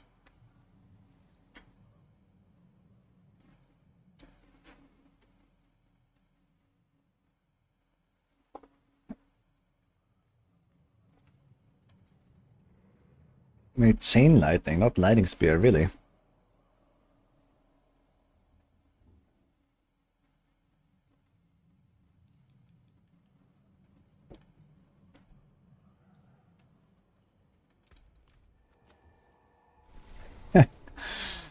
Ah, welche Runenwörter meinte der? Okay.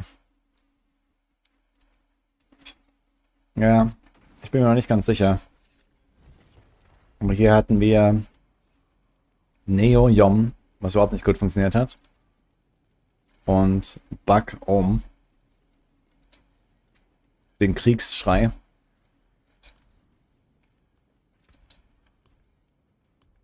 Das ist ganz okay, aber das andere hier unten nicht.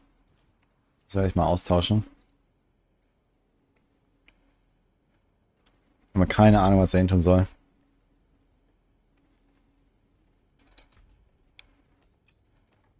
Ich glaube, es ist Zeit für Kälte Klingentanz. Und danach vielleicht Schatten und Gift Klingentanz. Was sagt ihr dazu?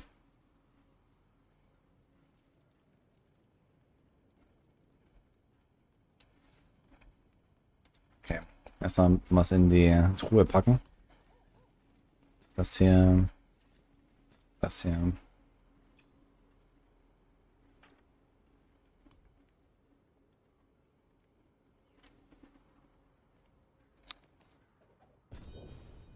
Oh.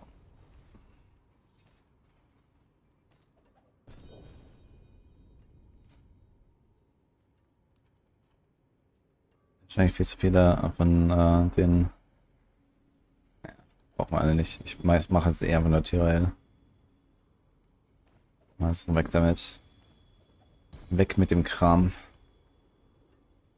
Was ist das?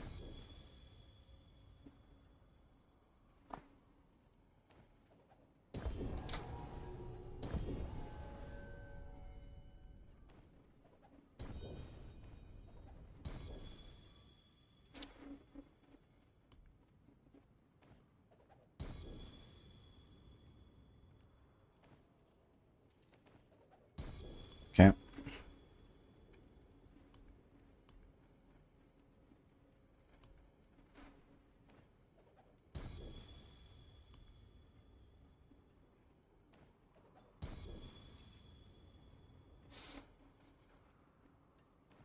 klar, behalten wir das mal. Wir haben ein bisschen mehr Platz.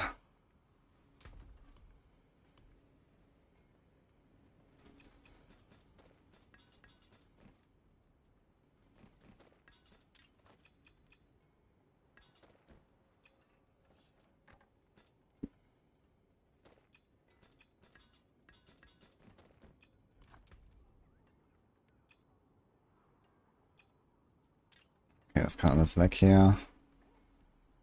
Das können wir lassen. Was auch. Wir müssen nur Schatten pro dunkler Mantel Stapel härten. Okay.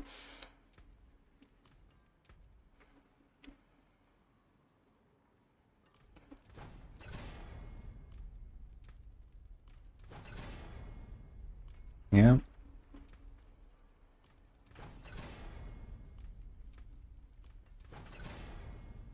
Okay.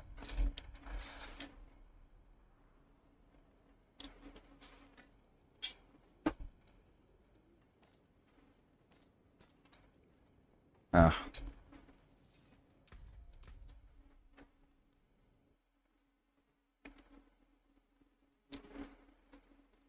What's the best rogue build I've tested so far? Death Trap, I guess. Although the Barrage Victimize seems pretty close, to be fair.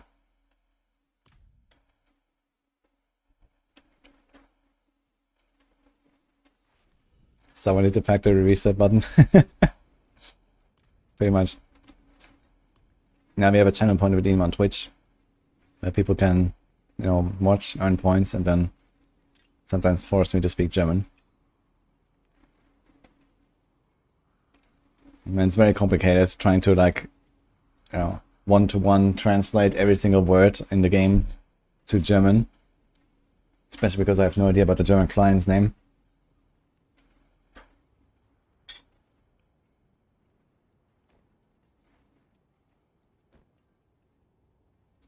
Okay, let's do something like this. Move slow and slow, but this has 6 tempers, so that's fine. Okay, what I got for amulets? Actually, don't I have a planner for this?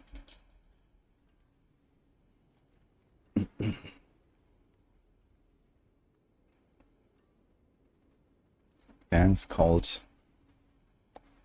So this is a shroud, which is pretty optional, I'd say. So let's just leave this. Let's go Harlequin.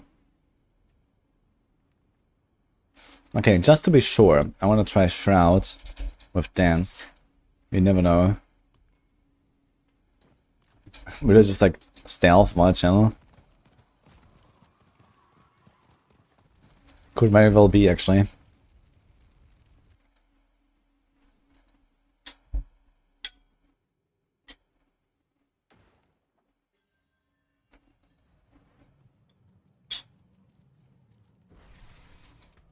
Counter attack.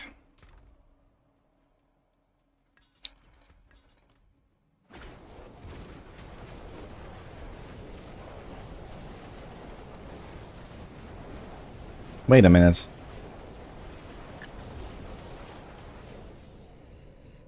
You see that buff ticking? Yeah, gain stealth, gain stealth. What the fuck? What?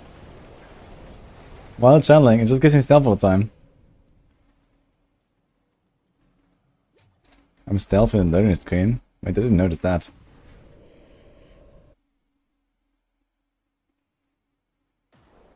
Didn't seem so.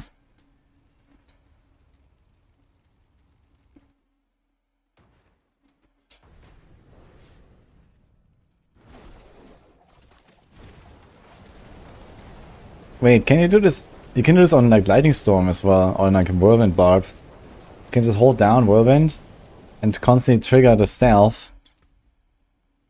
Oh my god, this is so stupid. Holy shit.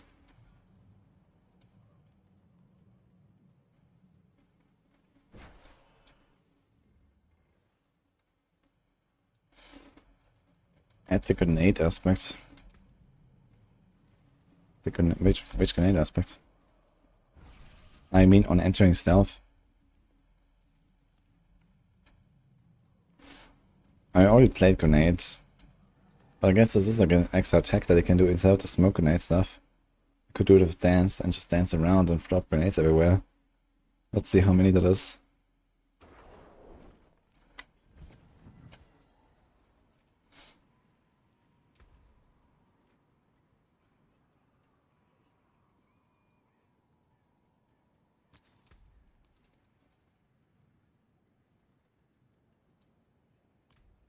Ah, good fortune that is.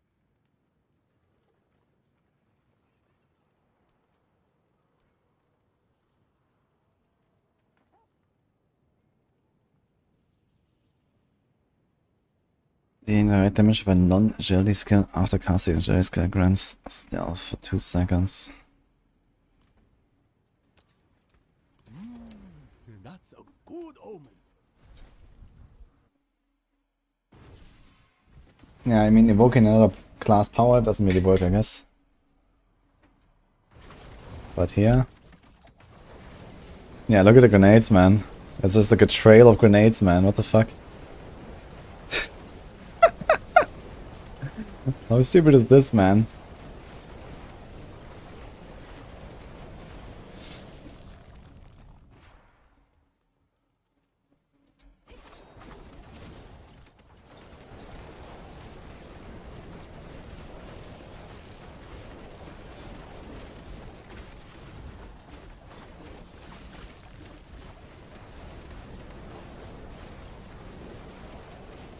Yeah, okay, I think this is mostly just like a bug with the chest, right? It just keeps giving you stealth like all the time. And it shouldn't do that. Or at the very least the stealth shouldn't like trigger shit like this, right? Like both actually. Like first of all, it's not an other class skill, that's just stealth. Stealth itself is not a skill, stealth is just an effect. Concealment is a skill. It doesn't say that it casts concealment.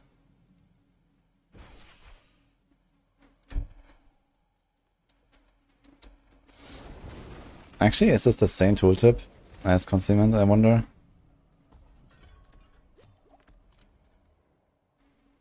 It actually is. So I guess this is why. They actually literally just made it concealment. Concealment also has a 40% buff here. And it just says, okay, gain stealth and 40% movement speed. It has the same duration as well. 6 seconds. So this is why. It just like constantly spams concealment.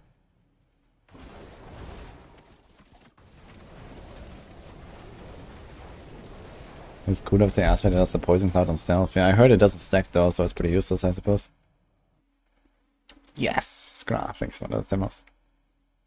Entirely forgot. Incinerate, D4, login. Yeah, Incinerate, Lightning Storm, Whirlwind, you can all use this. Just channel.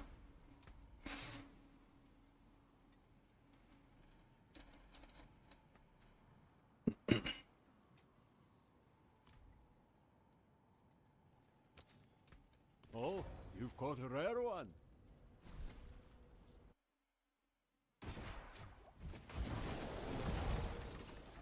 Wait, this poison cloud is not really a cloud, it's actually just a poison trap with animation.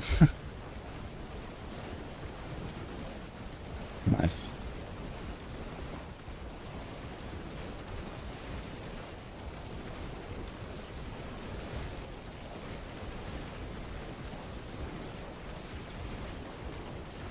Oh, nice, one more.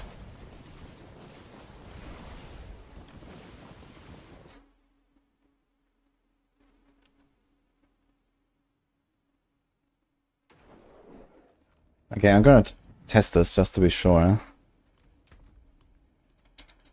Another class power.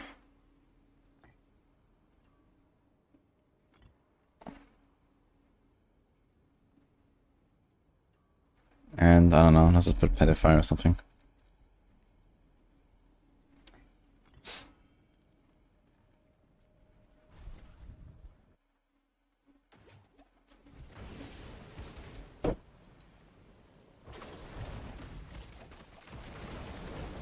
Nah, it doesn't work.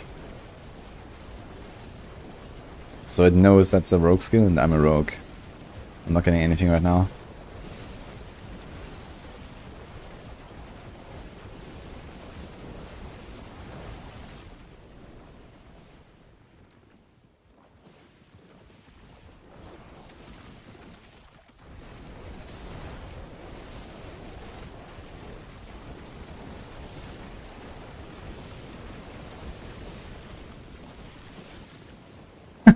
$6,500.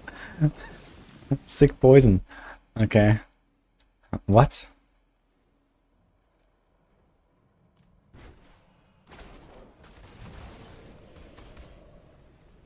Now it's 29k.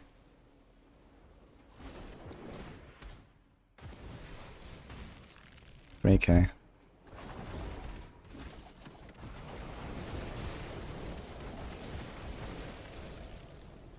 $700. Okay. I guess it's a Fist of Fate as well.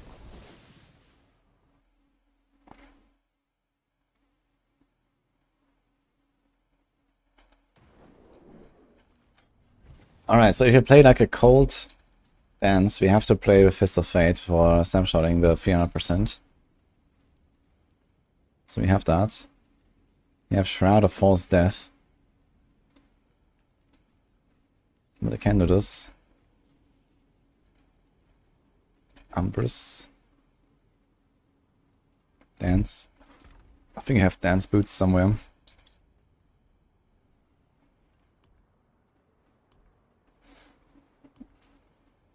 Plus 3 dance. Synergy. Let's put this here.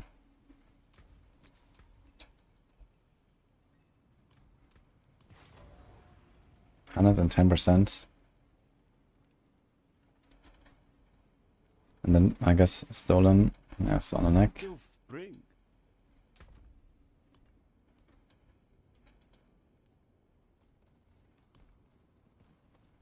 Actually, we need an amulet. Just like, let's get any amulet and then.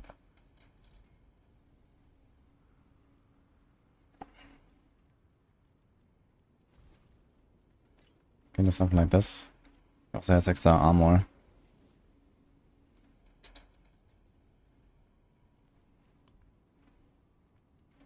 Golden View, Shroud, crits. That's probably fine. This agility cooldown stuff doesn't help us anyway.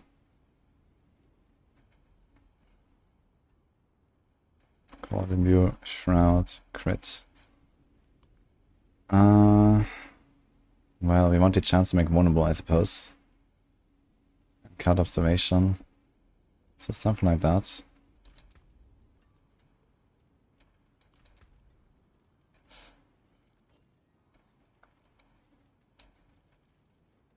Probably more card observation here. And a poison trap duration.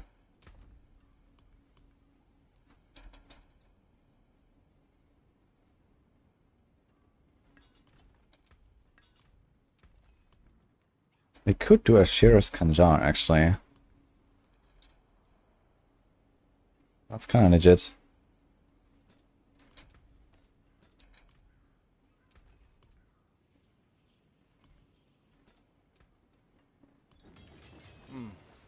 Unexpected.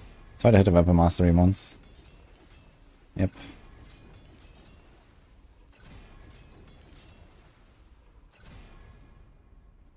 Okay. I have many fine pieces, rare and Let's hope the vendor is fixed. Please. Shit. There's a buggy as well, yeah? 3,000. Oh my god. It's not even working when I click it. What the fuck, man? Why is it so buggy? This guy is getting more and more buggy by the minute. Let's go here. Accidentally activated a score of amnesia.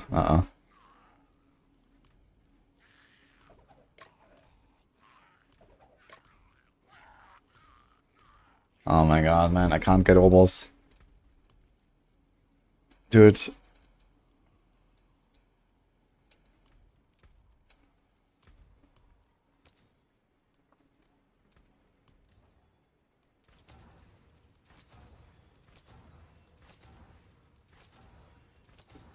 This way it's gonna be faster to just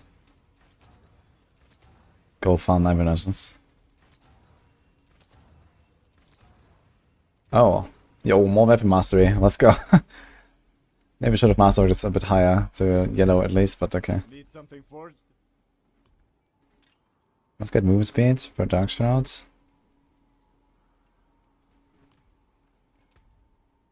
Maybe cut observation.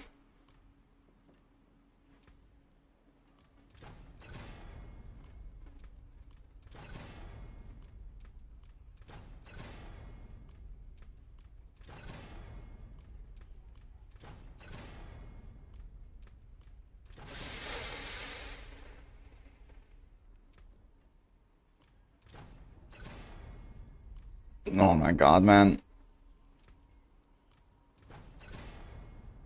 I got cut up size, I guess. Blech. Alright, 0 tempers, let's take that, I guess. So you have Shroud, Shroud, Cold Imbue, Shroud, Card Observation, Innovation. Yeah, so you have 1 card observation. That makes it 11 seconds, not very good. If you want to do like a nice long snapshot. But okay, we can see if it actually works in theory. Let's temper this.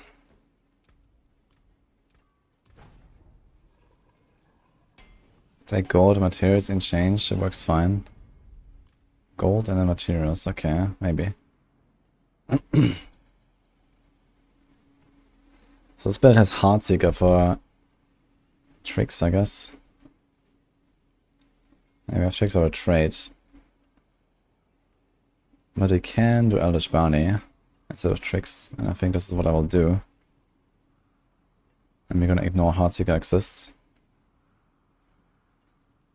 Because we're gonna do very long snapshots.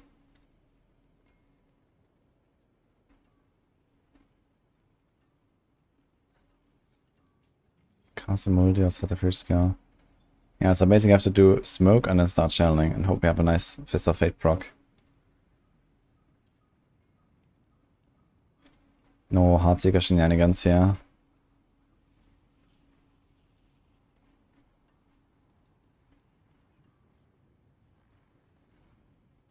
Which cliff was that? Closer. Control, Headhunter, Kenny, Versatility.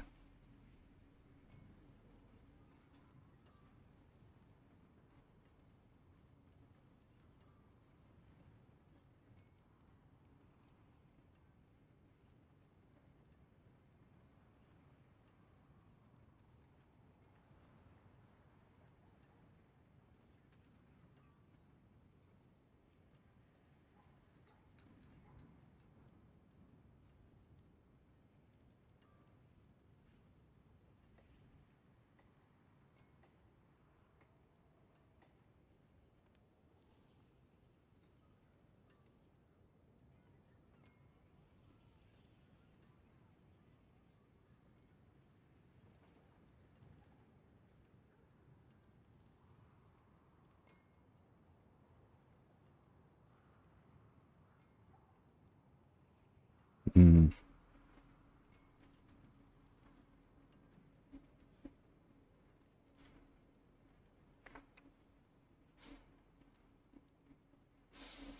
Kinda crappy.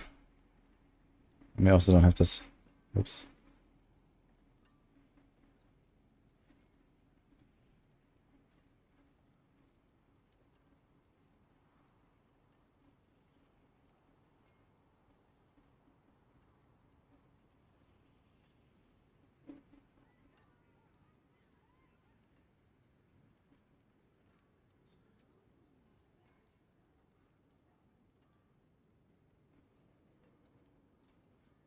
Come back if you need Okay. work.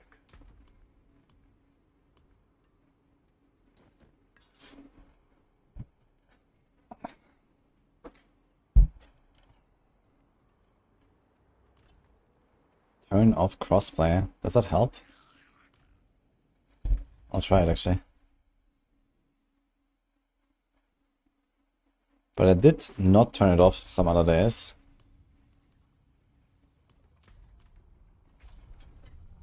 What is a snapshot?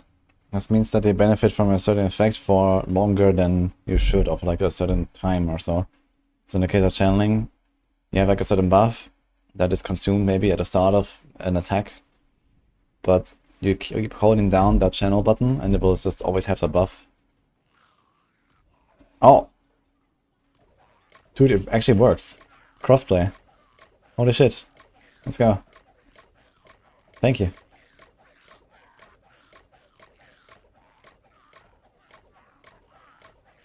Can you give me GA Dance of Knives? Ah, thanks, FA. I'm okay with what I got, actually. Already tempered it now.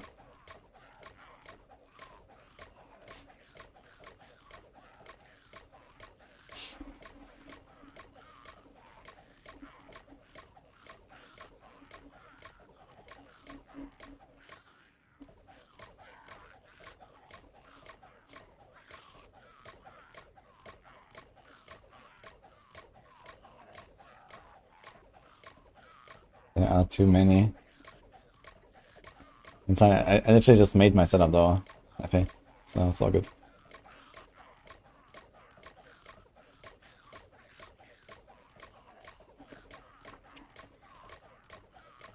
Thanks for the tip, Sanser. So it actually seems to have solved it.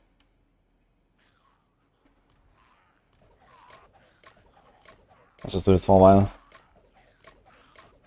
See, 4 new cookie clicker? Yeah, not really, because there's no like random cookies popping up. They give you like a clicking frenzy buff, where you go ham for like 1 minute. In fact, if I click too fast here, then I will actually lose materials per second.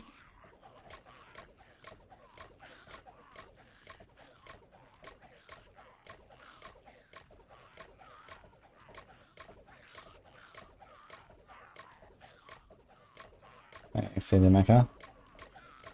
I'm good, how about you?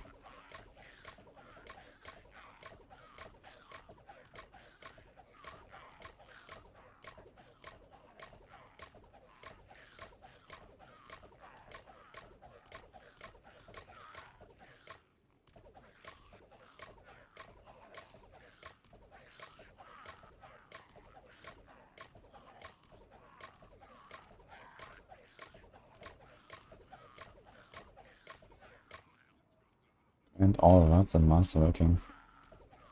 There's still... What do you mean?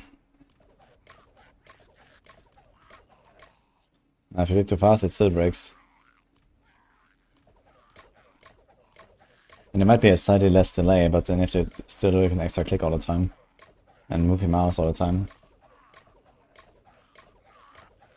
Paragon levels now go to 300, Jim. They're separate from character level.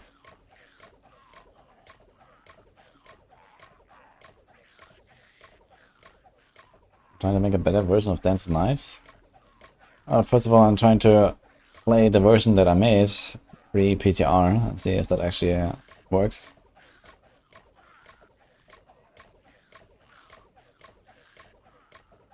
We're gonna play cold knives of the cold dance, and then we're gonna play poison shadow dance. Let's see how that would go.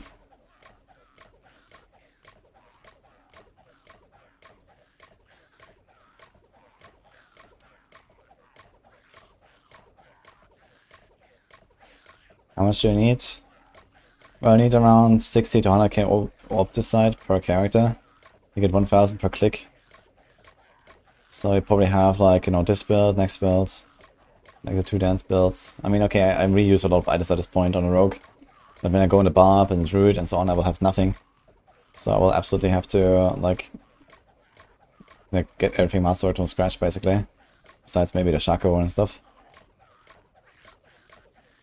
So let's just get like 500k, and then it should probably be on the safe side for the next 2 days or so. Maybe a bit more. Yeah, well, Sano, thank you so much for the subscription.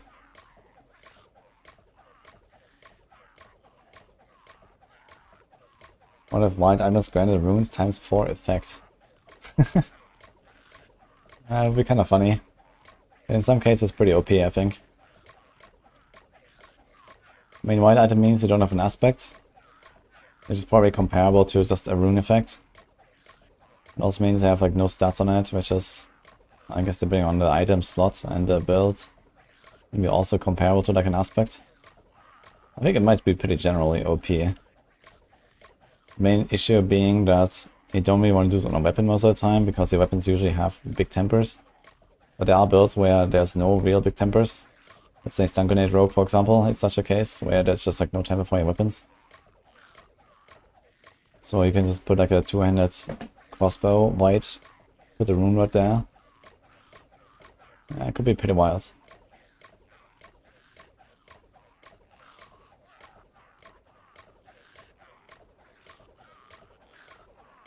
Get some extra upside when you spam boost for the GA legendaries on other classes.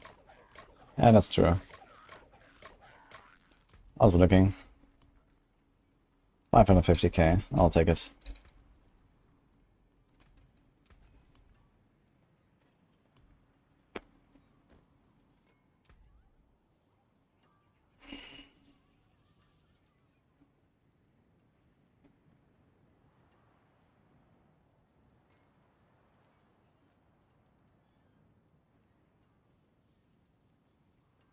Maybe we're gonna go concussive and frostbitten actually.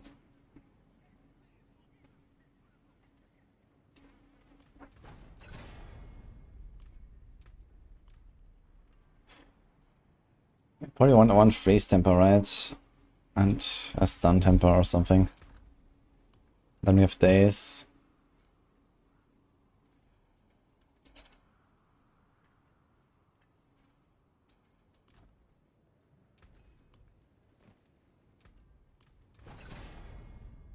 Here's a stun.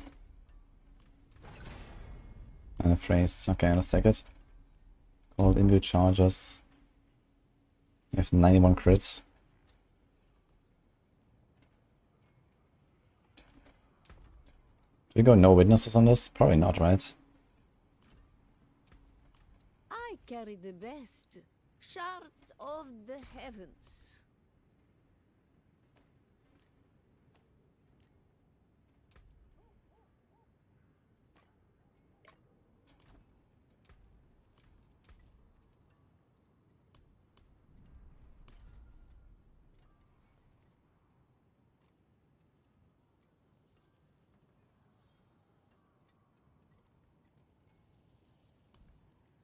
Oh, this time my Paragon did not get refunded when I did refund all. What the fuck? On the other characters it did.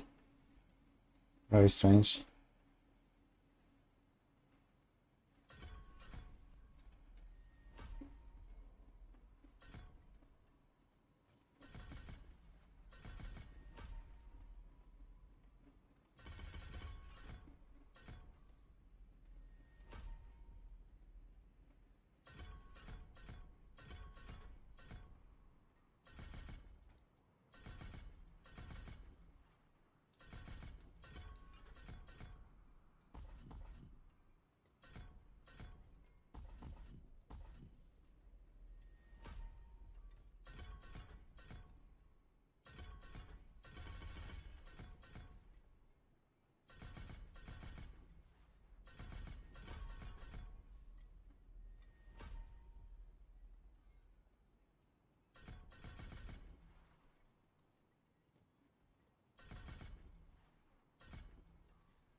So I really want to go for the smoke grenade actually.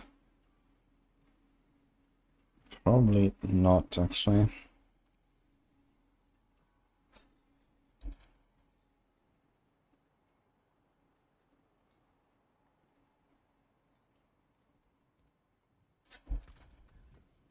So we do this. This.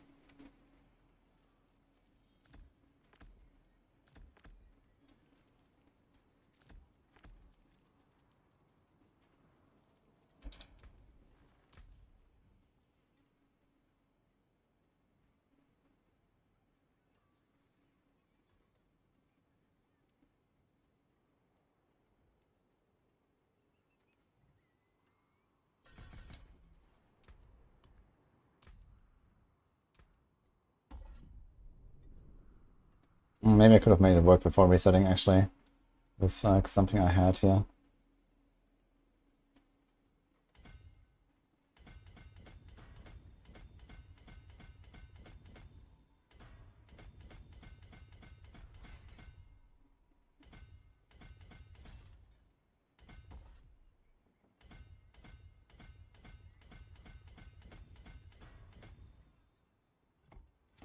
Me.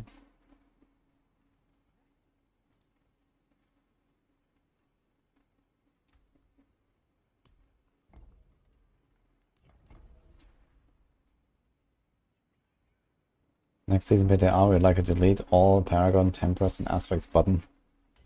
Yeah, I think I just in general need to make like some character found options similar to like Last Epoch, for example. That would be pretty cool.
Got head on the glyph here, huh? Not sure if that's gonna work out. But we'll see.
Okay.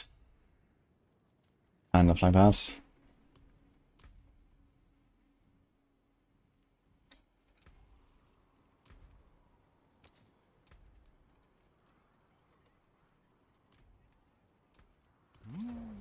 That's a good omen.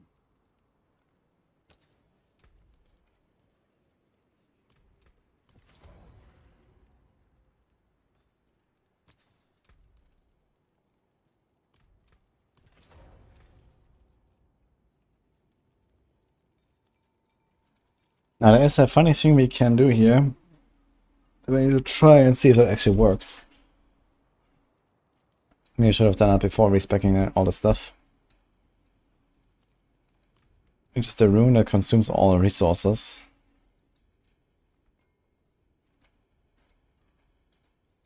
Non-basic.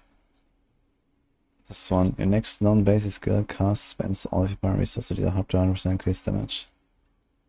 Up to 100%. Okay, so if I'm not full, I guess I will do less. The funny part is with overflow, you can further increase it.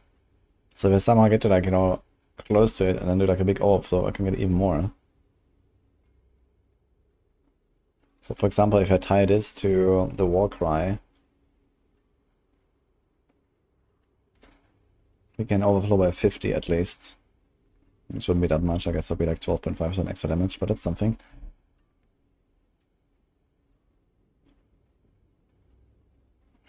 Maybe there's a better way to overflow.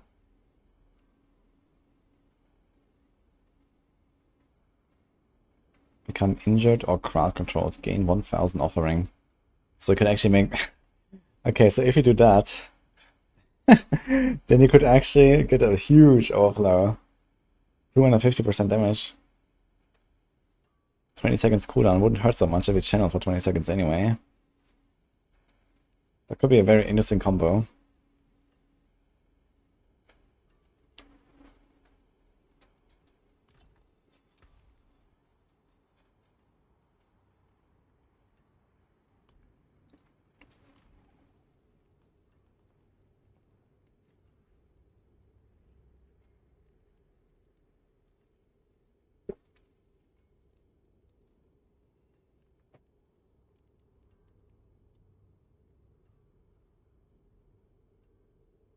I should just copy and Maxwell's Paragon board UI. They can delete the entire board. I mean, that would be badass.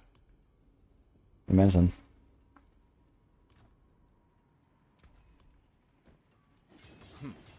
Not bad. Okay, I'll try to hit the Dance of Nines at least once.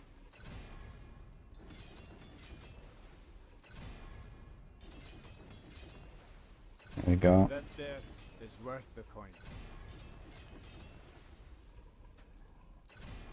Okay, we have 5 ranks of dance. Not very crazy. 10 ranks. Yeah, this could be way more. Shaco might not be such a bad option. We have 93 crits. We also have a lot of armor. So we either roll life. Dodge energy per second. How much movement speed do we have? This is 5.8 movement speed per Dark Shroud Shadow. We have like 50, 75, yeah, we're gonna be capped anyway, no movement speed. Like Omega capped actually. Okay.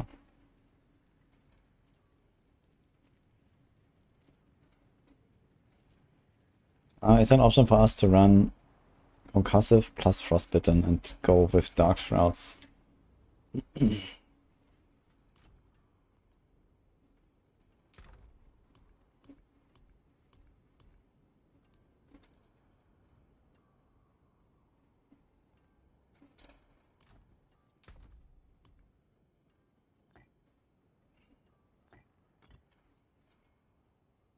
have to travel 50 meters on the Dark Shroud if you want to do this. Which is not really the way, I think.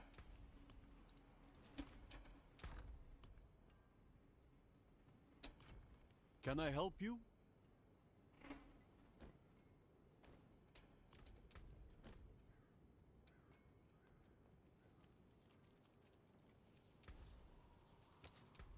So we're going to do Concussive instead of Frostbitten. And do Umbrus.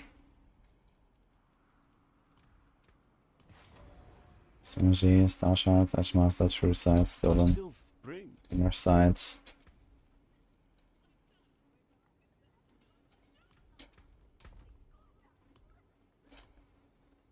Yeah, finding a good rune combos for this is actually a struggle, dude.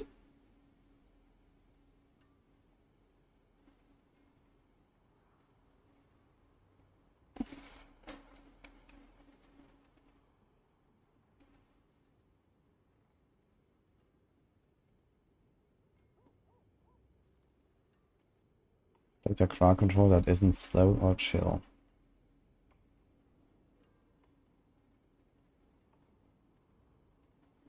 Negate other arms and chance against injured enemies.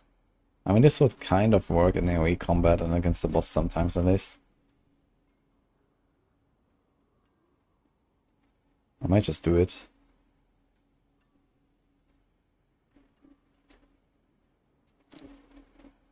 Next skill cast will guaranteed crit and overpower.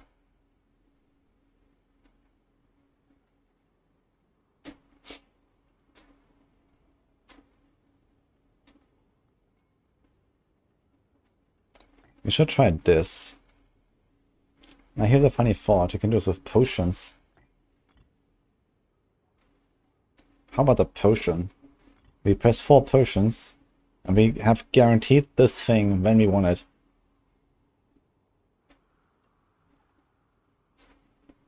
Kind of like the idea actually. Let's try this.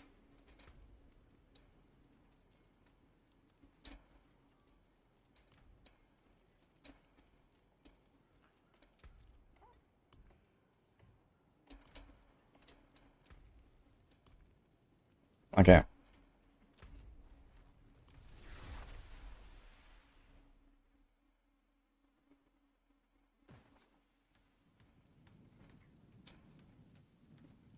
As often as Rax gets knocked back while channeling, the 1000 offering could be it.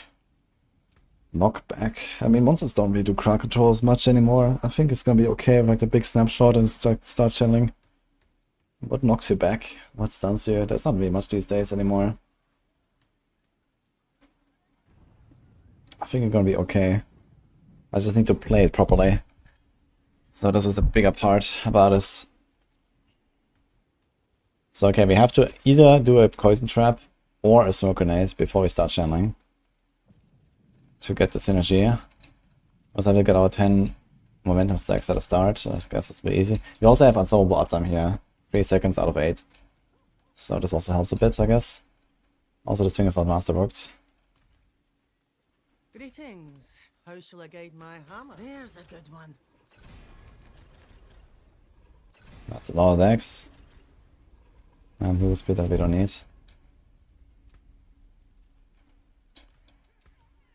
Okay, we got 11 in weapon mastery. Could be better, but I'll take it. We have dagger and dagger again.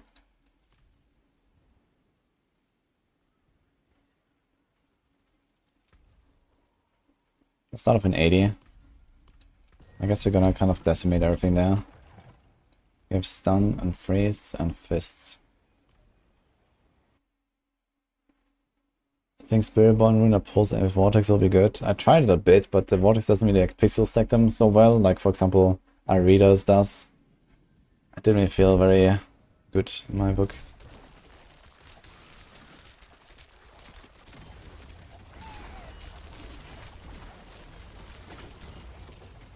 Okay, so...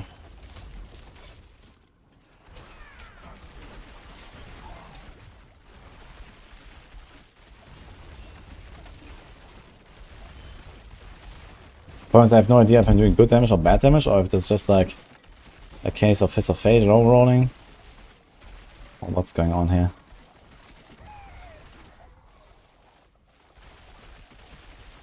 Looks like we got a pretty decent roll. Now we are blasting. And I'm out of charges. We have 200% move speed? We do.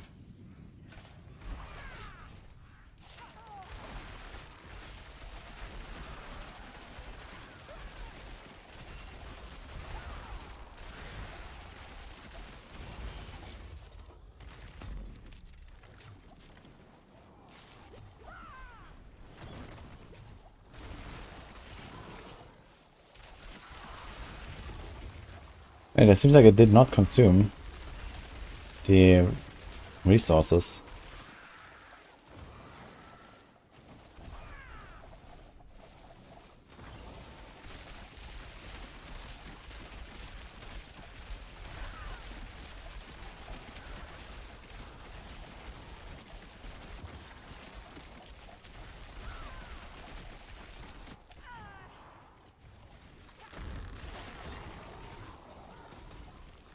Oh.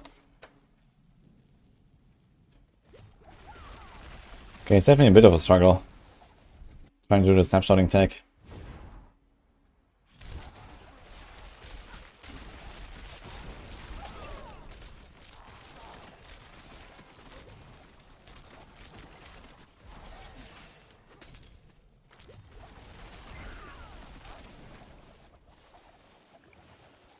Ah, here, we did consume the resources. We just saw it.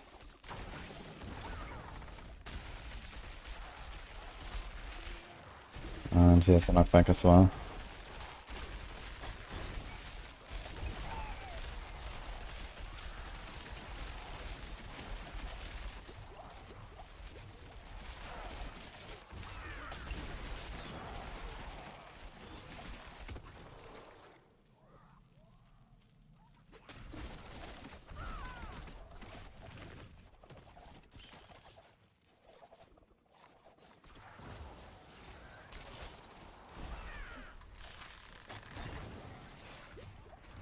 Oops. I just pressed my potion and then the smoke. Instead of smoke potion. And the smoke consumed all of my resources. Lucky.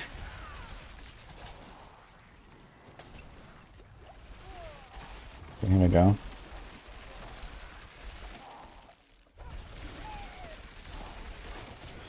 Okay, I gotta say it is very inconvenient, especially for like the higher end stuff. I mean, it's not even very high end, but it's too slow.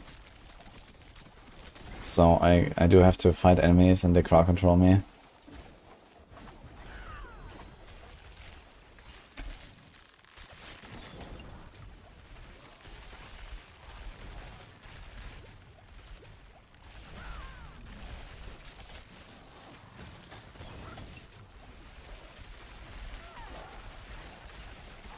It's not like it is high Fist of Fate rolls, and actually it's pumping.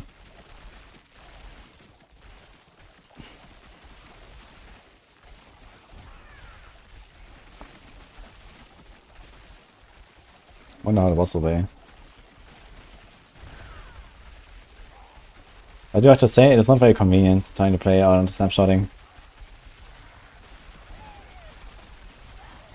It doesn't even seem that strong. Kind of surprised.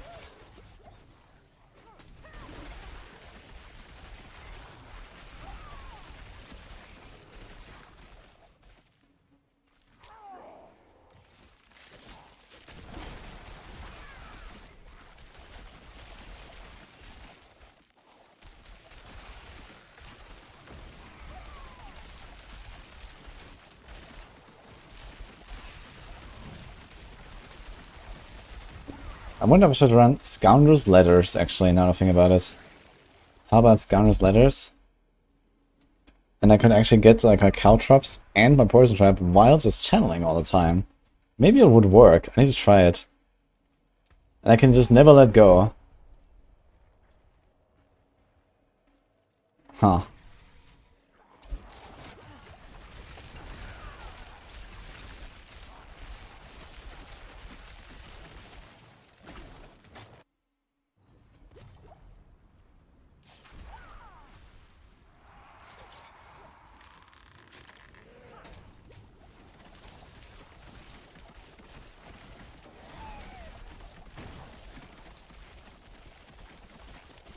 Can we get like some mega nuke for like a few seconds and then it just kind of like stop doing damage?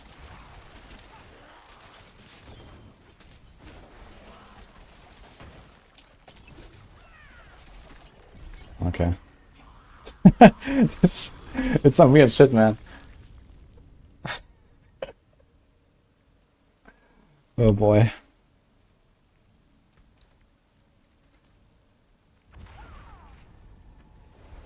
2 hours of Weapon Mastery, I guess.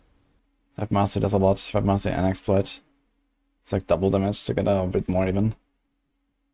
But it felt like there was like a bigger drop off. Breathed in fire. Yeah, playing this Fist of Fate is so weird, man.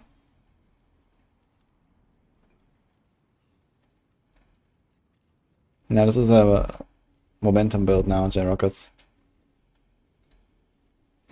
But Tristan Bates finally come back. Tristan Bates is already pretty good for the last 3 months. And it's about to pop off pretty hard in Season 6, yeah. Yeah, you can snapshot Fist of Fate, you can snapshot Synergy. I suppose you can also snapshot the rune here, so I try to do that with the 100% extra damage. When you're doing a health potion 4 times.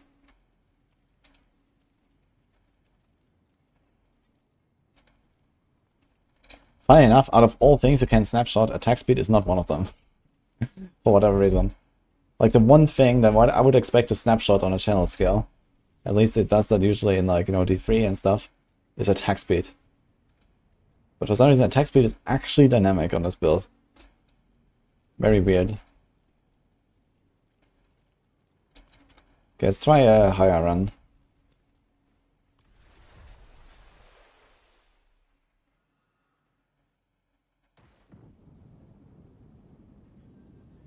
Building your first rogue and seeing the pairing boards. Why doesn't Sorg have such good power in the legendary nodes? I mean, Sorg also has good legendary nodes. But I guess they don't have like universally good ones that often. There's like Frigid Fate that's like in every build. And then, yeah, like 1 or 2 build specific ones. And then maybe something like a Enchanted Master or some shit. But yeah, Sorg is kind of disparaged now since you have to pick 4 boards and have to get a legendary node on each of them. Because Sorgs are mostly just like Frigid Fate and then maybe 1 build specific thing and then pick glyphs. Okay, let's try 85. Will Bars be S tier next season? S is the Spirit Bond, yeah. So no.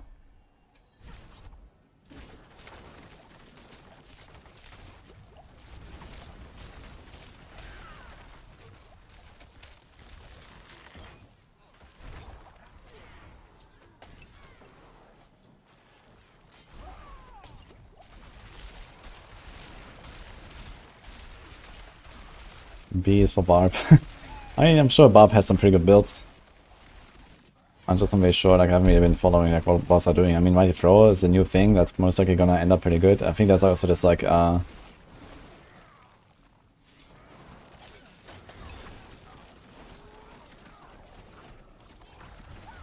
Earthquake stuff should be very strong. I heard Fawn's very good, but it's mostly based on a bug. I want to introduce some bug again.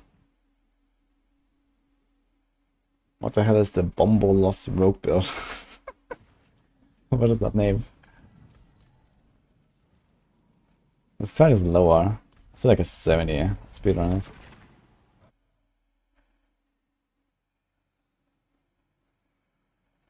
Get that Robs and Alice Sorg on PTR.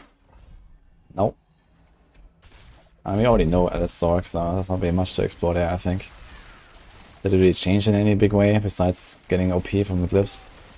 From the runes?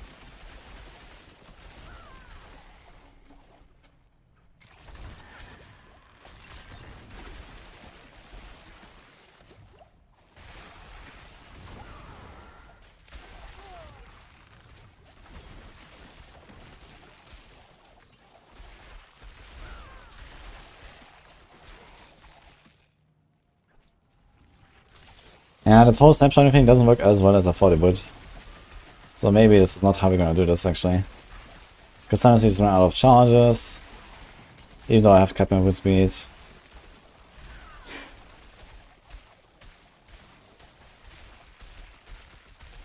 I can't just channel forever.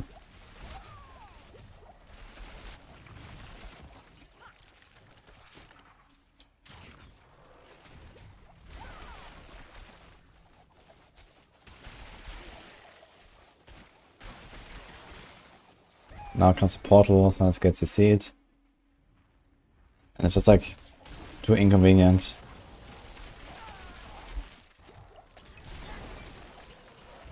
I guess at the very least don't snapshot Fist of Fate. Maybe it's gonna go without Fist of Fate. Even though it is a very powerful bonus. It's just ugh. The other stuff is like pretty convenient. Like just throw a smoke or press a poison trap and then start channeling. I mean that's okay. But trying to do the Fist of Fate thing all the time is kinda annoying.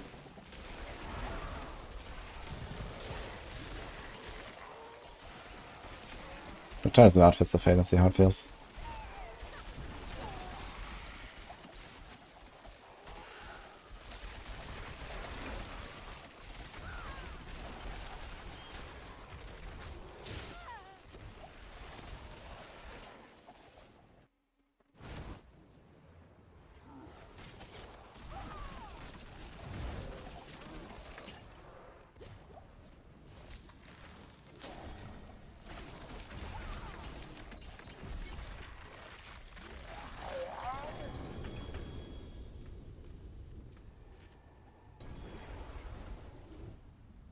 How do you snapshot Fist of Fate? Like, you just like start channeling and don't let go. And it will roll any value from Fist of Fate.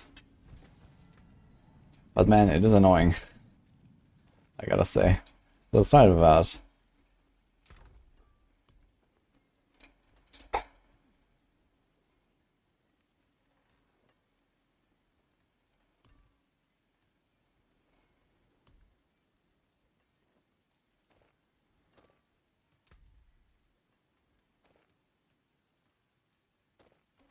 Singers, great counters, vulnerable, immobilize, and elements. Perfect. So let's just go with that.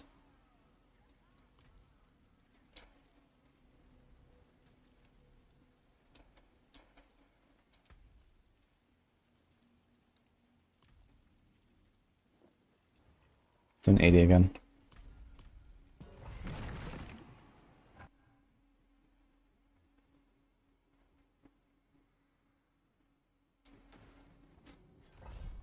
The easiest game you've ever played? Oh. Oh, maybe we should up the difficulty a bit.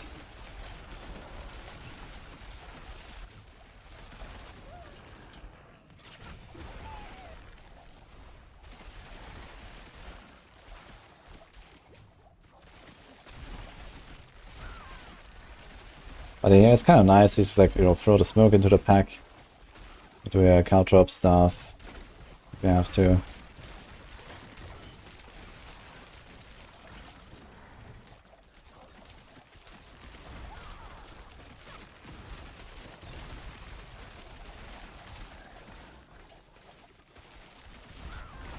also use Shadow Step sometimes. Yeah, not worrying about Fist of Fate makes the whole thing a lot more convenient.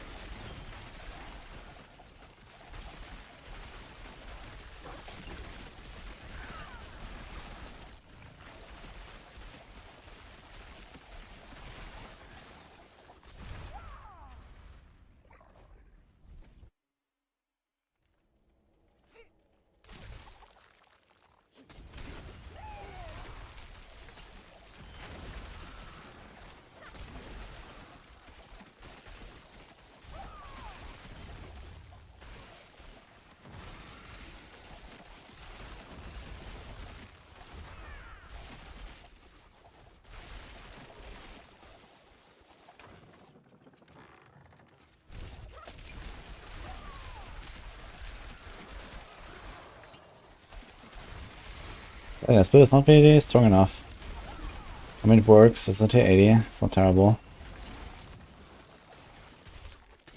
But compared to like all the other stuff that Rogue offers, 100 million crits is not good enough. Turns out.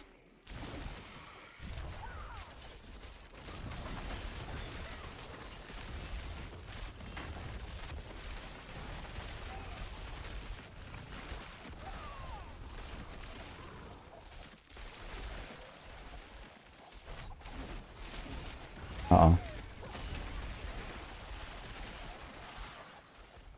What the fuck? How did I end up with so little progression? On this build, out of all things. Probably just gonna open here. Yeah.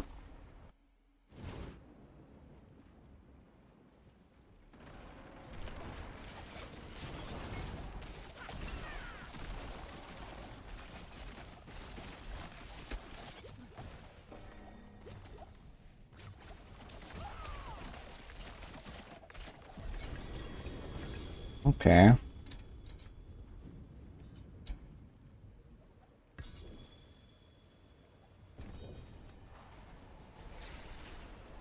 Think in a side rapid fire can finally beat our call points at true side buff?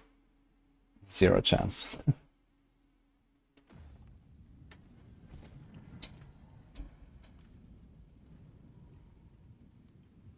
Precision, if anything, got stronger than before. The true side doesn't really do much.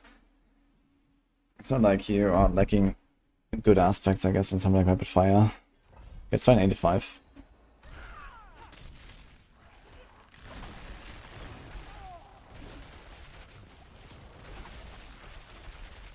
And the cool thing about this setup now is also that I can just like, you know, I cast I Shadow Step and then Dance, and I get my 50% buff from Dance, Macabre board. Basically anything that is not my cold immune. I have to cast any of my skills that is not cold immune before I start dancing. So that's actually kind of relaxed.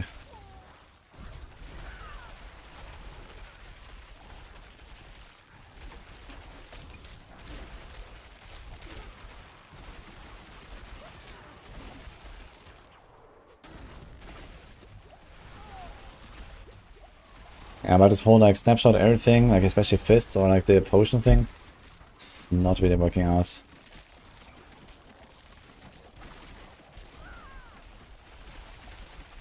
Actually, I wonder if like Dance of Nice can proc Dance Macabre on its own. Probably, right?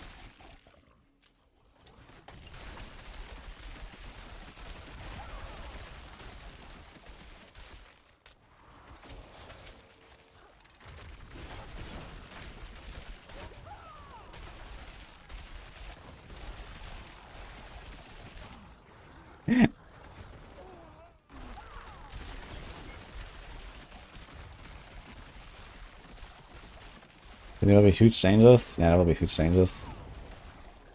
I mean, remember season 4 PTR when Pit came out? Everyone was cruising for Pit 200 with like any shitty build. I think it's gonna be exactly that again.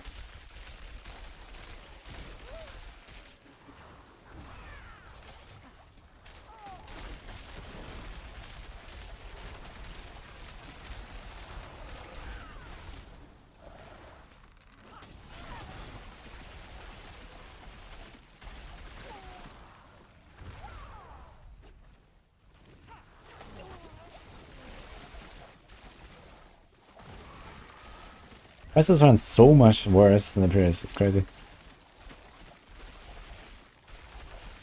Didn't pay attention to monster types, maybe it was there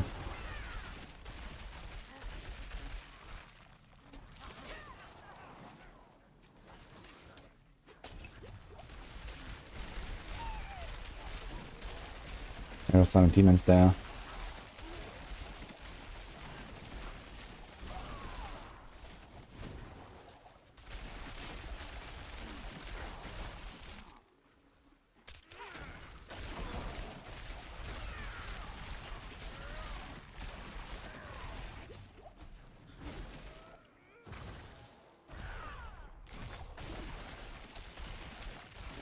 Let's see now our spell charts. It does carry Lucky Hit, which is good for like seeing the packs and stuff. But yeah, maybe I could do Clandestine. It should be something like a, I don't know, 12-15% damage boost or so. Might be worth it. I think I have Clandestine on a planner actually.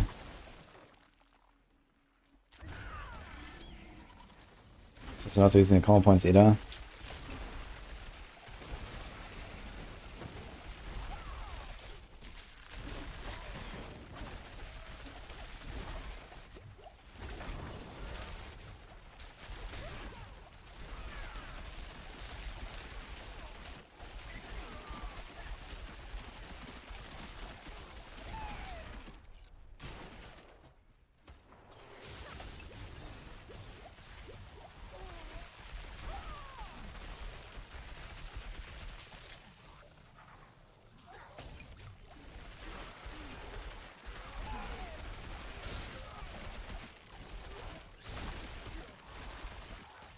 Oh my god.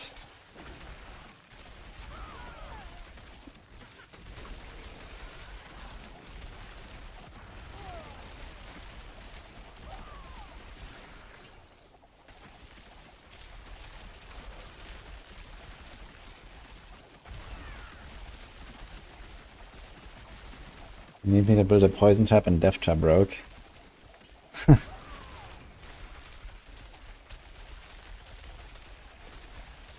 I think I would probably play this like Beastfall Boots style.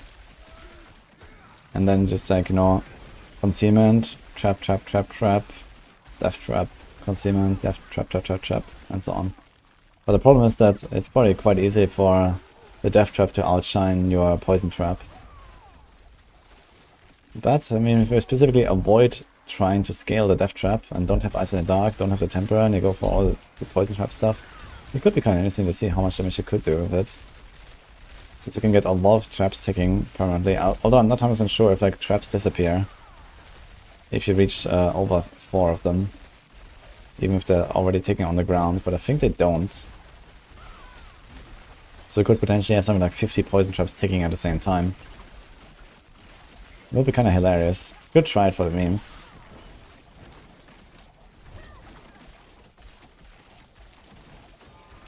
Problem is it only really has like single target damage and nothing else. if it even has that. Because it just takes so long to stack up.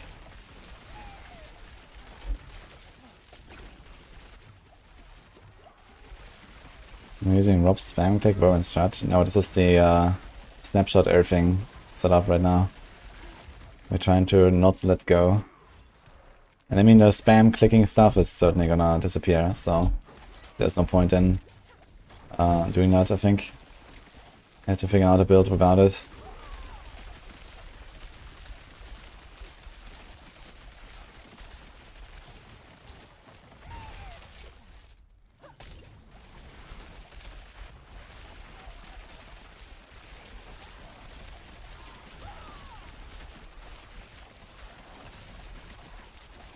Not using Tyr's Might? No, I'm just using Holy Bolts Elixir, as you can see.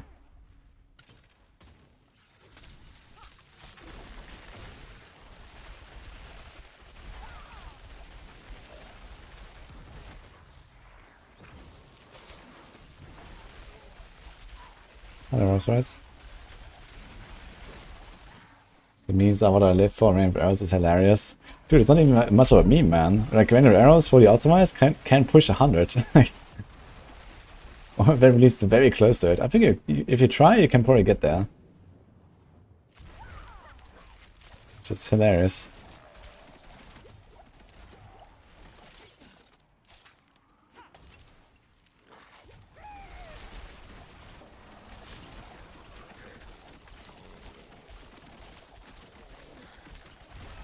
Ugh.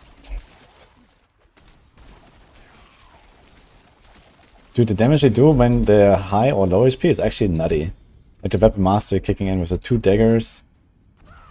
And how much? 11 ranks. There's gonna be even more ranks there. So interesting, the boss damage is pretty good on this.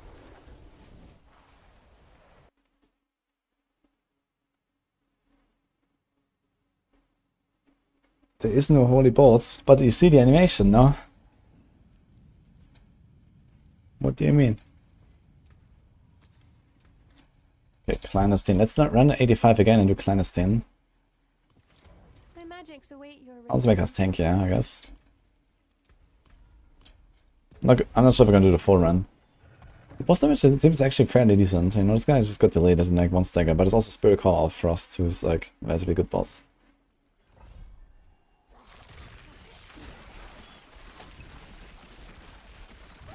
Let's see if without Star Shards we are still doing damage. For some reason it does not appear so. Oh, actually I realized this was a demon. So I think my damage was actually... Yeah, this was... Spirit Core of Frost is a demon. I need to remember that. We have Perdition Helm equipped. Perdition Helm is bugged right now and gives multiple damage against demons. So you do triple damage against them.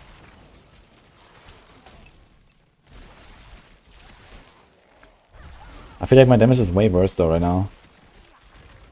Almost 85 without Star Shards.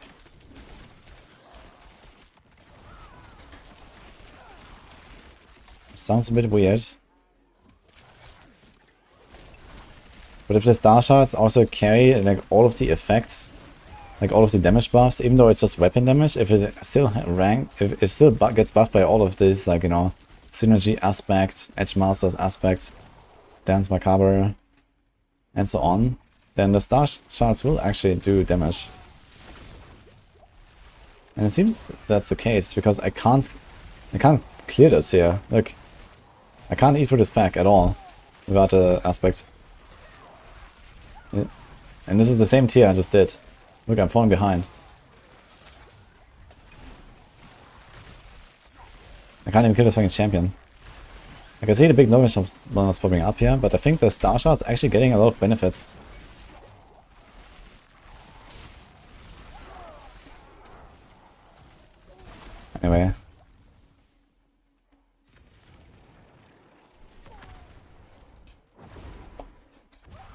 also, I just realized, what would be kind of a tech would be if there's no good aspects for a build and you're playing a crit build, you could actually use the smoke grenade ring. I should try this maybe.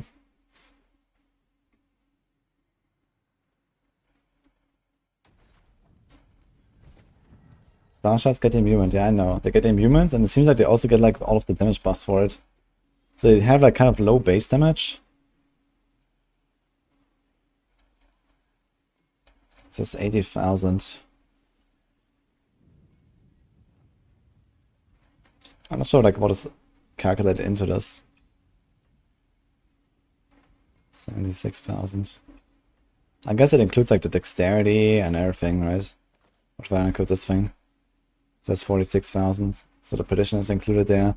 But for example, in the Magic is neither star shards good aspect, it nor is evil. not included, I think. How may I help you?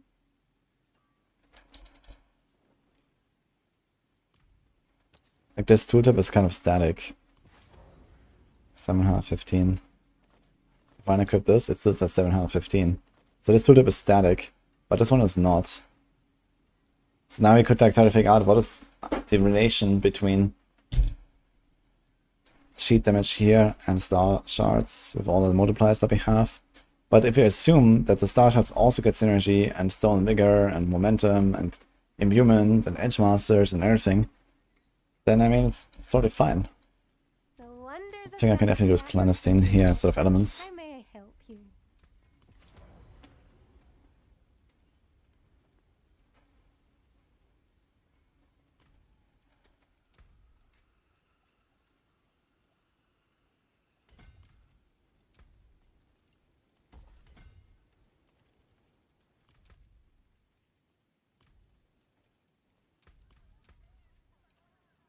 The aspect is quite misleading, but it seems like they might have designed it in like a very beneficial way for us. Which dimensions to shed into 6 metal shards. Like, let's compare this again. So I replaced elements, okay, with star shards, and you just saw how I fell behind on this 85, right? Let's do this again. I'm gonna do exactly the same stuff.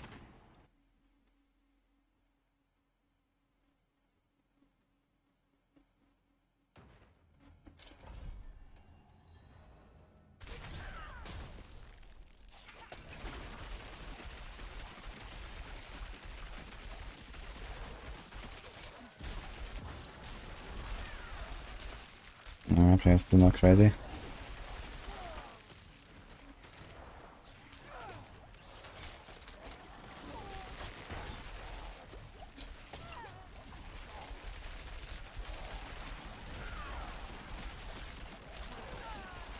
But it seems better. It's just like better clear. Yeah, one second now, thank you.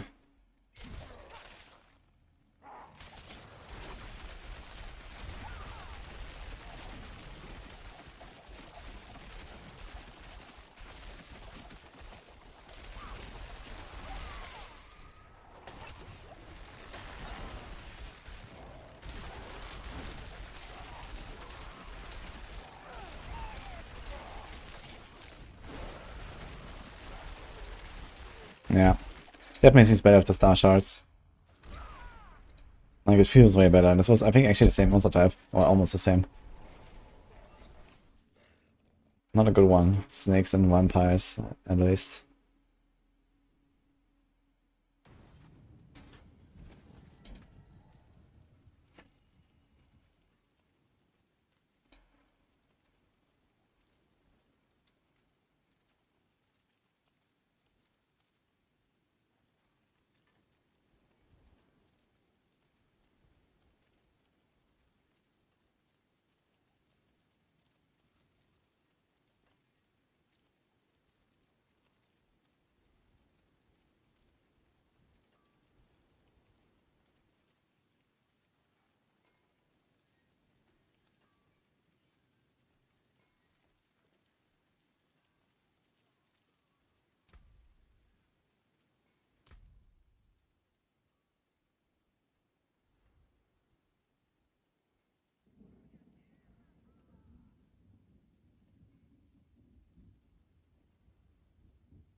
I can't. Just leave it for later. Add no witness, use Petrify to trigger. Okay, but what do you remove? Okay, I guess Elvish Bounty is only 20 and no witness is a bit more, but Petrify is not really gonna be reliable enough. Oh, okay, actually, you can probably get it every 10 seconds. I think even if you travel 50 meters, how often does it trigger? Let's see. I didn't really pay attention to that. How often the walker actually triggers. Let's count that. The song that just played was Holy Ground.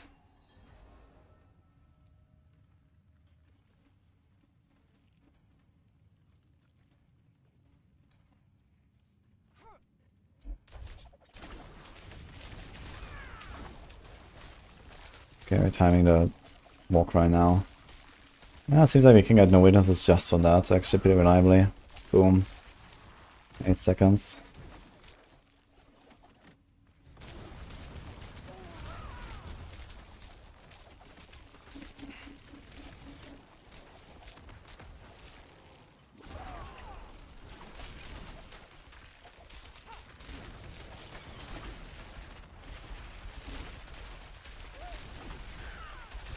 Boom. 10 seconds.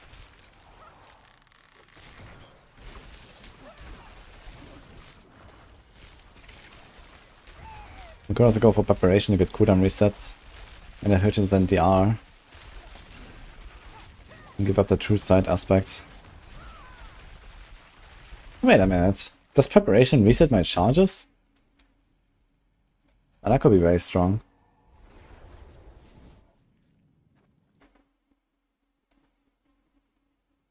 Hey, why do you talk about me every day on Quinn's stream? Yeah, they're just pretty big fans. I can understand why.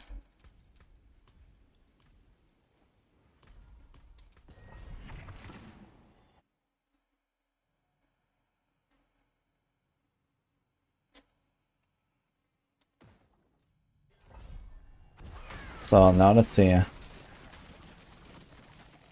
And does it reset my charges? That would be sick. Shit. I went from 2 to 6, but I'm not sure why.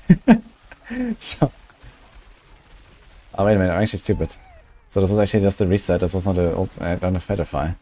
Okay, so let's start this again.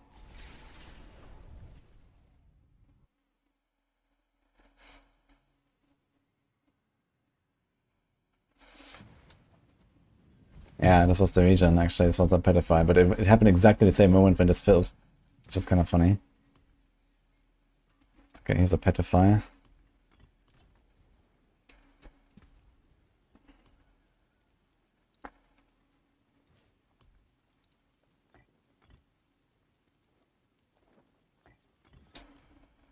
And it starts again.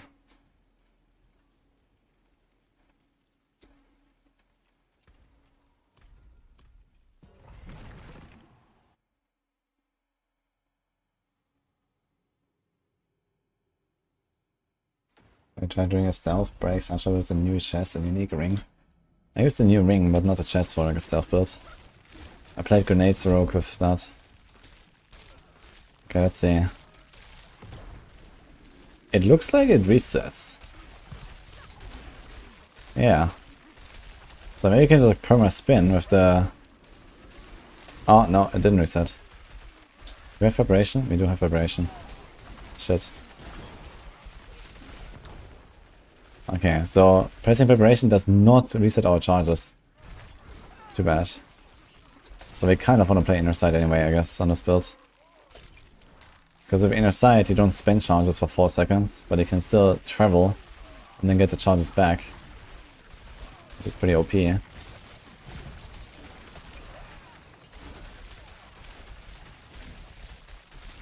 Also, why is my damage so fucking low now? What happened?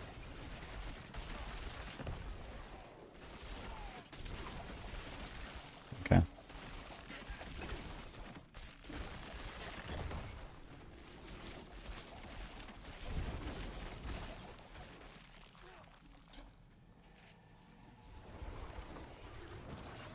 there will be no spirit bonus PTR.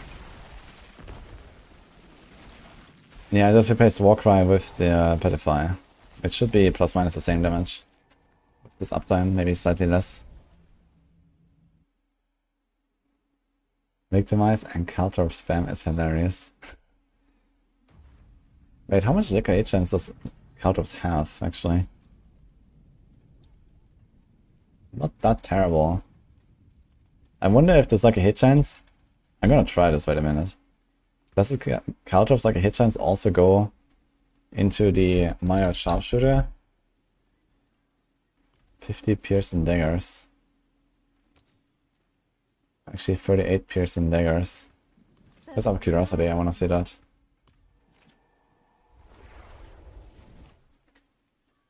That could be pretty wild actually, if you get 38 times the lucky hit.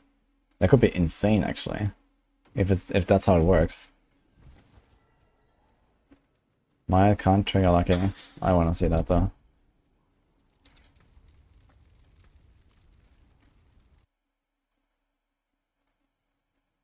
If it did have like a hit, that would be wild. This would probably be the best Victimize build of that. Which is kinda funny. Nah, it doesn't work though. F.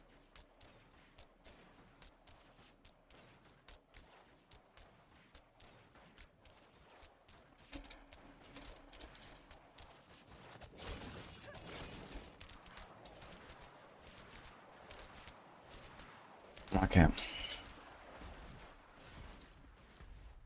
And the iron Caltrops kick.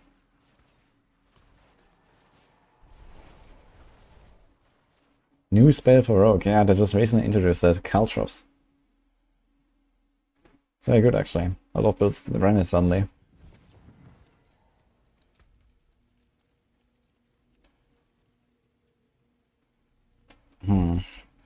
So, conclusion I think for now is the snapshotting stuff is very inconvenient. At the very least the Fist of Fate stuff. You do get crowd control too often. Like even like for like random days, smoke bombs on the ground or some shit that you just like spin through. So it is pretty annoying. On the other hand, I guess we could test real quick if Dance Macabre can proc from Dance itself.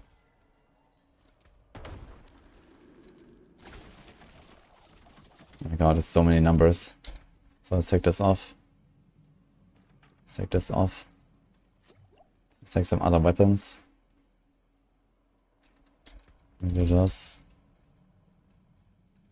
Take this off. Take this off.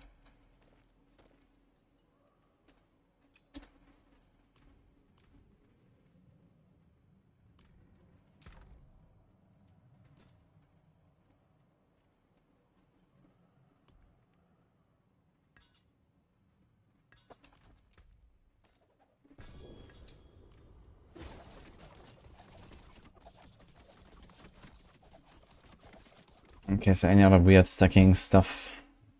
Nope. Nope. Nope. Nope. So move this.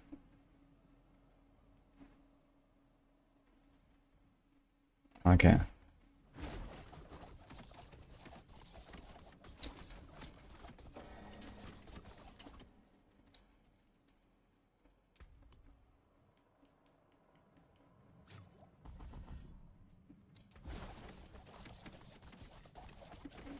So it's like 20k, 15k. Okay. I will cast a trap here. 30k, 33, 26. So it is clearly higher. Modify channel again now. 18k, 13k. It's a stagger.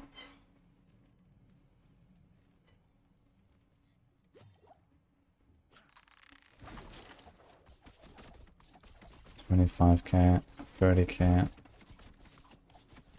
34k. Yeah, so it seems like it's not proccing off itself. If I remove this. 22. 15, 20, 15. Yeah, it's like the same numbers. It's kind of interesting. Even though it is an agility skill, it does not proc of itself.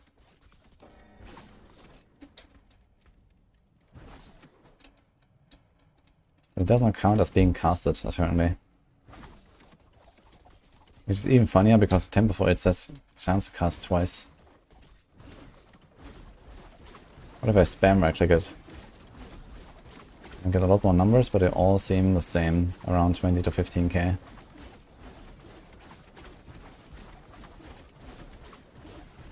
Okay. Good to know. So the way I was playing it was actually correct. So my assumption was correct. Because I did not think that I can just hold dance and then get the buff. And this is actually how it works. You have to press another skill to get this for dance. But it would work for like Shadow Step, right? Like 60k. 72k. 107k. 103k. What if I do dance and then Shadow Step? 65k. Yep. 36 non-crit. 56. What if I do Shadow Step dance?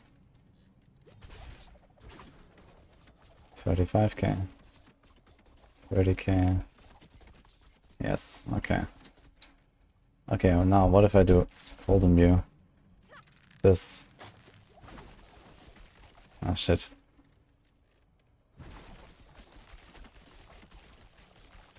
I'm gonna do so much damage.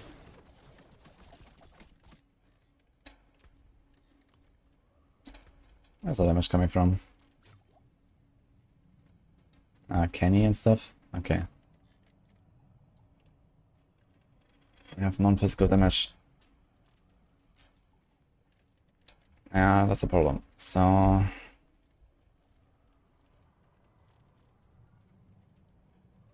how do we test this?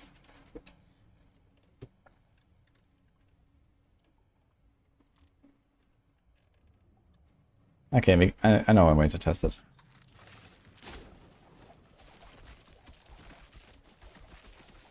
$50, 26, 30, 59.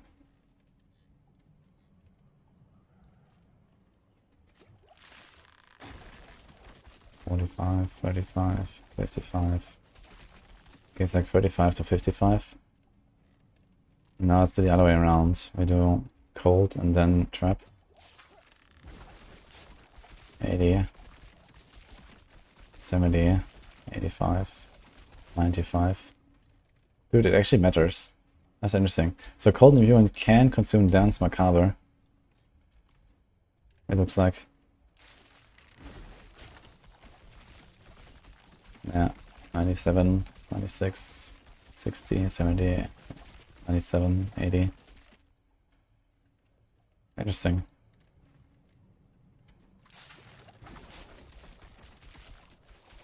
Yeah, this is clear less. Okay, so cold immune does consume it. Alright.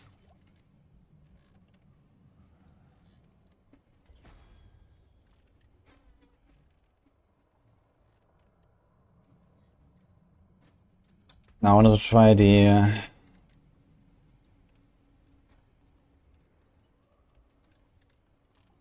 grenades. How do you do this?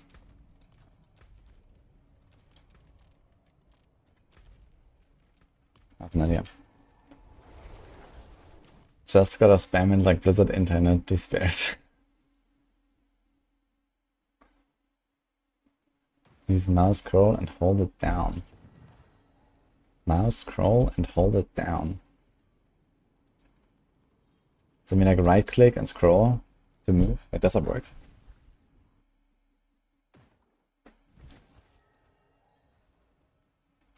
It's the same issue if your rune that says your next non-basic skill consumes all resource or damage. Yeah, but at least you see that it's being consumed, right? Like here you don't see it, there's no buff icon for Dance Macabre. There's nothing here, so...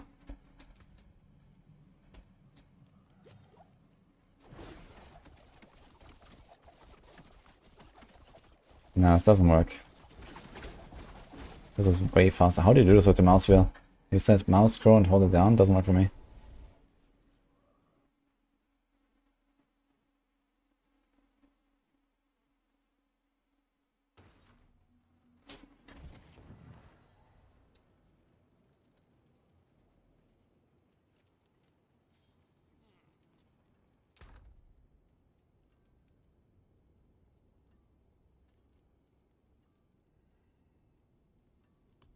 We have a crossbow here. Something that doesn't have any damage stats. Perfect. Let's take this. Come back and see us. Roll off the decks.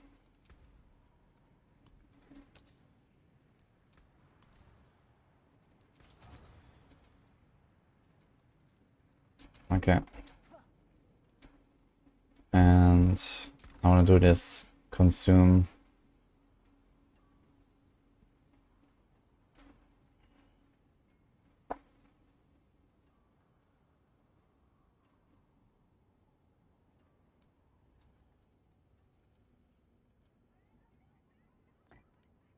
And 50 meters, consume. I guess I have it here. Okay.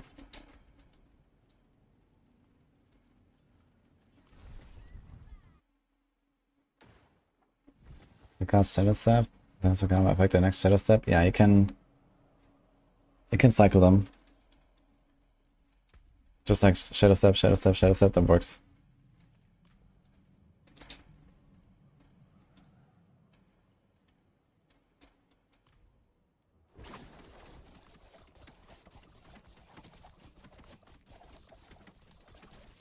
It's like 18k, 15k.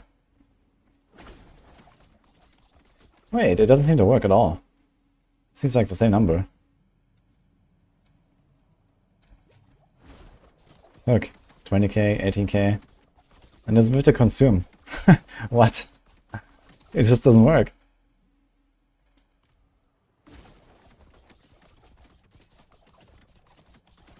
Interesting.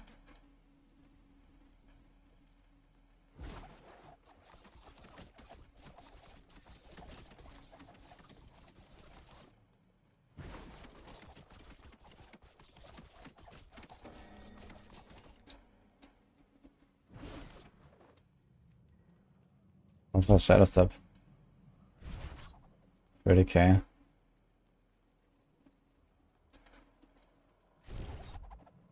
$95k. 42 non-crit. That's my crit. Okay. 68k. 71k.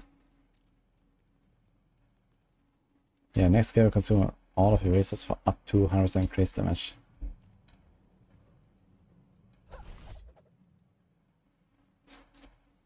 It just doesn't work for dance at all.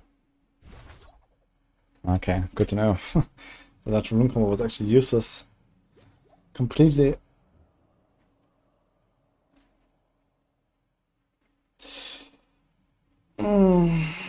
So maybe what I should be doing is just like decrepify, petrify. And then use like evoke another class power. And just like perma spam decrepify on me. You get at least a 10% execute and the slow. And some stagger. And then the 20% DR. I mean, that's not bad.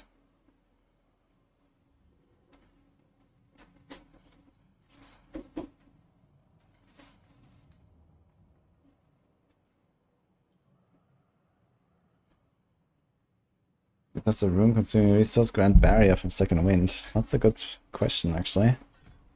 We can check that.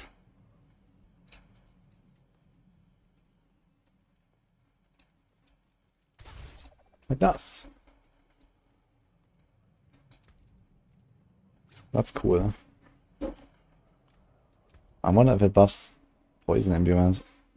I wonder if it can double, like, I wonder if it double dips. Imagine it buffs the skill that uses the poison imbuement. Imagine you can like consume it with your poison imbuement and then stand in the bursting venoms and just have perma double as well. I mean, that's probably not happening, but it would be interesting to try.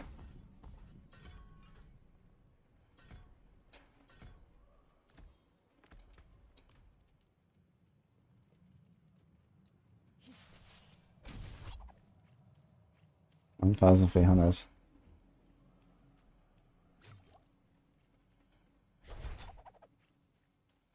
$800.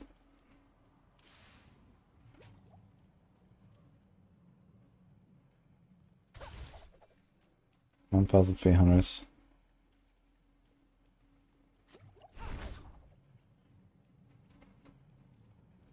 I think I might have done this too early.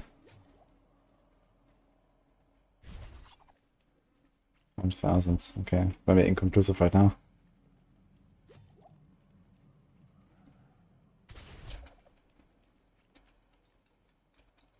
$300.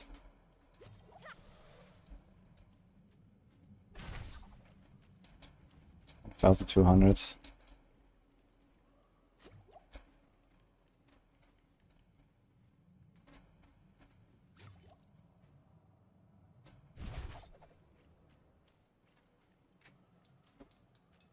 It looks like it doesn't work.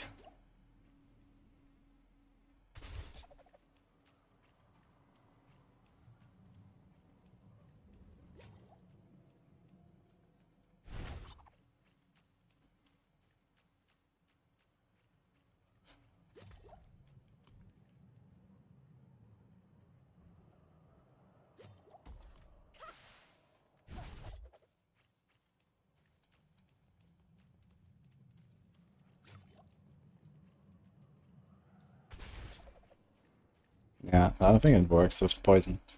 So it also wouldn't work with like a rain of arrows, for example. But now I'm gonna consume the buff with poison. 800. Yeah.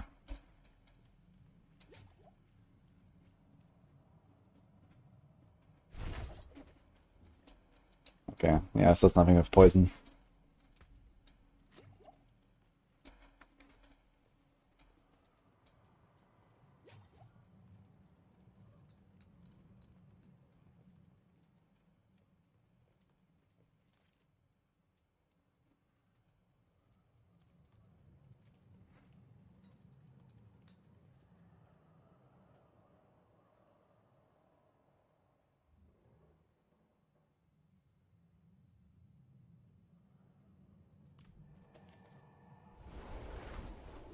The blue bar is the paragon levels of someone.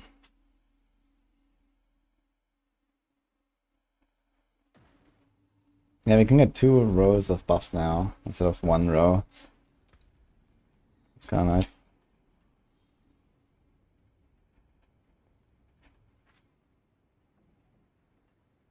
Okay, let's do this again. Why can't it? Fuck.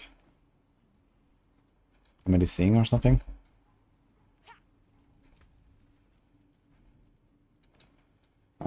What the fuck is going on? I can't equip this item. Ah, wait. No, it's not the runes. Oh, it is the rune. Okay. Yeah. I have only 1 rune word, and I was looking at that. But I actually have the same rune, so it doesn't allow me to equip it. It doesn't give you any, like, arrow or anything.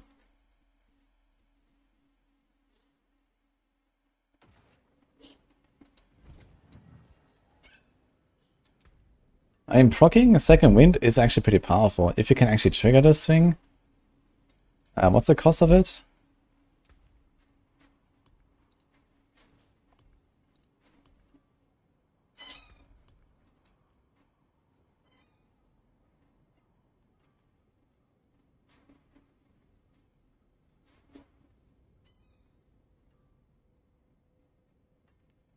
$400 offering. Okay, so this means if you want to have second wind uptime, you would have to trigger just like every 3 seconds. So I need something like 150 offering per second, which is doable on some builds. There's actually another thing that we should try here, which is like, how does it work with preparation? Does it actually reset my ultimate? Let's try it out.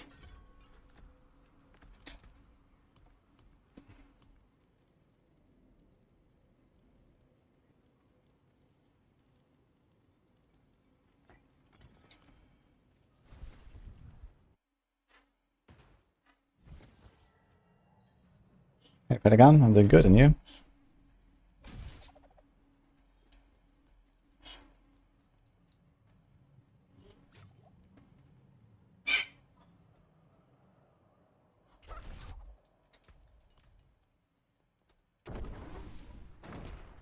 What?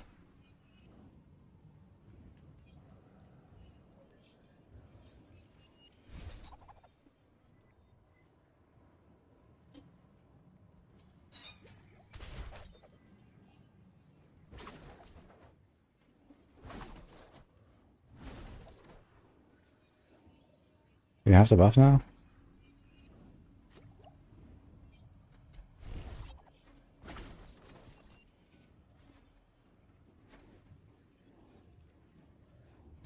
Okay, starts again.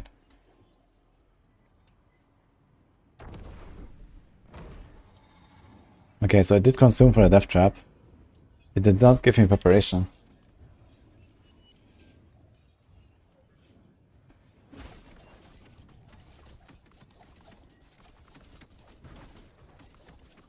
Yeah.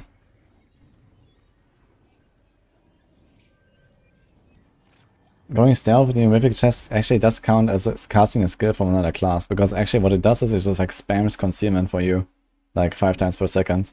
So people that are not rogue will actually abuse this. The problem is you have to not attack for 2 seconds, so you can't really play much of a build like that, unless it's like some weird AFK build or something.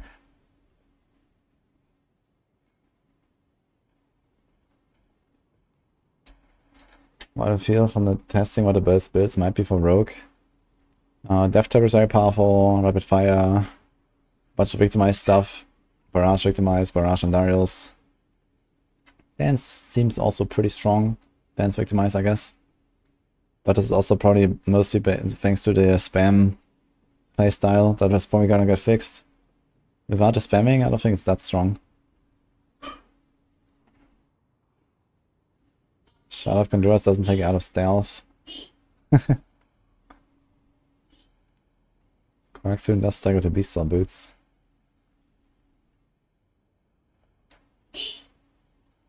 Okay. Yeah, I guess why not, right? If you time this. Like if you actually try to do like a build around Beast Saw boots where the purpose is to deal damage with your core skill, then every third time, if you combine this with a cast and ultimate skill, for example, every third time you do this, you would get the 100% bonus. Actually, a bit more. I have not tried precision rain of arrows, and I think the idea is relatively dead now that alchemical admixture exists.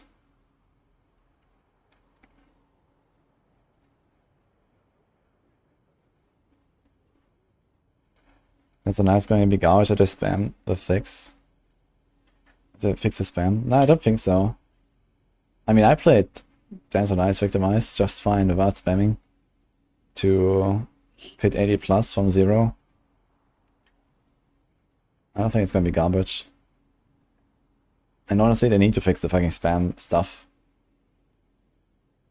Like, I don't want to play that.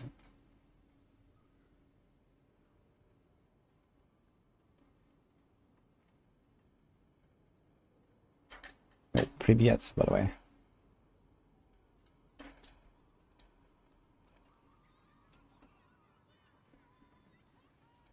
Okay, anything else that we want to do here?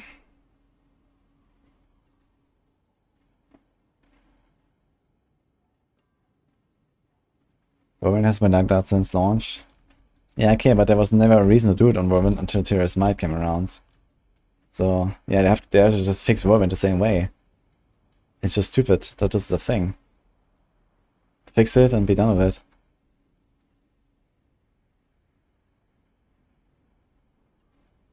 Yeah, if you spam dance, you don't consume any charges and you do more damage. And you just trigger everything more and stuff like that. So it's just like way stronger. And it's the same with Whirlwind and Tyrael's Might. If you spam instead of holding it, you just spam it all the time.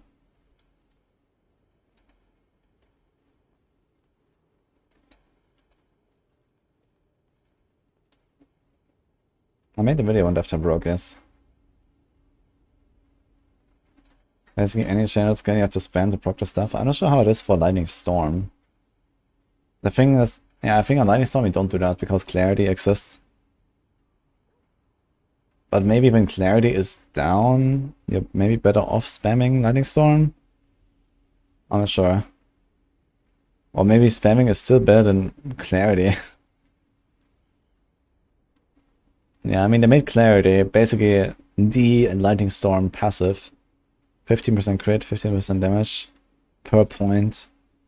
If you get like 5 points of that or something, that's 75% crit, 75% damage, so it's pretty insane. You just need to press some companion stuff in between. But yeah, there might be setups where you don't run companions, where you don't run clarity, you get other stuff. Especially these days that you have like another competitive stat on your neck, which is % willpower.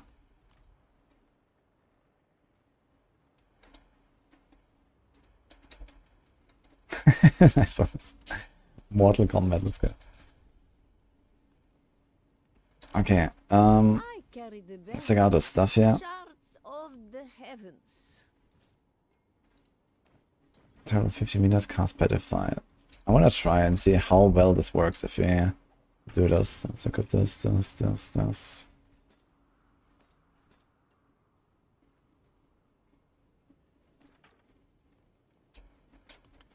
So we want decrep.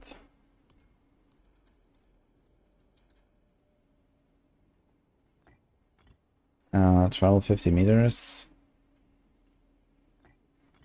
Actually travel 10 meters now. And then we do a petrify.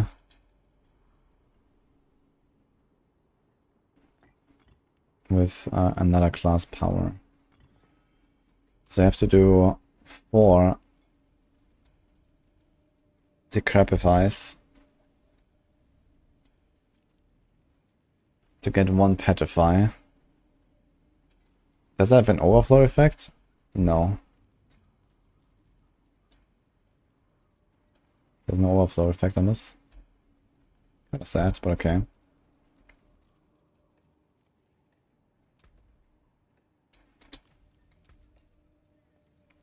And we need to re-imprint some stuff here. Ash Master, True Sight, Star Shards. No witchcraft here. This was Stolen Vigor, I think. Anastine, Concussive, Umbrus.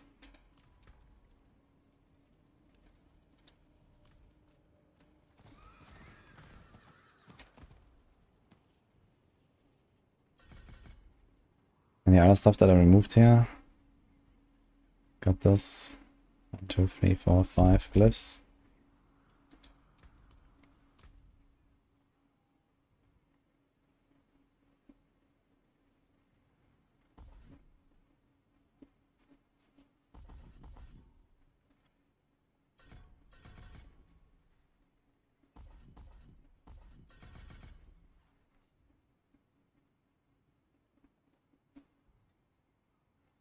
Actually, I wonder if we can snapshot Ballesta.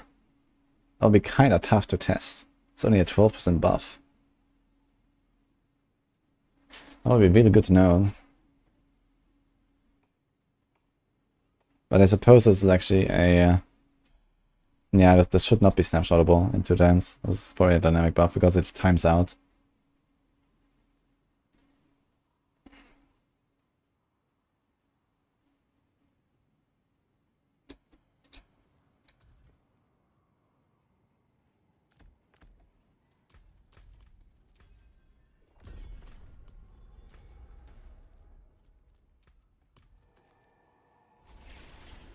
What is the general go-to life going to be? I think around 10k, at least for rogue standards. Probably more in some other classes because rogues are pretty tanky.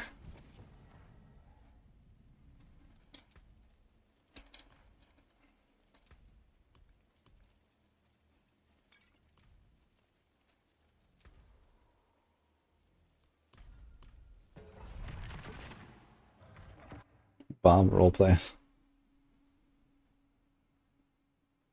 I've seen people with 30k plus getting fucked. Yeah, on PTR you have way less life. We're talking about live server.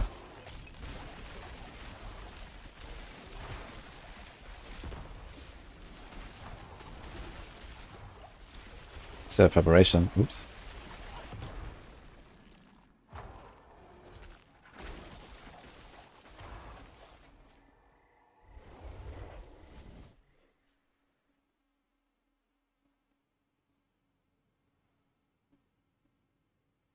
The Immortal Necro is also channeled.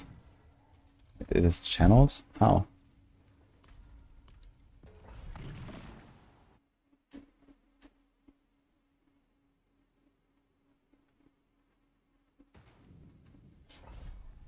And 14k life on PTR Barb? Yeah, that's plenty, I think, 14k life.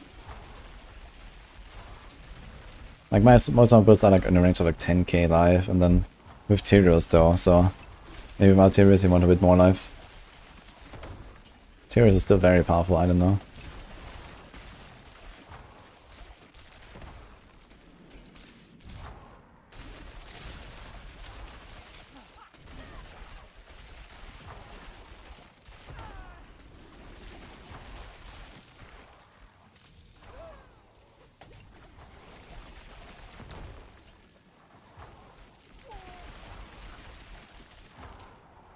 Yeah, I think this Decrepify plus Petrify combo is maybe a good idea.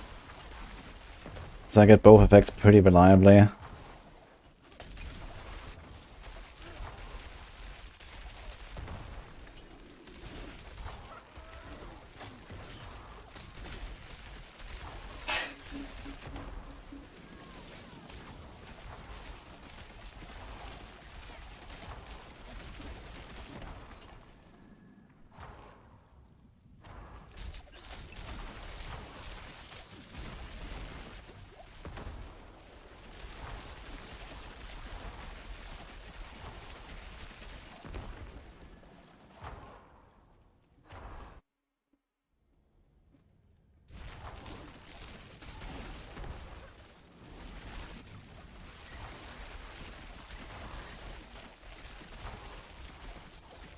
So I try to put the star shards on 200 and just see what happens.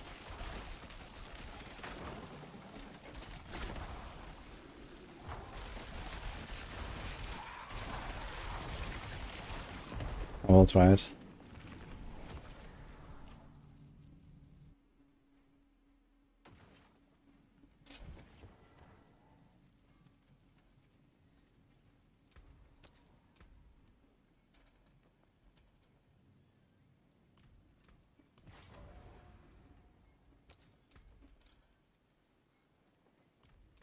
Sublime. Wonder if you noticed it in 80.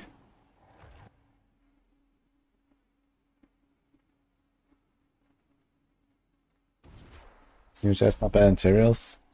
New chest is pretty good too. But this is a build that doesn't require any resources. So if you don't need resources, then you're losing like a pretty important benefit of the new chest.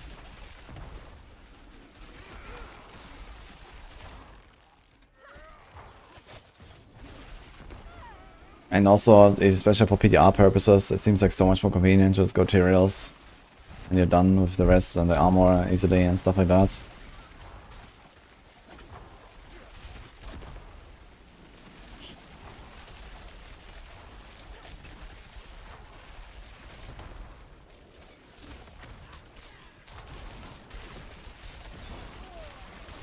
Yeah. Probably not a good idea what I did here. Because the thing is that if you assume that everything works for star shards, like synergy and so on. I wonder if I can test it somehow. I guess I can try and target dummy room and see if you can like identify the damage on the star shards and how much it is. Hey Henry. Thank you, man.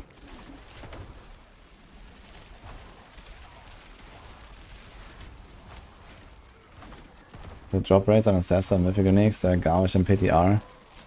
I'm not sure about the Mythic Uniques. I guess the Mythic Uniques should be not too bad. They're probably like similar to live servers. Problem is the normal unique's gonna be really tough to get. So if you need like a specific unique for a build and stuff, that's gonna be rough. Personally, I kind of like that it's hard to get the uniques. So we're gonna play with like legendaries longer. But yeah, especially for like some build enabling stuff, that can be a bit of a problem. If it's just like some kind of like supplementary item, you know, let's say something like Shiraz or so, right? That's kind of like whatever. Or Condemnation, for example. They're not like build defining items. But yeah, if it's like, I don't know, a Starfall Coronet, and you want to really play Meteor, yeah, oof.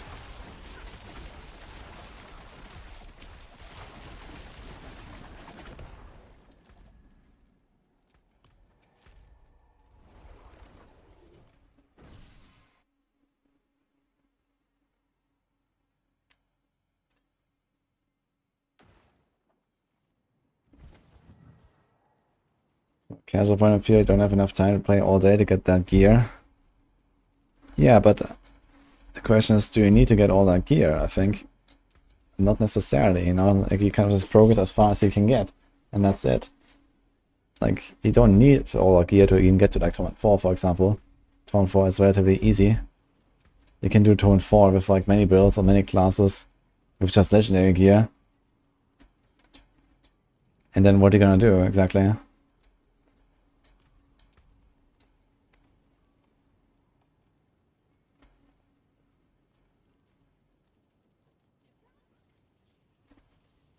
I mean, I can talk to the devs. I wonder what is their intention with like the drop rates and stuff like that. Maybe they actually just tuned it wrong. And maybe they, you know, want to give you more ancestral items. I mean, you already get 5 uniques per kill on Torrent 4 for each boss. And they're also gonna get spammed with materials. Like, it's very easy to get boss mods in Season 6 compared to Season 5. And Season 5 is already pretty easy. But in Season 6 you're gonna get even more boss mods. Because first of all, you're gonna spend way less time in Infernal Hordes most likely. You're gonna spend a lot more time doing other shit. Like the drop rates stack up and so on. And then you just start doing your boss rotations, and you're gonna get a lot of ancestral uniques there. So maybe it's fine that you kill the bosses, you know, a bit more than before. But you just get so many more mods. You also don't need Stitching Stones anymore. Like, it's gonna be so easy to get the boss mods. You're gonna do them all the time if you want to. And then eventually you're gonna get your ancestral uniques there. I think for regular ancestrals, like if you're talking about like, you know, legendaries, the drop rates are definitely fine. You know, they're kind of rare, it feels good when they drop. So I really like that. For uniques, yeah, it is rough. Mythic items are actually very easy to get the normal uniques now, which is kind of weird. Because mythics always come as ancestral, but normal uniques don't. So you actually, you know, you're gonna be done with your mythics way before you're done with your normal uniques, which is kind of weird. But I guess it's still similar to life if you don't care about GAs on the mythics.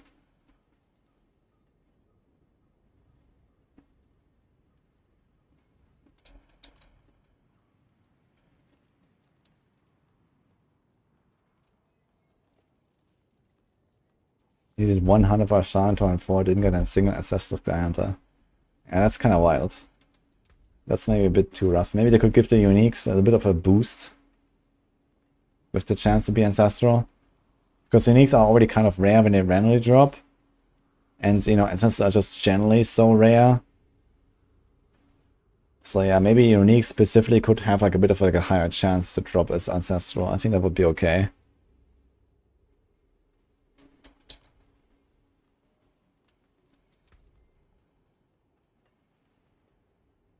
There's no point in Eternal, there's nothing Eternal at all. I mean, to be fair, expansion is coming. What do you expect for Eternal?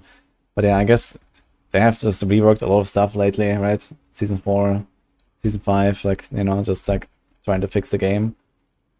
So that's what it is. But I guess, like, you know, for example, throughout the first expansion now, I think that's actually gonna be a lot more reason to play Eternal if you like that. Because there's not gonna be like this big game-wide reworks anymore that often.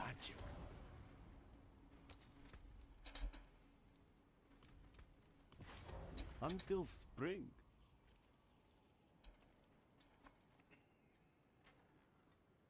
Anything else you want to do with the setup now? I kind of like this combo with the petrify and the decrepify.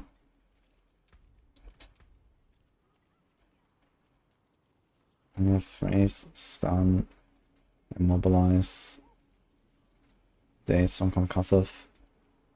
So I'm missing slow and chill, I guess. Thanks, hybridity. Show me the puppy. I have to call Nini for that. I'm not sure if she's in chat. Nini? We need a puppy. We need a puppy.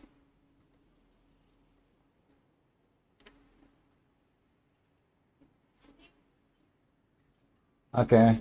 He's sleeping right now. How much does main stat matter now? Not really. You're not really gonna roll with any gear if you don't have... Like, only if you have, like, no other stat attack, pretty much. You get so much main stat now. Look at that, I'm fucking 4.7k, dude. Like, you know, if I can roll life instead of dex, I will roll life instead of dex. Or if I can roll armor instead of dex and I need armor, I will do that. And so on. So... main stat is just not a thing. I mean, yeah, and like, you know, on some slots you're gonna have this by default, so, you know, every weapon will just be like main stat, life, plus one thing. But yeah, on rings, you're never gonna put main stat pretty much. Like this ring here, this is like, bleh. GA main stat is also kind of whatever. There's percent main stat, which is very good on neck now. This is valuable. There's a lot. But there are all these like small rolls here on like the armor pieces. You're not gonna go for that. Pants, I guess.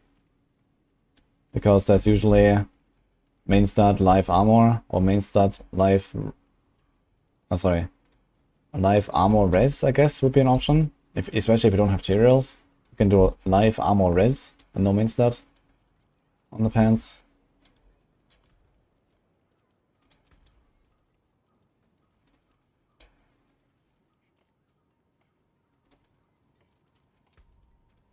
Yeah, I don't think I have much more to try with this Colt's version here. So this kind of just works. Where's my planner? Maybe I should update the planner a bit. And this means we could actually play this with no witnesses, right? When I think about it. Since we are triggering... Okay, how often are we triggering the petrify stuff?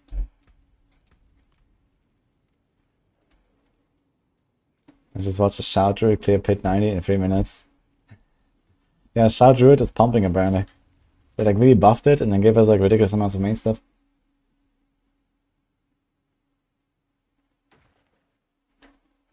One thing about the new ancestor drop rate. Yeah, personally I like the low drop rates. But there are some issues, like we just discussed this earlier actually, like, you know, for example, getting uniques is really hard. So this might be a bit too hard, because it's easier to get mythics than it is to get normal uniques. And that's kind of weird.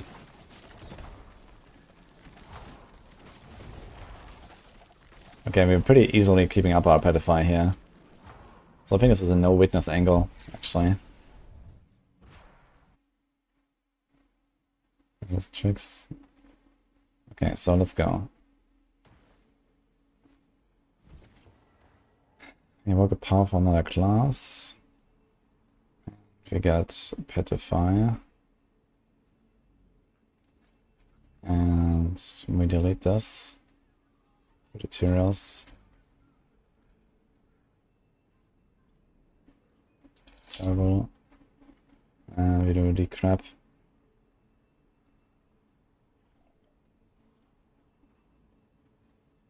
And we do perdition instead of cooldown.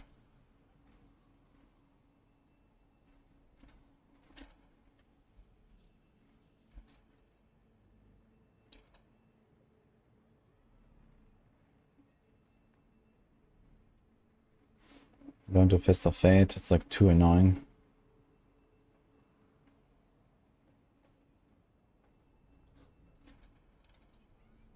Going to clandestine. But attack speeds. Maybe one.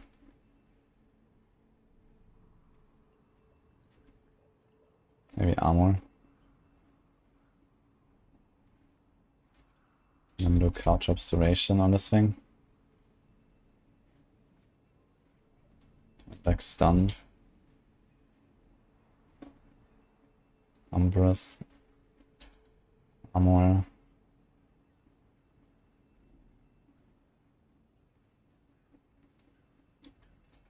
Face. What do we actually have here? Don't really have anything to put as well as. It's a defensive one. There's a max level Dark Shadows active. I'm not sure if that was fixed though. So wind, aftermath, happening. I guess I can still percent armor or something. So like armor. How's my armor looking here? 1. Torment 4. But it's because I have this percent armor roll, which I don't really want to have. Okay. So I think this is fine. We have dance, movement.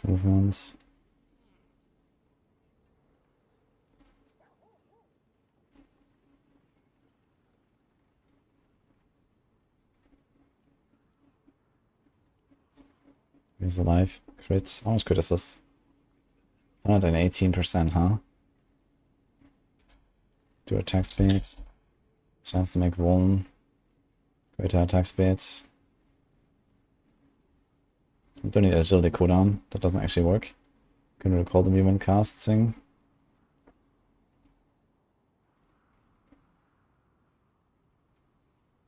And 2 attack speed. Life. I guess this is actually a dex angle.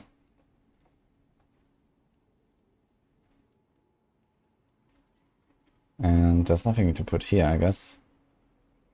Poison trap cooldown, dark shrouds, shadow step dash, cow traps. I mean, everything kind of irrelevant here, I feel.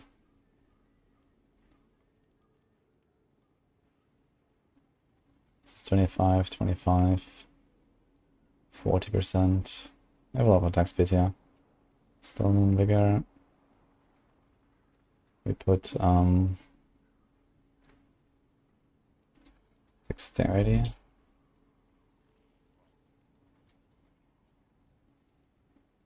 Frigid, like this maybe. Dark shrouds.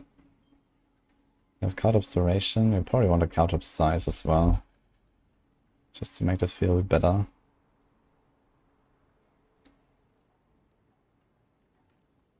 Otherwise, you have like all the same aspects already, and also on Frostbitten, Umbrus. Maybe we're gonna do a concussive actually, which is almost the same damage, but you also get a daze effect on top of it. And you also don't need this here. This is stun, freeze. Let's do immobilize. How much movement speed is this? A lot. You don't need that. Keep it alive. Armor. Do like a skull. And then we do like a diamond. And another diamond. This is fine. We don't go for... Actually, we can go for Alchemist Fortune if you want to. Don't need this. Still have way too much good chance. I'm not sure what to do with it.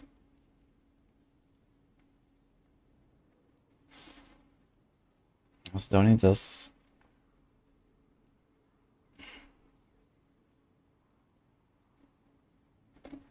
We want to do this, and we want to do this. We do this, this.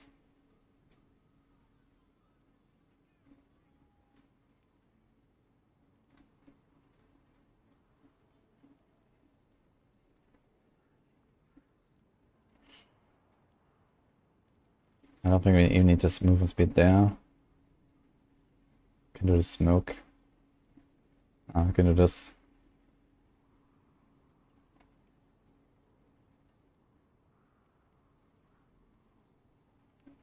I mean, it's a bit of extra lucky hit, yeah.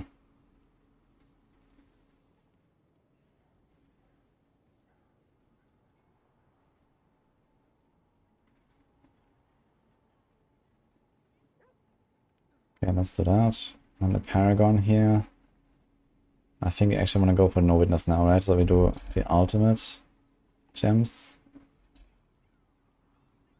Like that. Hey, Infractors, thanks for the sub, by the way. I delete this. Put no witness. Boom. Need to put either a... I guess I need to put versatility here, actually. That works.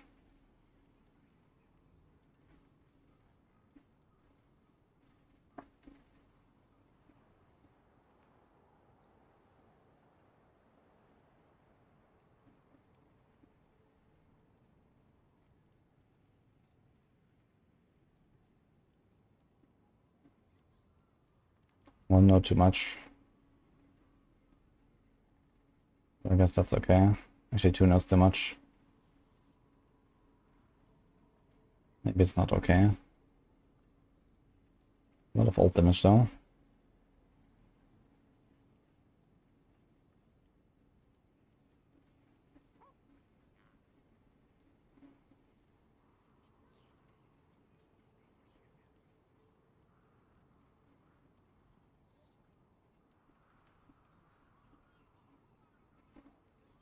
Yes.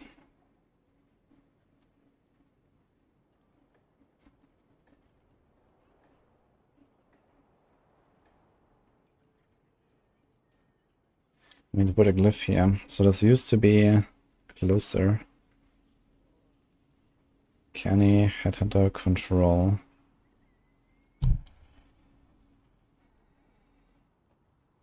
I'm not sure if fluidity actually works. Let's see fluidity.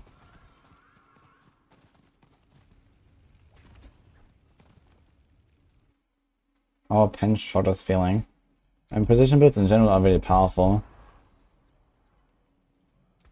So pinch shot should be part of that. But boss damage is always a bit of a struggle.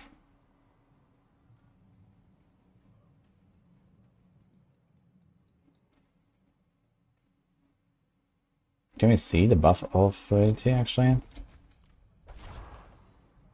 Yes.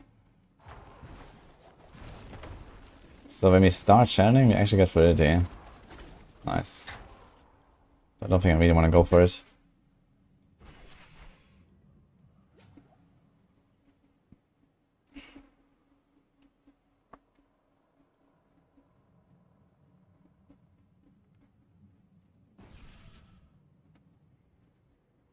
Exploit. Fluidity, and that's not really that much. So I guess closer is the way.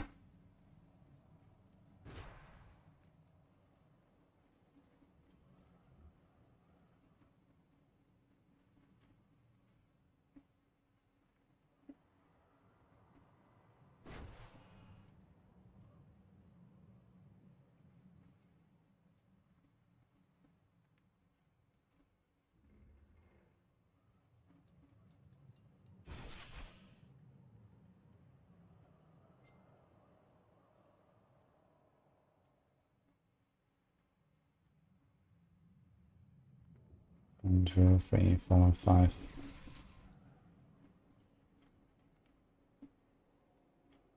Okay, maybe something like that.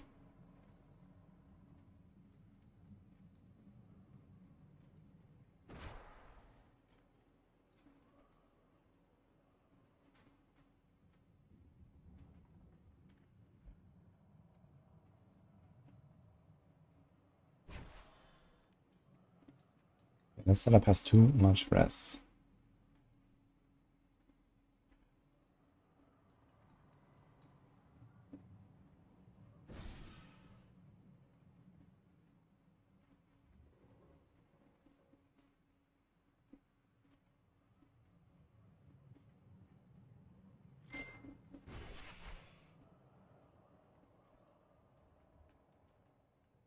Is the armor calculated properly?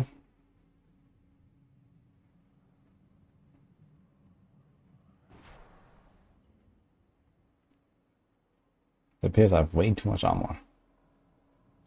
Armor. Minus 1000 penalty. 600 from stats. Ah, the strength is like miscalculated. It should be like 120. Should have 500 less, so we can still give up 1 armor roll. Like here. Put like life instead. Because they have like insane amounts of life, they're gonna be very tanky.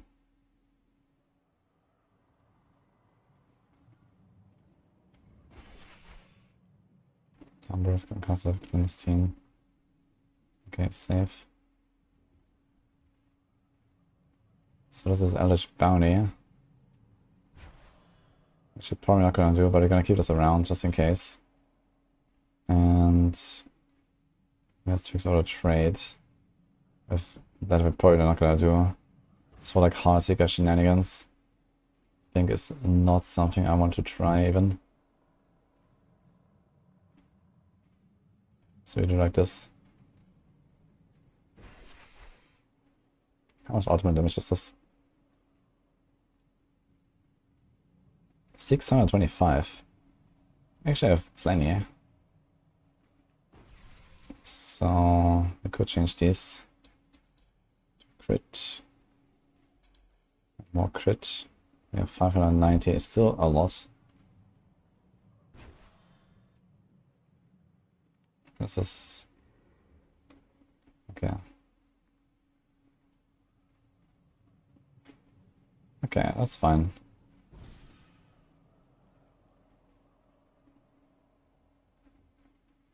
Could save these, yeah.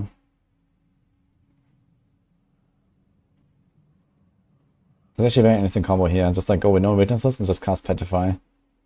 I like the idea. Hey, Weapon X. I have tested TB yesterday. TB is blasting. I want to try like a Shadow and Cold TB, or especially Shadow, I guess, to see if we can like take the TB build that I was doing with the alchemical stuff. Try to make like a speedfiring version out of it. I guess I would have to combine it with like Frostburn or so. So I get the Cold and Fire procs. Will I play next cycle last epoch? I was thinking about it. It's in 10 days, right? I mean, I could try to sneak it in, but I have to get a lot of work done before that. First of all, we have 2 more days of PTR, then it's 8 days. And then it's like 8 days, go ham on like guide writing and stuff, I guess. And I also do the Spiritborn theorycrafting more in depth. There's also like new data mines for Spiritborn, so I have to go check all of that out as well. Yeah, realistically, if my Spiritborn guides are not in good shape by the time the last epoch starts, I might not race. But maybe I'll play it a bit.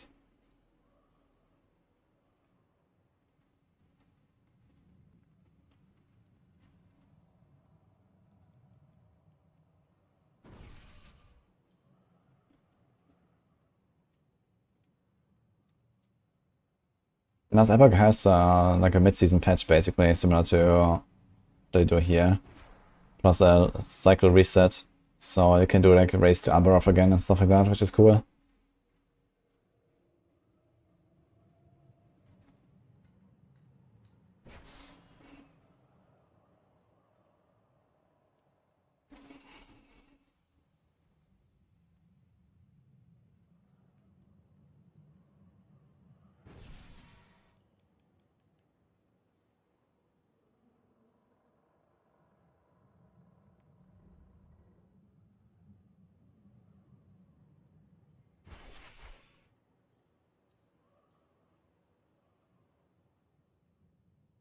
That's the Usher point, it's not a new cycle. The main reason is because they're doing... Did they have like some other like gold bug again or something?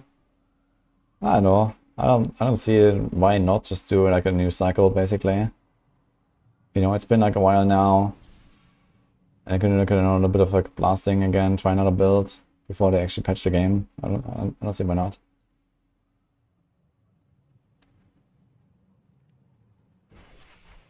Thank you, Senior. Have you seen Azarath? I have, yeah. I have. Actually, where's Condis? I did give him my Azarath. Must play settings, must match. Okay.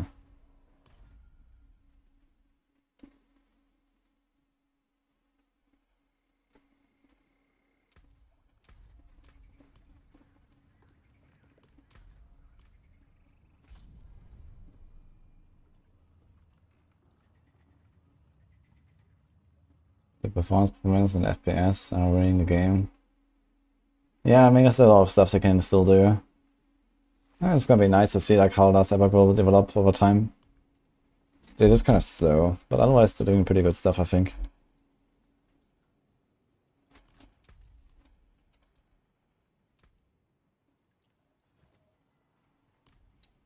So 15.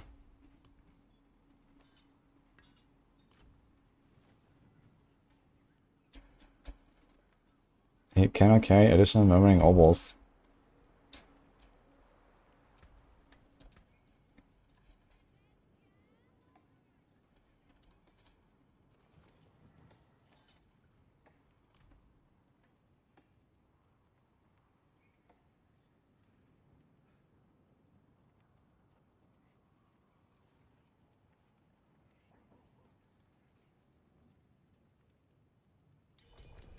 Yeah, now he's coming.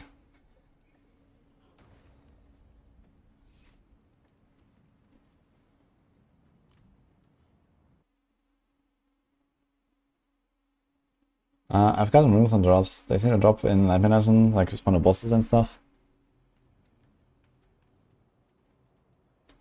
Turtle unavailable, I guess he DP to me.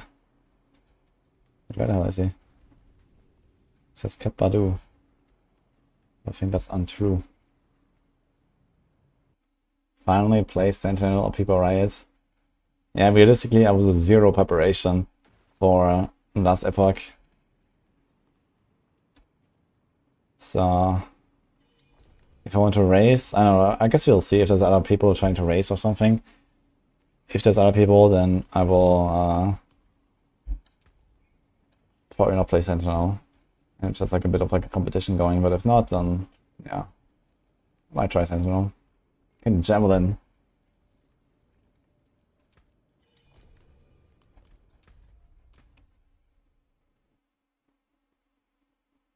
Okay, Connors can cook with Azure Wrath.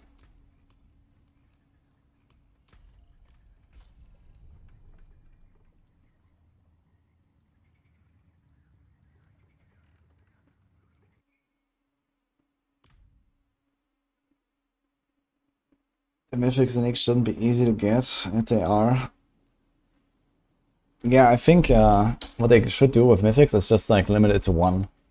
You know, it can make them like as common as they are and stuff like that. And especially if they keep adding more and more mythics over time, you know, there's gonna be like a lot in the root table and so on.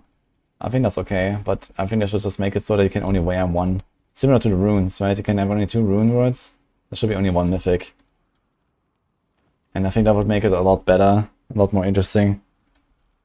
Because right now it's just like stupid, I think, where it's like include like 2, 3, 4 mythics in like every build. And the funny part is the mythics are easy to get than normal uniques. So it's kind of, yeah. Like every single build you just throw in the Tyraels or the Perdition or the Shaco. Like there's literally 0 reason to ever look at another helm unless you're playing like Meteor Sork or you need Starfall Coronet or some shit like that. Why would you ever not run Perdition or Shaco? You know? So there's so many cool helms and all that, so many cool chests. Like look at the druids with their Insatiable Fury and Mad Wolf's Glee and these kind of things. Yeah, but who wants that when there's Tyraels or so it's just stupid.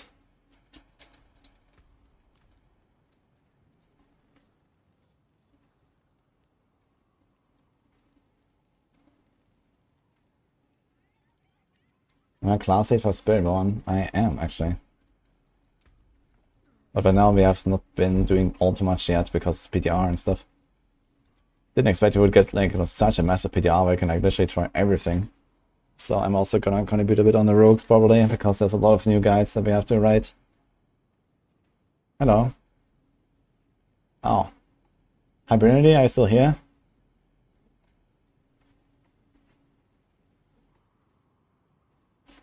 What did you see him?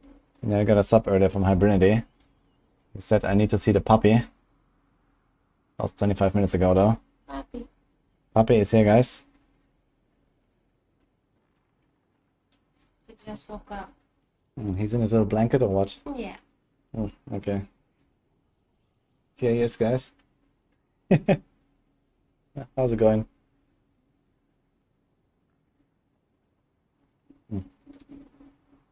don't hold him very well. Yeah. Give me the blanket.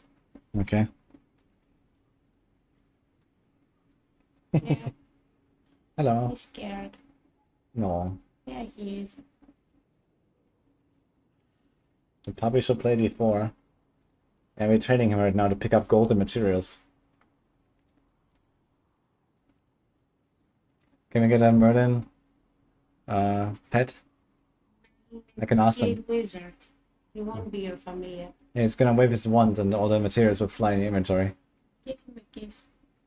Mwah. Turn him around. What? Turn him around towards your face.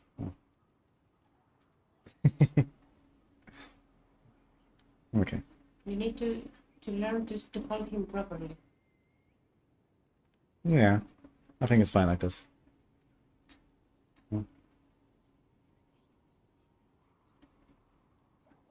I want this dog as my pet. Look, everyone likes him. Then you can say hello. This is one step closer to having a kid. Ah. He's our little kid. Yes. Hmm. We have 3 now. It's a lot of effort. What? A lot of effort Yeah. for you. Yeah, in general. Yeah. You should spend more time with Merlin. He misses you. Yeah. Yeah, I can sit in my lap while I'm blasting. How about that? Yeah.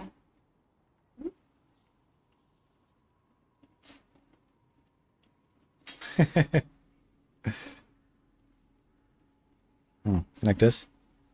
Okay, guys, we have to go back to cooking.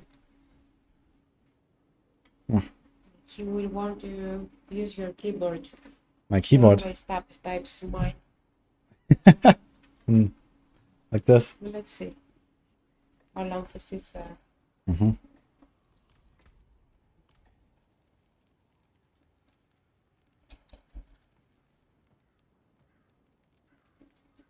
Merlin, you wanna be your dad? That would be fun. Alright, just lie it down now. Easy. Yeah. Okay. Dance of Knives and Dual Imbue. Here we go. So if I can look at mixture. Didn't last long. Chat can see him now. Can I? No. No, he's on my lap. Yeah. Okay, he might actually jump from there. I don't trust him. Ah.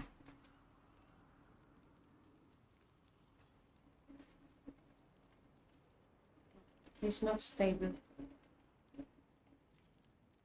Same.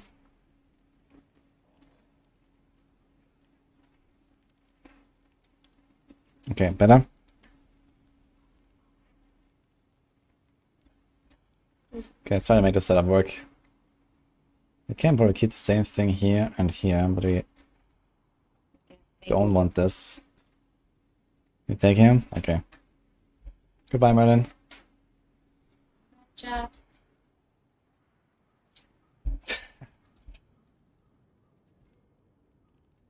Actually, I'm gonna have a short bathroom break, I think, before I make the next build, guys.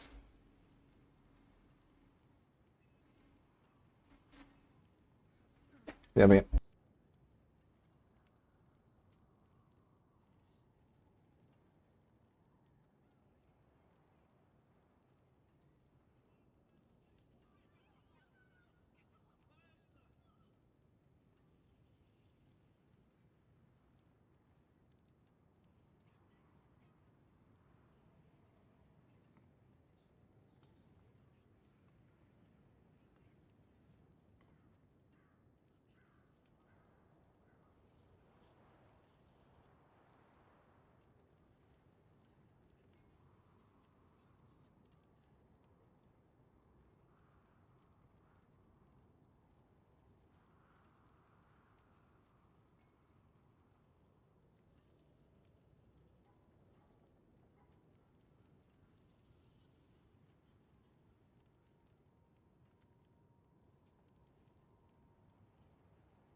What time it is?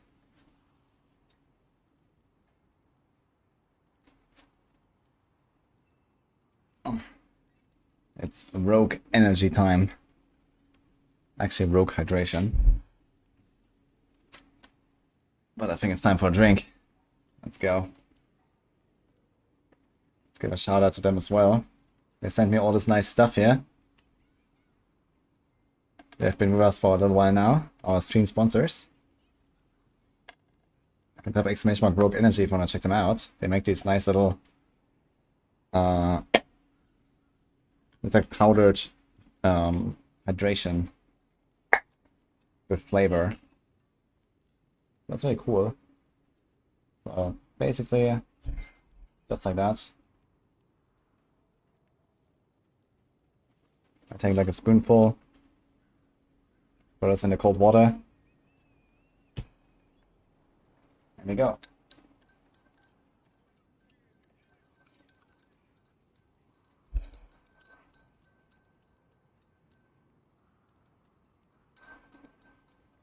Gonna check the chat in a second, guys. Can you hear the dinging? Sorry if it's too loud.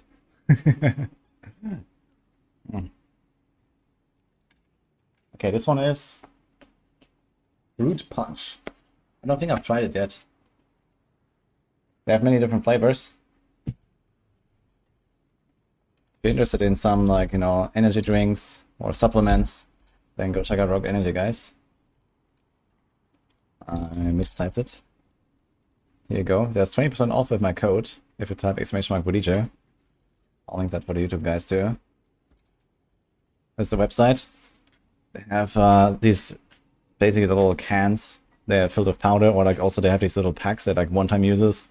You can also get like you know, probes basically, like testing packs. They also have their shakers. I also have actually 2 of them that I didn't use now, but the other times I couldn't find it. But yeah, they have these like energy, hydration, and chill lines. They have like different supplements basically. Energy is very nice if you want to like blast. So if when the season starts, I've been using that a bunch. And now it's just kind of like, you know, if you want to just like drink something with a bit of flavor and have some supplements, then this is nice. And you see here all these different flavors and stuff like that. So really cool stuff. Should go check them out. They have really nice deals. Actually, for next time, I also have some giveaway codes for them that give you like, you know, an extra discount and stuff like that. So I'll give them away next time. But I really like them. They're nice. Rouge energy, actually. What flavors? I like the, which one is called Dragon Fruit Mango the most. Okay, I haven't tried this one now. Fruit Punch, so I'll try this. They have so many, so I basically keep trying new ones all the time. There's also one called Tiger's Blood that I really enjoyed. And Blood Orange or something. So those have been my favorites so far. Okay, this one is a kind of sweet. I'm not sure, there's like a mix of... Okay, it looks like there's like strawberries on it, raspberry and blueberries. So this is what this one is apparently. At least judging from the picture. Keeps it going for hours. Yeah, the cool part about this Rogue Energy is they have like a formula where you don't have like this insane, like, you know, sugar high or something from like energy drinks usually. And then like, you know, the drop. But it's like more smoothed out. So I tried this myself and it was actually really good. Cucumber. I still need to ask him about the cucumber flavor. I will.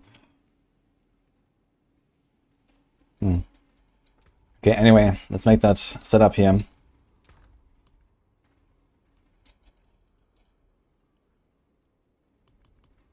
Frostburn. Tent. 22. Okay. Cucumber lime. Sounds nice, actually. We do have a Shiraz in this build, actually. Okay, then.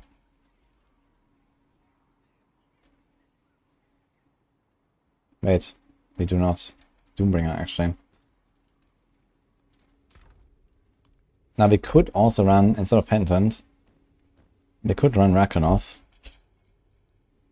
Then we wouldn't need Frostburn.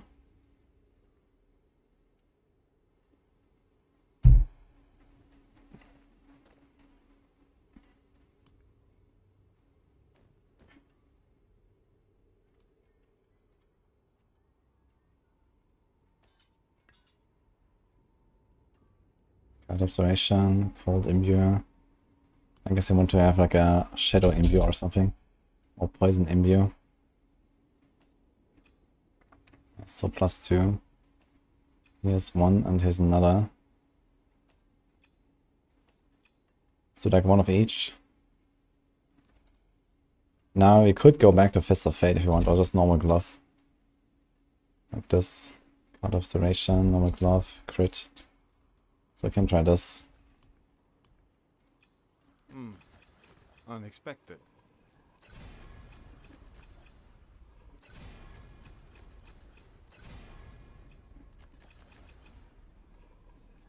Cucumber flavor, just water.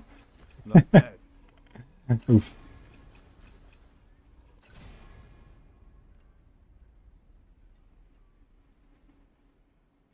We don't need a rest here, so let's get some more non-fizz, I guess. That there is worth the coin. And we should probably try to get Dark Shrouds. This is a cooldown. This is Harlequin and Shroud.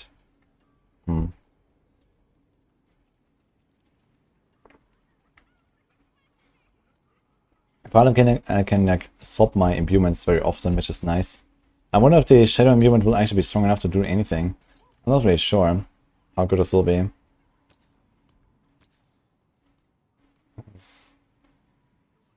Oh, this thing has crit damage on it. This is actually mildly useless. I think you want attack speed here. I mean, instead of crit damage, I will probably just roll life. So let's just say we don't care for now. I just rolled over attack speed. Here's another one. Here's wound damage. I also want attack speed here.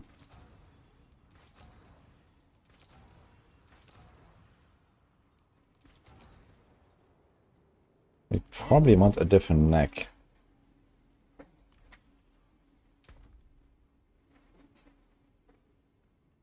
Oh, maybe just keep this for now. Kind of does the job. Okay, we have to probably fund this thing though. So let's go for the Paragons.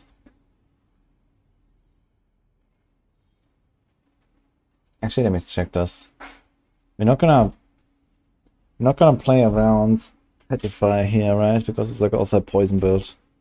So we have to do this Eldritch Bounty stuff. Okay.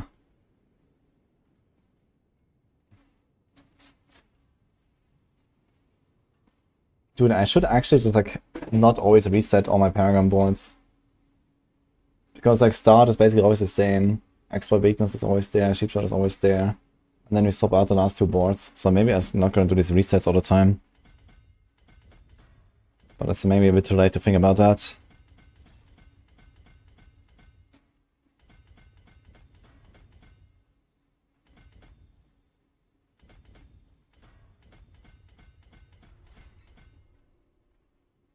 Okay, let's do this. One more thing, can Control C, Control V, Paragon boards. Oh, I hope no more than the next 3 months. This is gonna be oof. So this tracker.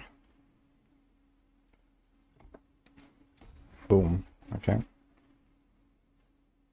And this is FXA.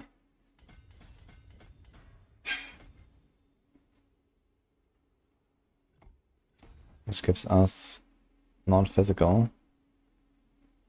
Okay.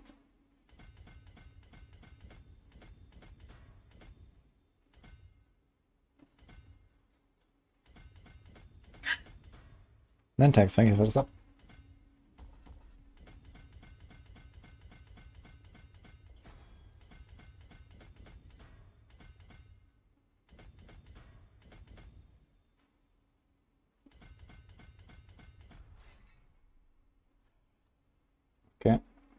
Exploit weakness.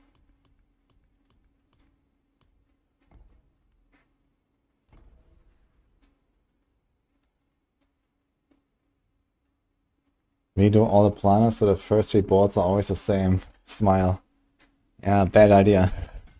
Because people expect optimized pairing on boards and not shitty pairing on boards.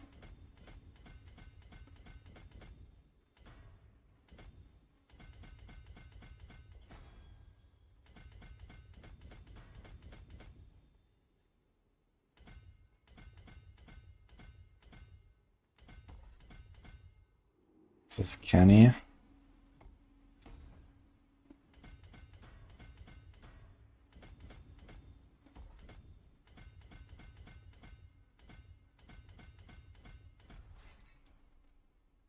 This cheap shot.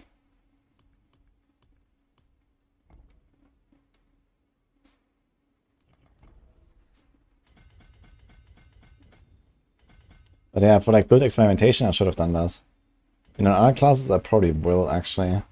You just take like the, 1 or 2 standard boards, and then you just attach whatever is like for the build. And there you go. Versatility. Easy clap.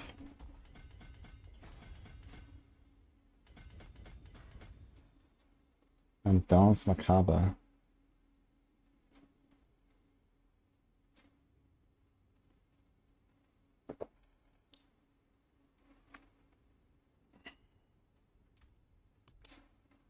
Now,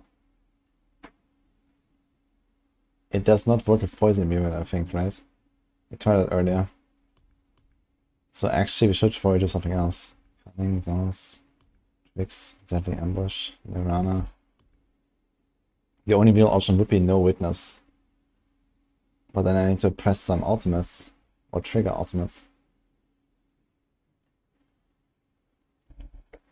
Which you can do with the decrep combo and petrify.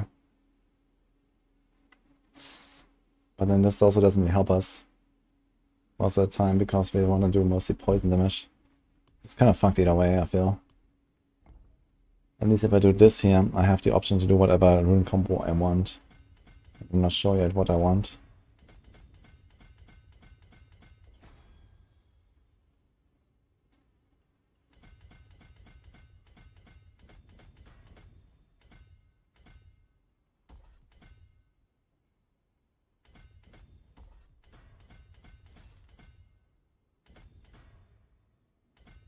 This is infusion.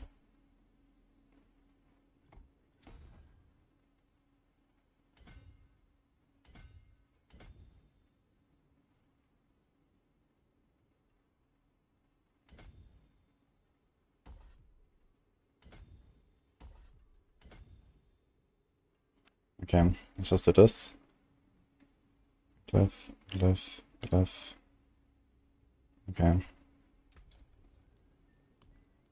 And the skill tree. Let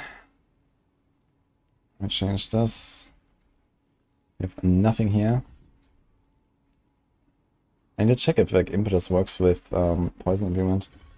I guess it might. But I don't know.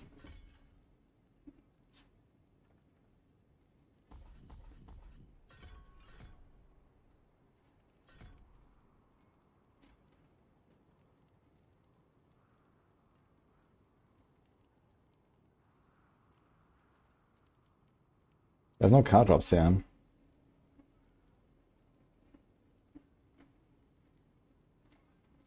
Which may be a mistake. Let's do this.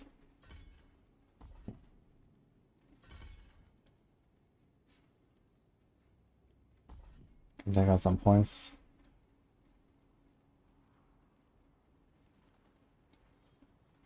Remove this.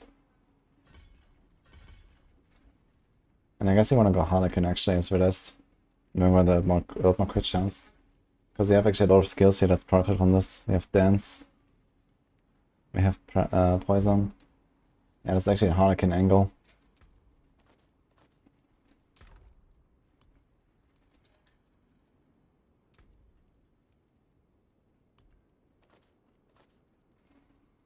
crit, crit, crit. 55, 65, 85. And then we can actually do target practice or something, or even precision imbued.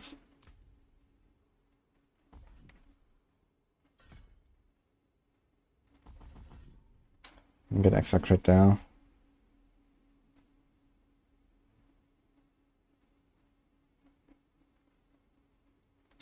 Okay, I think we kind of got it. Poison. Shadow. So now we need some aspects. We start with corruption.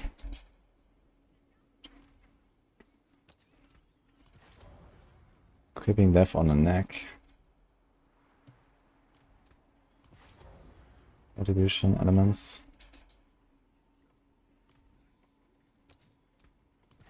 I think I actually want to put elements on the neck.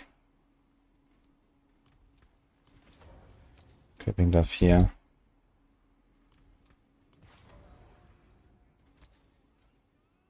And this is not supposed to be here, and we have star shards there. And with clandestine. And that's a bit weird, but okay. And I also realize we don't have dance of knives. Boots right now if you do this here. And we also need to cast a skill for cooldown. And you have to do that every 5 seconds, right? Yeah, we probably will. Okay. And if you go Shaco, then we should probably go no witness board, as realized. And try to include like a death trap on the bar. And then some trap cooldown reduction here and here. And then we can do preparation. But okay, we can experiment a bit once the time comes. We have way too much resistances. Let's just do skull and skull.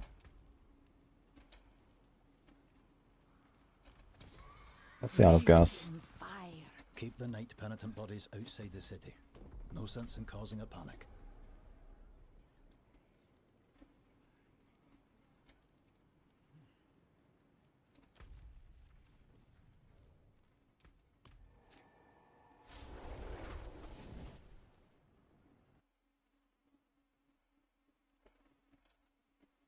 Yo, I'm working on a Shadows of Cleave build. I did that earlier. And I'm gonna say I'm not too impressed by like a pure Shadow Step build, but I think Shadows of Victimize might be better. Okay, the idea of this build is we have a lot of immune potency. We're trying to use both imbuements. We have 912. 3 elements double dip. So with the elements it's gonna go up to like, I don't know, 1400%. Pretty big imbuements. Umbrus, clandestine. Okay, so what do you do? Got Petrify, Travel. I guess you can do Walk Cry instead of the Petrify there, actually. So let's do that. There is power in these stones. The decrep is still okay.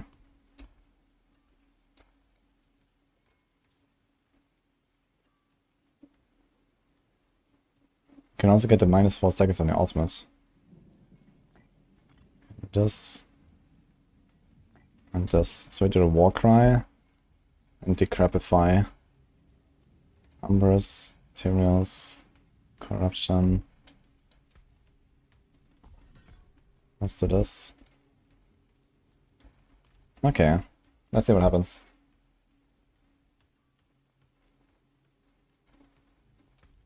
I have % armor on my neck right now. That's why my armor is so high. And I'm in 2.4, I have 2.6k. What the fuck? I can literally take off my armor, including the skull. And my neck here, look, this is... Oops. I have a lot of armor right now. Because you have, yeah, Shaco, this, skulls. Yeah, this is not really the neck we want here. Maybe we have something else. What did I play for TB? Amulet. I had like another amulet for TB, so maybe I use that.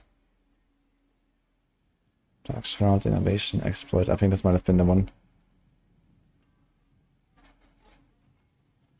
But I think we'll need the movement speed. It might be too low on movement speed. How much is this? 150? And then with Dark Shrouds, 175. Yeah, we might actually have to put like a point or two here.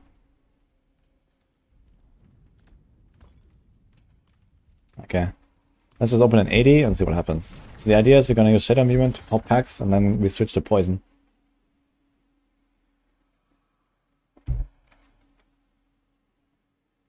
What corruption is this? Corruption 80 right now.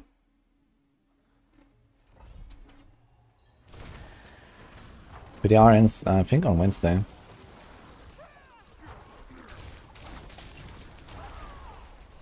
Okay, problem, guys. We're not popping stuff.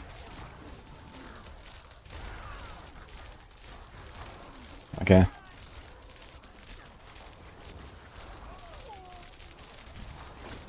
Problem.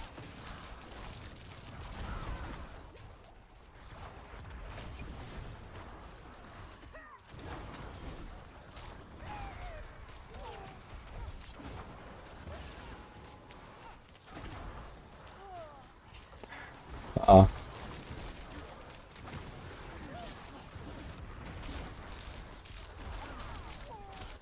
Okay, plan B, we switch to poison. See if we can kill those champions.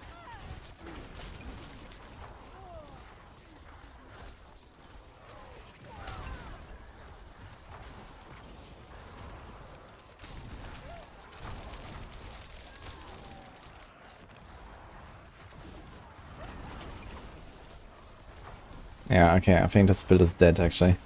This is not working out.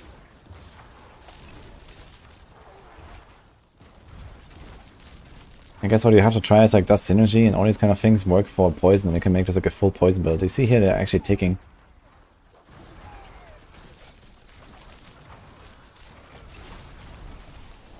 I'd like to see how much the shadow explosions are doing.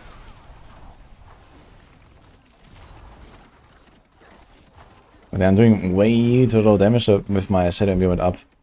So that's just not working out. On these tiers at least. And the poison does damage. Let's try that's in torment 4 and see if the shadow pops can explode stuff. You did the same, it's not working. Yeah, I mean it kind of makes sense, right? Because you don't scale the raw damage of the skill enough. Like synergy aspect, momentum aspect, whatever, right?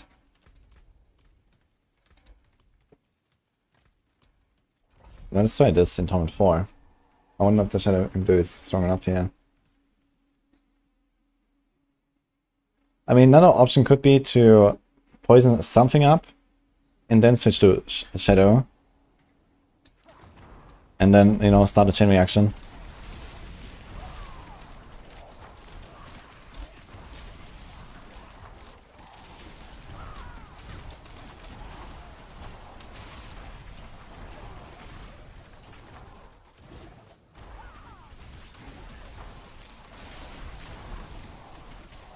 Just swap between them all the time. Or just like shadow imbue them first and then switch to poison. Because they will pop later, right? So you can do that way as well. You just infect them. I'm not sure if the explosions are really doing enough.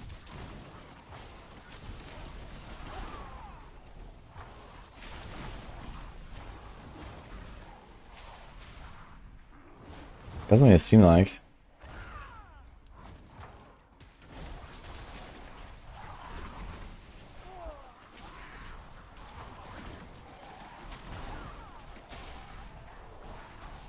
I've seen like a 1 million crit or something.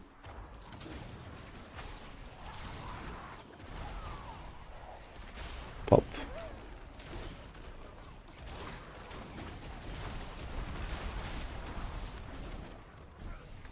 Wait a minute, am I not doing... Wait.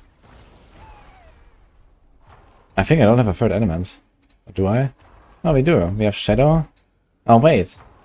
We have fire, poison, shadow. Okay, no, we have 3 different elements. Okay. We just need record of boots. And then only when I do shadow imbue.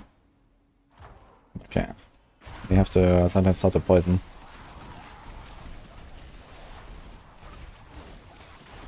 Yeah, but I feel like you can just play Victimize and do the same thing just 1,000 times better, and you don't have to wait for monsters to die, you can just do Victimize pops. So maybe this whole thing is not working out. Yeah, I tried Dance Macabre, It doesn't seem to work for poison imbuement. And it also doesn't work when you just like spam dance. You have to use another skill before dance. But it does work for the entire channel, for example. When you throw a smoke and then start channeling.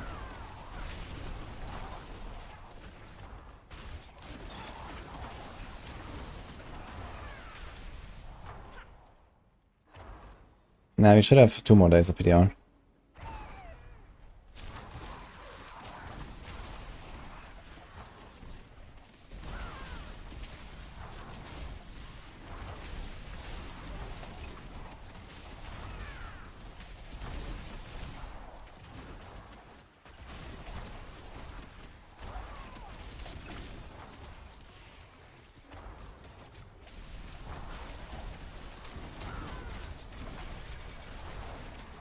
Squeeze of blood.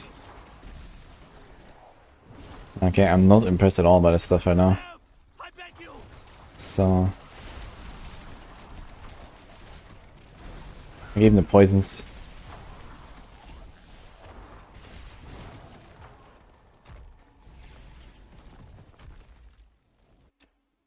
Okay, plan B. We drop Shadow Imbue.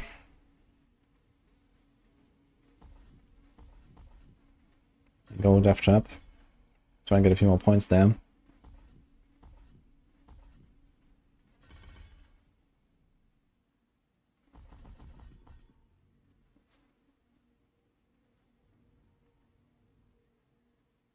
I have no idea if impetus or something works.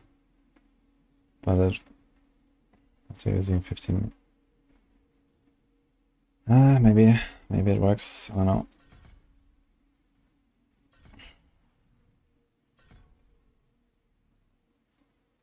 Item contribution 7. It's kind of funny. I have a rank 8 caltrops. So we keep Rakanov. We have Doombringer. The wonders of Sanctuary at your fingertips. Let's do Synergy. How may I help you? Creeping Death. Actually, Corruption. Creeping Death. Star Shards. Education.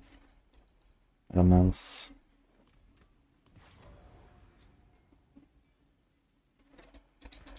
So make this like a more pure poison build. So we have Canny. Then we can put Bane as well. Or can we? Non-physical, non-physical. We have versatility here. So this could be Bane. It says Tracker. I don't think we're gonna have enough ultimate damage actually. Unless we put efficacy on the last board here. We make this no witness. Okay, I have an idea.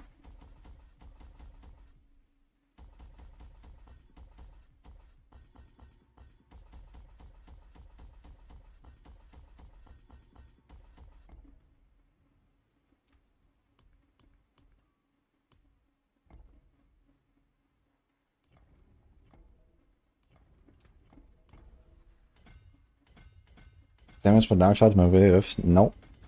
No stat on an item is mobility.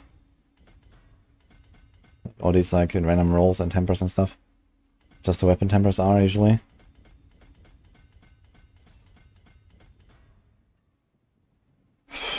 This is 25%. We have to put the gems. We already have 1 gem. We can put a second one. Boom. Let's do this. Let's put us to 32. I'd really like to have versatility. Actually, this should double dip, right? The versatility glyph should double dip on the poison and the dance. It works, yeah, it works the same way with Rain of Arrows, so we need to go to versatility glyph actually. Now we have 45. We still have 45. Kind of crazy.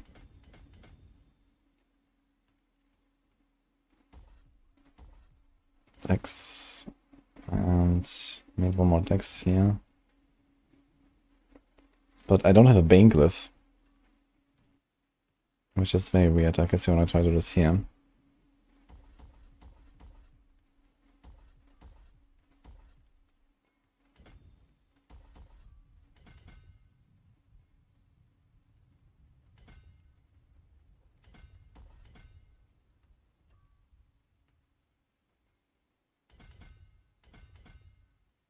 There's one more.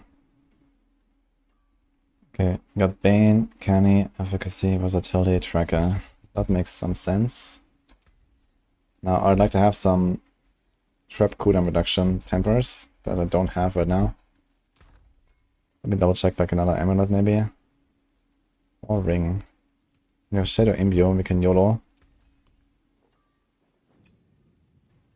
Or do we have a trap cooldown reduction ring? Is a card observation, trap cooldown, crit attack speed. I think that works.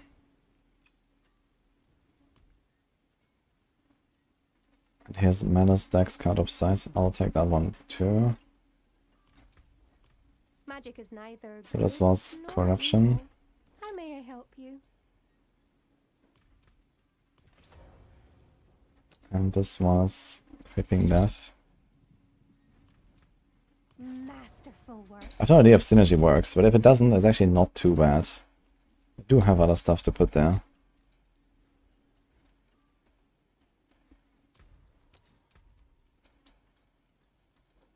What did I just imprint with corruption?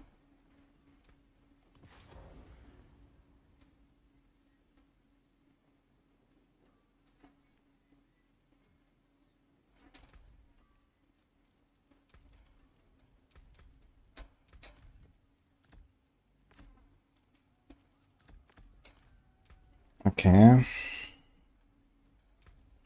What's my card observation now? 16 seconds. Very nice.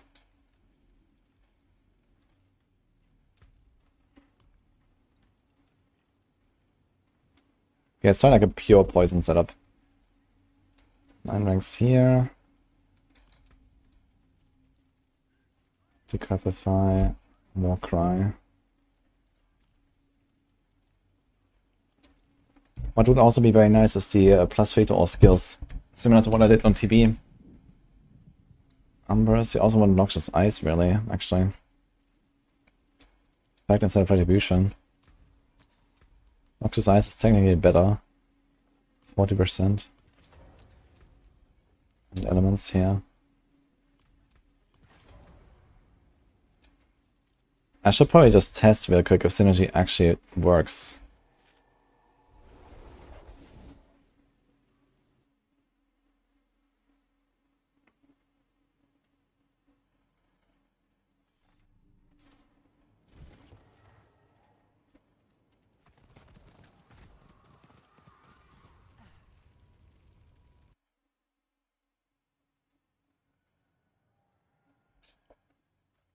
There's 2 more days, Julia. Good luck.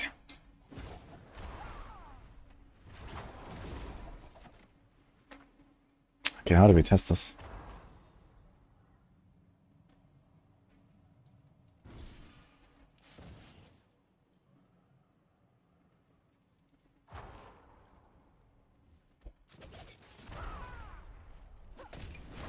Two, 3, 4, 5, 6, 7.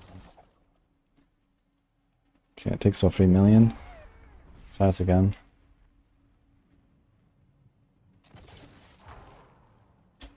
One, two, 6, 7. Takes for 30 million. I think I forgot the cooldown earlier.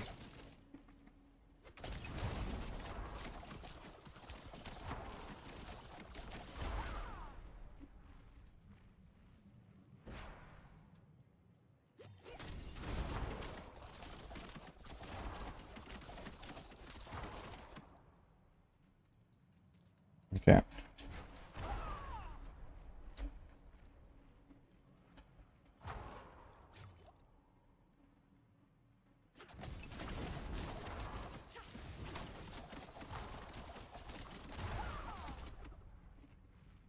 Looks very comparable. Maybe Synergy does not work. Das ist so lang, das dort.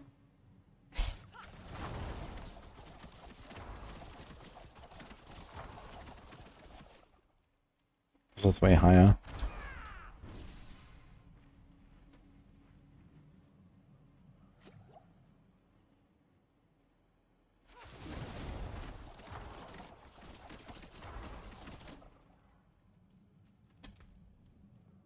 Okay, let's remove this.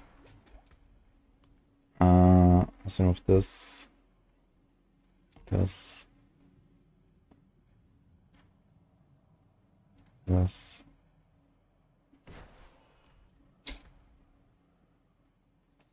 This.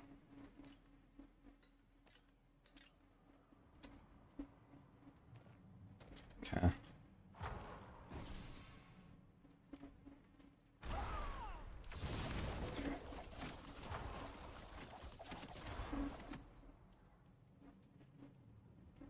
Yo, kangaroos, thanks, what's up, man?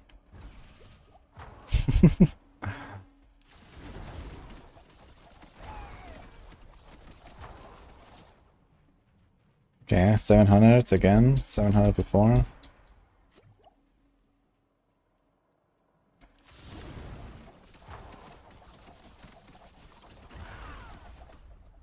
Okay, very consistent around 600-700k ticks when I do this, so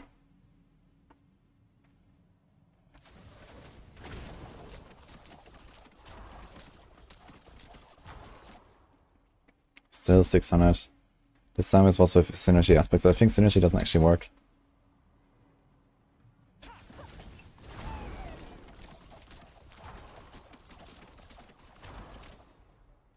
Yeah, it does nothing. Okay. I think that's pretty obvious. I mean, it should do double damage, more than double damage. This is 110% bonus. Seems like it doesn't work for the poison. Good to know.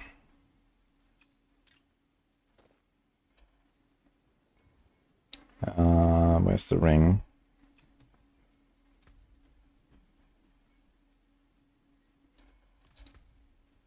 The rest is like hard overcapped. So not enough boots.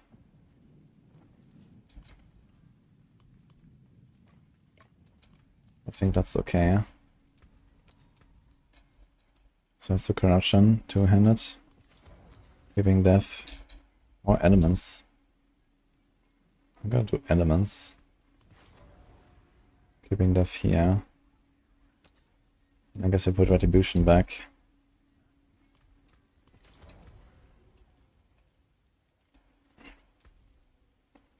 I have to put all these glyphs again. This was Bane.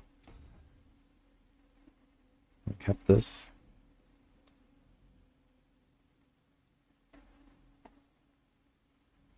We had Canny.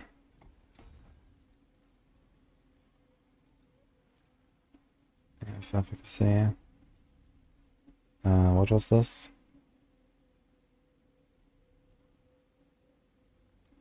Infusion, I think. Actually, we wanna swap these. Oh, a tracker. Tracker. No infusion. Canny here. With 64 int.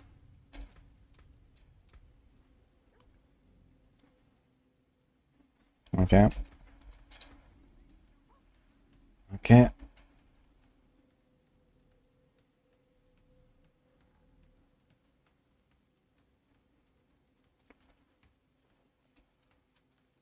Alright, let's try this. Let's do an 85.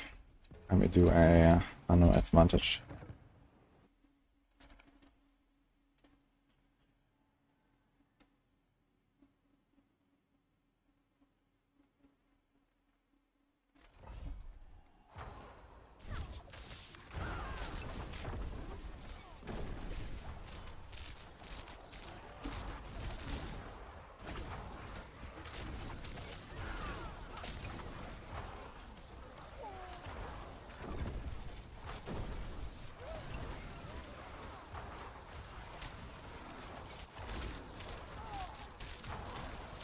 Still doesn't mean it's very impressive though, I gotta say.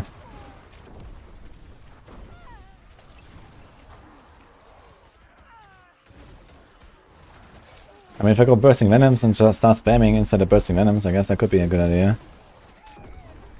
If that's gonna stick around. I'm taking for like 100 million there. I mean, yeah, it kinda works. But it doesn't seem great, man. Even like a full poison build. I have no witnesses now as well.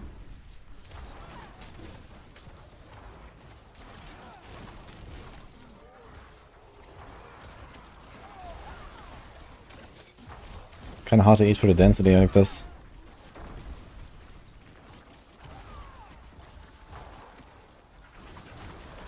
Like, TB seems just like miles ahead of this. If I wanna play such a poison build. It's basically the same setup I had on TB. I'm gonna try Bursting Venoms and spam.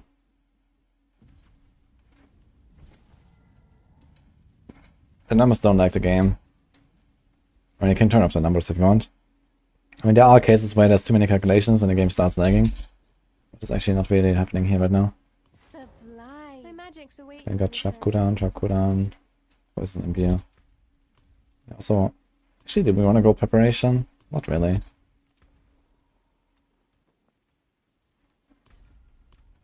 Let's do an 80.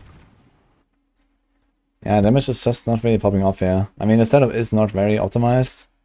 But this is an 85 that I just did. Now we have this here.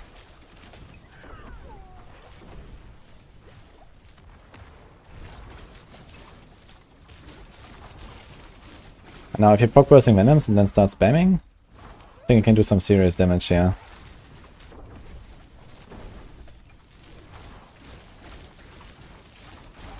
Let's turn off some numbers. Gonna turn it on the boss though.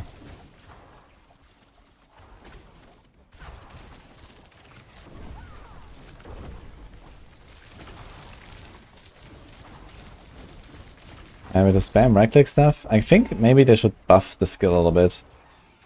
I don't know. Depends on like what exactly they nerf. But if you don't spam dance, it's just not really as good as some of the other builds. I feel. Just spamming does such a difference.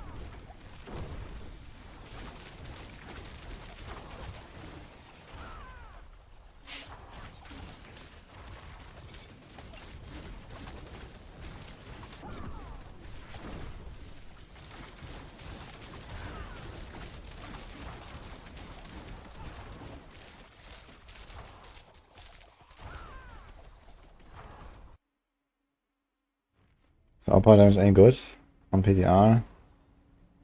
It depends on like the exact build. Like yeah, I guess in relative numbers, our power builds might have lost slightly a little bit compared to other builds because we just have a lot more additive damage these days.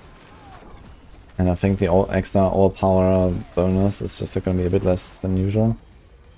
But I don't think this will really matter too much. There's still like a lot of overpower synergies that's still present that are important for these builds. That other builds don't have access to. I guess something like Blood Surge, for example, is still gonna remain pretty good. Or I don't know, like a Deathblow build or Hoda build or so. These kind of things.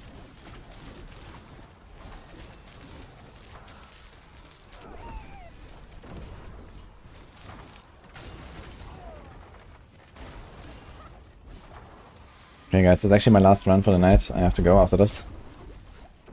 Unfortunately. Short stream. But I'm gonna start early tomorrow.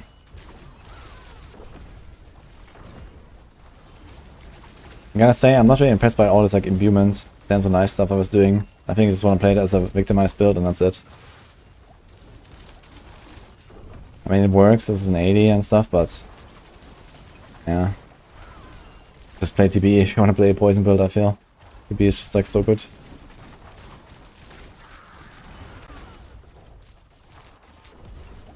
And I'm already abusing a bug a little bit here that I should not be having.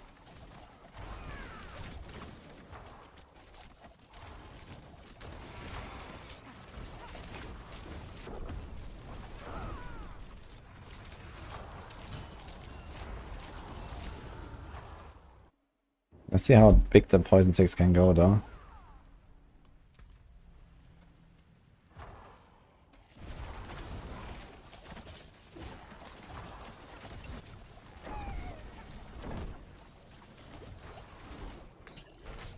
Okay, it does go to like, you know, 500 million ticks plus. But it feels like even worse than TB on AoE, I gotta say. Single target is very good. Yeah.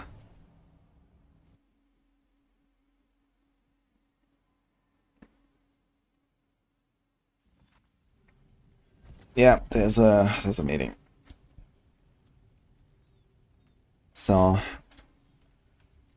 hope you guys enjoyed it. And I'll be back tomorrow.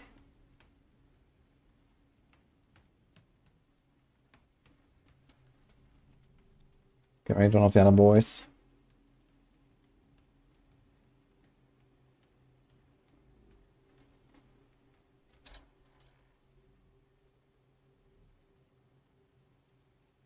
I can raid Condas actually, let's go.